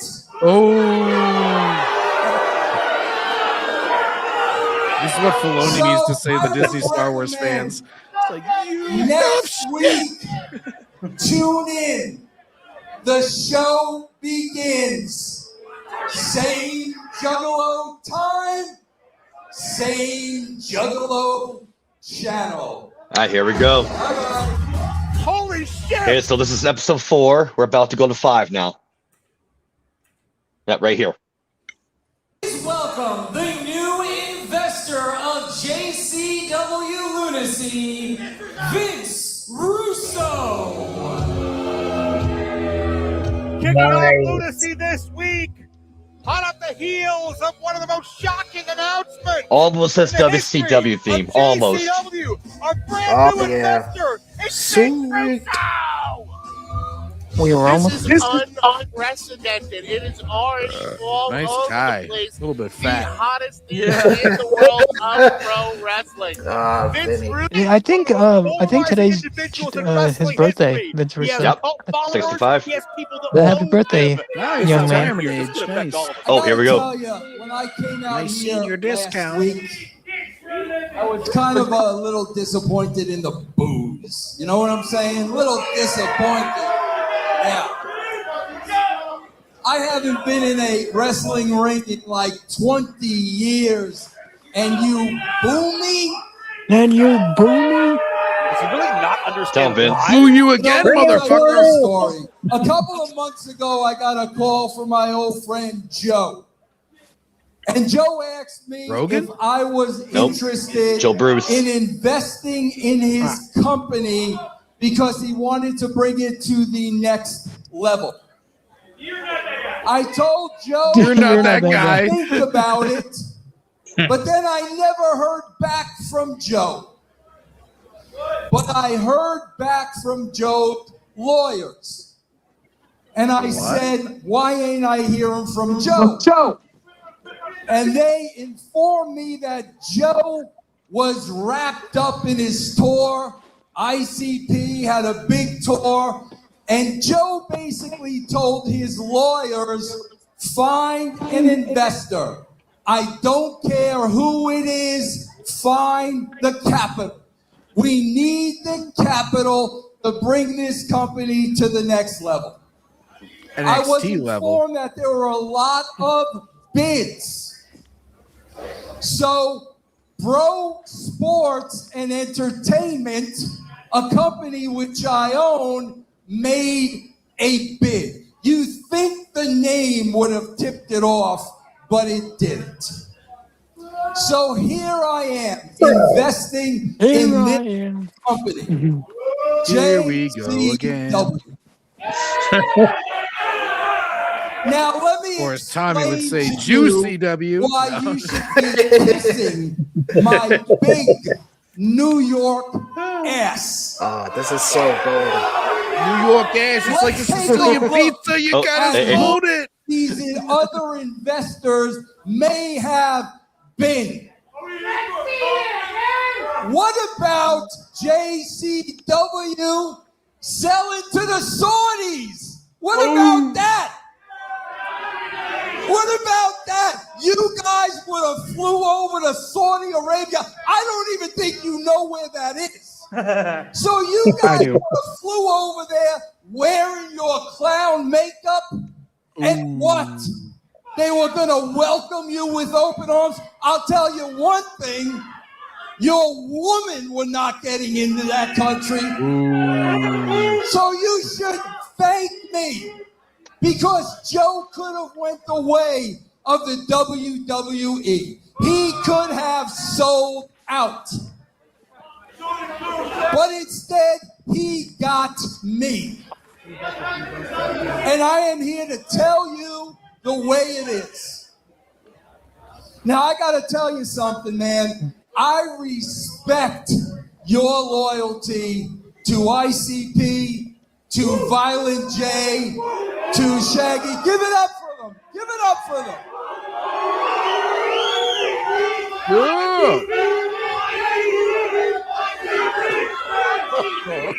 Right? I know. Okay, we know the alphabet. We know the alphabet. And I respect. Do all of us though? This company.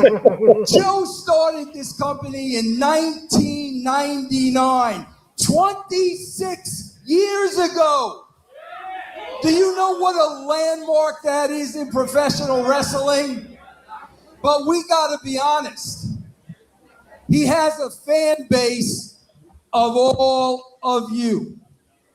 And where you may be loyal, you are simply not enough.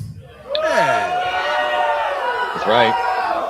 We need to bring JCW to the entire world by any means necessary.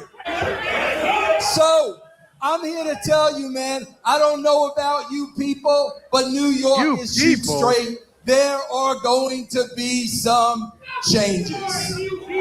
Some things have got to go. And those changes may start from the bottom and work all the way to the top. But I want you guys to remember one thing. Whatever happens from this point forward, I do it all for the Juggalos. Thank you very much, ladies and gentlemen. For the Juggalos. Tough to read. The web that Vince Russo is spinning to the JCW fans. Yeah, I saw that last night. Yeah. I never thought I would hear Vince Russo's voice again. Oh, who's the commentator? Okay, so the main guy is Joe Dabrowski. He's on the left. The guy on the right is Zach Amico. He's a colorful personality podcaster online. So they changed broadcasters that does stuff with Joe. The female was the first three. Zach's gonna be around for a little bit now. I like his face paint. It's pretty cool. And he always changes his look every show. It's kind of like the Jerry Lawler. Best way to describe him. Maybe one of those changes. Joe Dabrowski and Zach Amico here. Yeah, what's up? Could you imagine if Jim Ross left AEW and he went to JCW? I would have a stroke. All right, here we go. Yeah. James Storm. He's the world champ right now. Dude, you worked with Russo for like 10 years. What do you think? Man, I've seen the Vince Russo, man, when he's passionate about something, when he has the drive about something, when he believes in something, you better believe he's going to give his 100%. But I've also seen the Vince Russo that's a complete fucking dick. I mean, he had me running around saying buckaroo on TV for like 8 months. But I put it like this. I'm going to sit back. I'm going to drink a cold one. I'm going to go out here, kick the crap out of Kerry Morton for all the fans in attendance and everybody watching around the world, and just see how this pans out, because this could be a great thing for JCW or it could be a complete shit show. Good thing I got a case of these. You got What this. an honest Got man. it. Bro, what's this mafia stuff, man? This good this It's just a neighborhood No, thing. don't give me this. Does this look like a neighborhood to you? We are in an office. I am the investor. You are supposed to have my back. I do have your Where's back. the neighborhood, bro? Where's the neighborhood? I'm protecting the investment. This is a place of business. You got to get yourself under control. All right. Now, listen, I got a big meeting. I'm leaving for the meeting. I got to go to the hotel, okay, Where you going bro? to the hotel? Bro, I told you you don't shit where you eat. I Right. taught you that a long time ago. I know. But if I'm gone, what does that mean? I got to be a businessman. You got to be in charge, bro. I got to be able to trust you, You man. can trust me. I Bro, you promise. got to understand something. Let me tell you something. Bro, Stop calling me bro, refresh bro. my memory. Weren't Come on, you bro. running around in the Oh, dress hey. at Oh, you some now you gotta point? rewind Weren't it, you 'cause doing that, bro? you gotta I was rewind under it. investigation. Yeah, well, who got back to your Okay, because there was. Yeah, rewind a couple seconds as we missed that part of the dialogue. This is an Easter egg for those that know. bro? Refresh my memory. Weren't you running around in a dress at some point? Weren't you doing that, bro? I was under investigation. Yeah, well, who got back to your roots? I got back to your roots. Look at you, bro. The Don. You always wanted to be the Don. But, bro, this ain't the neighborhood. This ain't the neighborhood. This is JCW, bro. You got to do things the right way. Bro, this is a big opportunity. Don't blow it, Vito. No cracking Don't heads. blow it No with cracking that Italian heads. All right, temper. all right, I You promise. got this? I got it. I will be back later. All right. Don't do nothing, man. I won't do anything. Go have a good meeting. Have a cream soda. It calms you down. Jesus Christ, I can't do nothing around here with the fucking Russo. Oh, all right. Businessman. Be a businessman. Be a businessman. Here we go. businessman. Oh, excuse me. Excuse me? Excuse me. That's all you have to say? That's all I have to say. After all this shit you've been pulling? Listen, let's just calm it down, okay? Just a little. Listen to me. You've been running around here like the big boss. Come to find out, you don't have any stroke. You know something? You're a joke. I should slap the shit out of you right now. So then Yeah, slap him. go out of me right now. Go ahead. Hit him. Punch him. Punch him. Do it. Do it. Let's see. Do it. All I'm gonna say is you're in for a ride for Headbutt this him. episode. Oh wait, You're in I was for a- muted. Did we miss the Easter egg? Yeah, the dress thing. Because if you know about Vito's WWE's past, that's what he was asking. Were you in a dress at one point? And it's Yeah. like, I was under investigation. That was his excuse why he was wearing a dress. Okay. Exactly. You guys, I gotta go because my phone's getting too low. Oh no. All right, buddy. All right, Brandon. Later, Take care, brother. buddy. Take care, You guys have Brandon. a great Yeah, night. shout out, Bye, Brandon. Take care, Brandon. I'm Much gonna love. watch JCW and charge it. Hell yeah. All right, All bye. right, so take it up, man. All right, guys, you're gonna be in for a ride. That's all I'm gonna say for episode 5 here. Okay. Business. And that's not how I conduct things here. Yeah, you fucking asshole. You know Matt. something? I will conduct business that way. After the show. In the parking lot. Good. Me and you. Oh, I'm looking forward to you fucking jerk off. whoa. Get out of my face. So much hostility. James Storm out here tapping the Rockies while we're in Denver. And Kerry Morton Can I skip interrupting this? the If you want, never. Russo's there now, so matches aren't as long, so I'll leave that up to you. Yeah, I just want to get to the promos. Like, no disrespect to the performance. Wow. All right, I'll listen to the main match. Tommy doesn't care about wrestling matches. He only cares about talking. Oh, okay, all right. So the finish of this match, Wow. Kieran. So Karen Morton gets a coal miner's glove from underneath the ring and hits James Storm with it and gained a cheap win. Okay. Well, obviously, this is premeditated. Man, you got to slow down, Joe. You get me stressed out. Come on, man. Come Think on, about man. what you're doing. Think about the consequences. I am thinking about the consequences, Tony. Vito is the one suffering consequences. He's been running around here like a boss. Come to find out, he's a joke. He's been embarrassing all of us. He's a And I'm joke. sick of He's a shit. bum. It's going down tonight. He's earned this, Tony. Fuck that. Gorilla mode. We fight. Ooh. He's the one that took on a new investor. skip this. He's the one that let Big Vito in Oh. of whatever part of his company he may feel slipping away. I mean, it's his company, it's his livelihood, and Okay. Yeah, so Matt Cross gets the win again. He's on a little winning streak here. Cool. Here we go. Matt Cross is the bald guy. Yeah, with the beard there. Listen, I want you to stay right there because I want you to document this just in case somebody thinks that I'm threatening them. It's documented. All right, here we go. Important phone call. Yeah. Did you get everything done? Good. Everything all was taken care of. I like it. Listen, I got to go. I got a meeting. Goodbye. You have the audacity to come in this office after everything you did. You screwed up last week. I give you a job and you mess it up. Yo, John, by the way, you weren't here, but this chick actually follows me now. And me. We follow each other on this. Yeah, me and Brendan are in there, bruh. Single? Yep. Is she available? Every time I tell you to do something, I can explain. No, you can't. Ah, explain she likes shit being to treated me. like shit. All right, I like me and her. you don't work because you don't know what you're doing. All right, I'm just so pissed off at you. I don't even know what to do anymore. All right, stop. I hate when you do that. Vito. I hate when you do that. Look, So is listen, it a gun in your pants, or are you happy to see me? it's a gun. It's shoes. Hey, yo, wait. Listen, I just said, come on. Why don't you just? I got my gold tie You know I here. don't like any of this stuff. No, really. Listen, Got a I'm wandering supposed hand to there. be mad at you. All right, and then you come in and you do this stuff.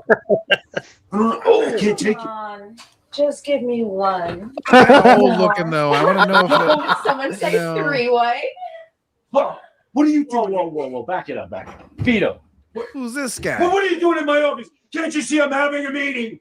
Well, I'm having a meeting. I see that, but we have important business. That's what they call it. Listen, this business is Oh, more it's a important. meeting What of is it? one thing with I another. need that. I need that meeting with Vince. I need it. Vince doesn't want to see you. What else? What else? What else? That's it. Listen, all right, listen. We just need to see Vince, Big Vito. It's all we need. Hey, listen. You got something you need done, right? Yes. I got something I need done right here. Well, I'll Me and do it. her. Listen, all right, listen. Here's this Something slow or kid, someone. All right? I can't stand it. Take him out, and I'll see what I can do for you, all right? You won't be disappointed. Thank you. Now close the door on the way out. Rub my head, baby. I know. Threesome. Later. Goodbye. With all the questions we have, I Oh, hope they Vince cut Russo away. comes back to this Really, building let's give this before one? the end of the broadcast.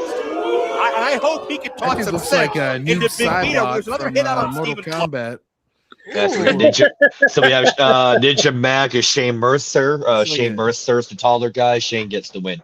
He's like Wait, a what'd you chubby say, black John? dude Spider-Man. Who With does a he look sick- like?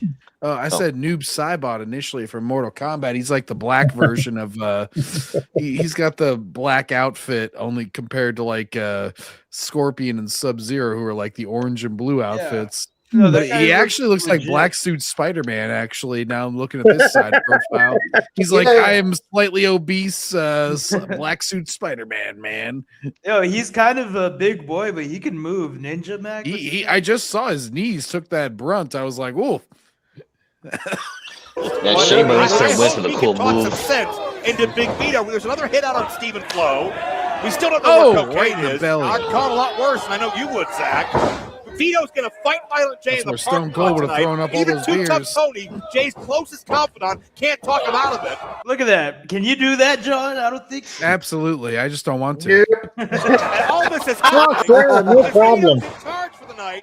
Yeah, that's a walk in the park for John. Easy peasy. Yeah, no I mean, I've problem. never failed Must at doing try. that, so I assume I can do it. Okay, here's the win here. Shane gets the pin. Oh, Okay. Where are we going? Oh, it's smiling friends. Oh, wait a minute. Our cameras are capturing Congo Kong and Mr. Happy. And that's Congo Willie Kong. Mack. Willie Tell me Mack being Congo is assaulted the black in the bathroom guy. of all places, for Yeah, God's Congo sake. titties. Oh Busy my weeks god. of a hired hand. Whether it's Jasmine St. Clair, whether it goes above her to Big Vito, either this way, seems Willie like a Mack gay porno has for been some taken reason. out of commission by Congo. And Did he Congo just has headbutt a him? peace settlement from Trump. He's not going to fight anymore. Oh no. Always fought the good fight. And Yeah. He says Rwanda and him have made up. Willie Mack. Oh, he's not underneath the urinals. Oh, God. Why is there a line? Oh, God, they're all obese. No. It seems like everywhere you look, there's another fire. Okay. Oh, yeah. Oh, shit. Oh. I accidentally restarted the whole thing. Okay, now I gotta see. Yeah, you're good here. Yeah, you're good here. Imagine if Stop. imagine if we EFAP the whole thing. It would take this is a 4.5 hour video. We started quite a bit last night. We did the first 4. This is episode 5. Yeah, so we were after this match. Yep. Lovely. Yeah, because we saw the brawl here, or the attack, I should say. Keep going because it's a match. Now. My channel is under attack. Yeah, so Stephen Flo, Caleb Conley. Stephen Flo gets the win. They just cannot fucking get along. They're starting to have problems. So Stephen Flo is able to get the win. Cocaine comes and gives his buddy a hand. Nice. And I'll stop here. Freezer right there. And Gene's dismay. What are we looking at here? Oh, wait a minute. Oh, shit. Our team is scrambling into position because we've got another fight, and the Monster Corporation, much like That's a lot of rolls. Willie Mack, they're now laying out our champion, Too Tough Tony. You gotta believe it came from Jasmine. It came from Vito. Redirection to eliminate, but Tony's fighting. It's not a fight. It's another goddamn jumping. It's a monkey. Wow. And bottom line is, Violent J is heading into a fight in a parking lot, and his two I haven't top seen a white man allies, take a beating Willie like Mack this since and Too Chester. Tough Tony, have been absolutely decimated. What was that? Not since I saw Tommy's search history have I seen a man take a beating from 2 others like this. That wasn't my search history, bro. Uh, Yeah, like I said, the last time I seen a white man take this bad a beating was Custer. Tony's hurt. Tony's hurt. Get Heh. the Tony. No. That what do went they over have my now? head. I don't Oh, get it. I have that. Custard was a commander who lost to the Indians. Yeah, he got. Custard's Yeah, last he- stand. You know. Oh, Yeah. yeah. Okay. Yeah, Custard. Oh, The it's that, Apaches? is that then that's where we got, actual custard with dessert from. I don't Not know even about that close. one. Not even close. Yeah, I don't think they correlate. Hundreds and hundreds of pounds. Custard, he was a total loser. He couldn't even beat Indians. They You didn't can even end have this man's guns. career. Oh, this is disgusting. It's vile. And the order came from the man in charge tonight, Big Vito. Vince Russo, wherever you He are, looks get like back a here. And if Twisted you got Metal any damn villain. humanity, put a stop to this chaos. Representing JCW everywhere. Maybe you just go. skip this. Oh, cat fight. Yeah, Hollywood Haley J. I saw her on the Netflix documentary. Oh, wrestlers. Yeah, that's where she came from. So she's the current JCW Women's Champion. All right. Hey, my throat's going here, Tommy. So I'll go through one more segment here. Okay. Finish episode 5 with us at least, so you can see the ending. If that's the next backstage one, then yeah, I could totally do that. That's what I was figuring on. Let's see. Well, this is not the end of episode 5, but it's the next shit. segment. Yeah, well, we're gonna let John go. I don't want to force him to stay. No, I'll do one more here. Okay. Attacked may have gone from bad to worse as the women's I like the division continues fishnets. to grow. Keep that up. That's my criticism. What's up, Vito? What are you doing? You're hiding around corners, man. You're always popping up everywhere. Huh? Listen, I got to get out of here. Looking Vito. like the Crow. What is it? You're always in my way. You might want to listen to me. I'm telling you, you're going to need me. I don't need you, Vito. You're about to go and fight Vito, Violent calm J. the fuck down. You're looking good. You're a big man. Do you know? Are you for real? Violent J? Listen, hey. It's better for you to be my friend. I'm telling you, you need me. You can either do this with me, or you're gonna do this under me. The only thing that's gonna be under is Violent J. You know what? I don't need you. I want you to watch this. Right? What the fuck? Yeah. Here we. He's gone, just like Batman. Freaking did it again. Has not gone away. Thanks, Just Mr. because he Manager. decided to join the company. You needed the clip from Batman. Oh God, Dark Knight Rises. Whenever Catwoman disappears. Yeah. Well, that's what that feels like. Okay, here. Okay, this is the last segment here because they just showed Jay. Oh, okay. We'll do one more then. Violent Squad. J, obviously in preparation for not a match, but a fight in a parking lot against Big Vito. I don't think this is a wise move. Jay's risking so much doing this. Yep. Here we go. Hey, girl. Jasmine, look. Whoa. Well, Violent J's got a weapon. He's got the kendo stick. Violent J's ready for battle. Jay, think about this, Jay. Jay, think about this, Jay. Oh shit. Jay. Jesus. A Violent J with that kendo stick. This parking lot fight has begun. Guy with the Violent sash, I J thought he was is cosplaying assaulting as Big Jesus Vito. Christ. Vito's paying for all of his sins. All of his no. all night, all month. Russo's back. What are you doing? You run this place, or are you one of the boys? What is it, bro? What is it? You want to be one of the Kick boys? his ass, No problem, too. bro. You are relieved of your duties as of now. You want to be one of the boys? Kill the umpire. You do that. Oh, yeah, I just did. Because let me tell you something, bro. That contract you signed gave me 51% of your company, bro. That's right. Majority owner. You are out as a bro. Oh my God! Violent J's company. Yeah, that's totally Black Jesus right there, John. Yeah, that's Mosh Pit Mike. He does different gimmicks for different episodes. So we got this swerve here. Years, and Violent J just lost all power in JCW. Not so violent anymore, AJ. Come on, man. Think about it. I got this, Jeff. It's Guy Ferrari. Right here, Guy Joe. Ferrari. Right here, Joe. You gonna do something with that? Yeah, nice. Are you serious? I brought you into this company as an investor. I thought you believed in JCW. I thought you believed in me.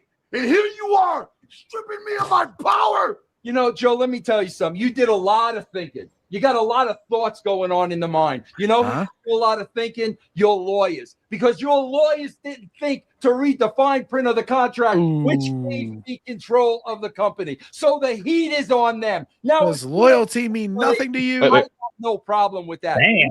Why did I do what I did? I did what I did because of this. There's a guy in front of me wearing clown makeup, swinging a kendo stick like a lunatic. You know what that tells me? That tells me, bro, you got the mentality of a wrestler. You got the heart of a wrestler. Joe, you've always been a wrestler. From the time I met you in 99 at WCW to WWE, 26 years you've been running this company because you got the heart of a wrestler, because you want to be a wrestler. And let me tell you something, man. Wrestlers can't be bookers. It never works out. You want some examples? No.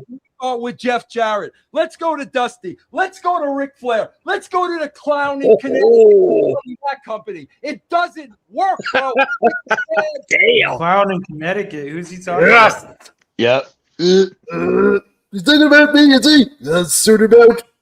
Get him now. Is he talking about Triple H? Yep. Yep. It's a good one. Yeah. For business. So if you want to be one of the boys, you can be one of the boys. And don't ever forget this, bro. Everything I do is in your best interest.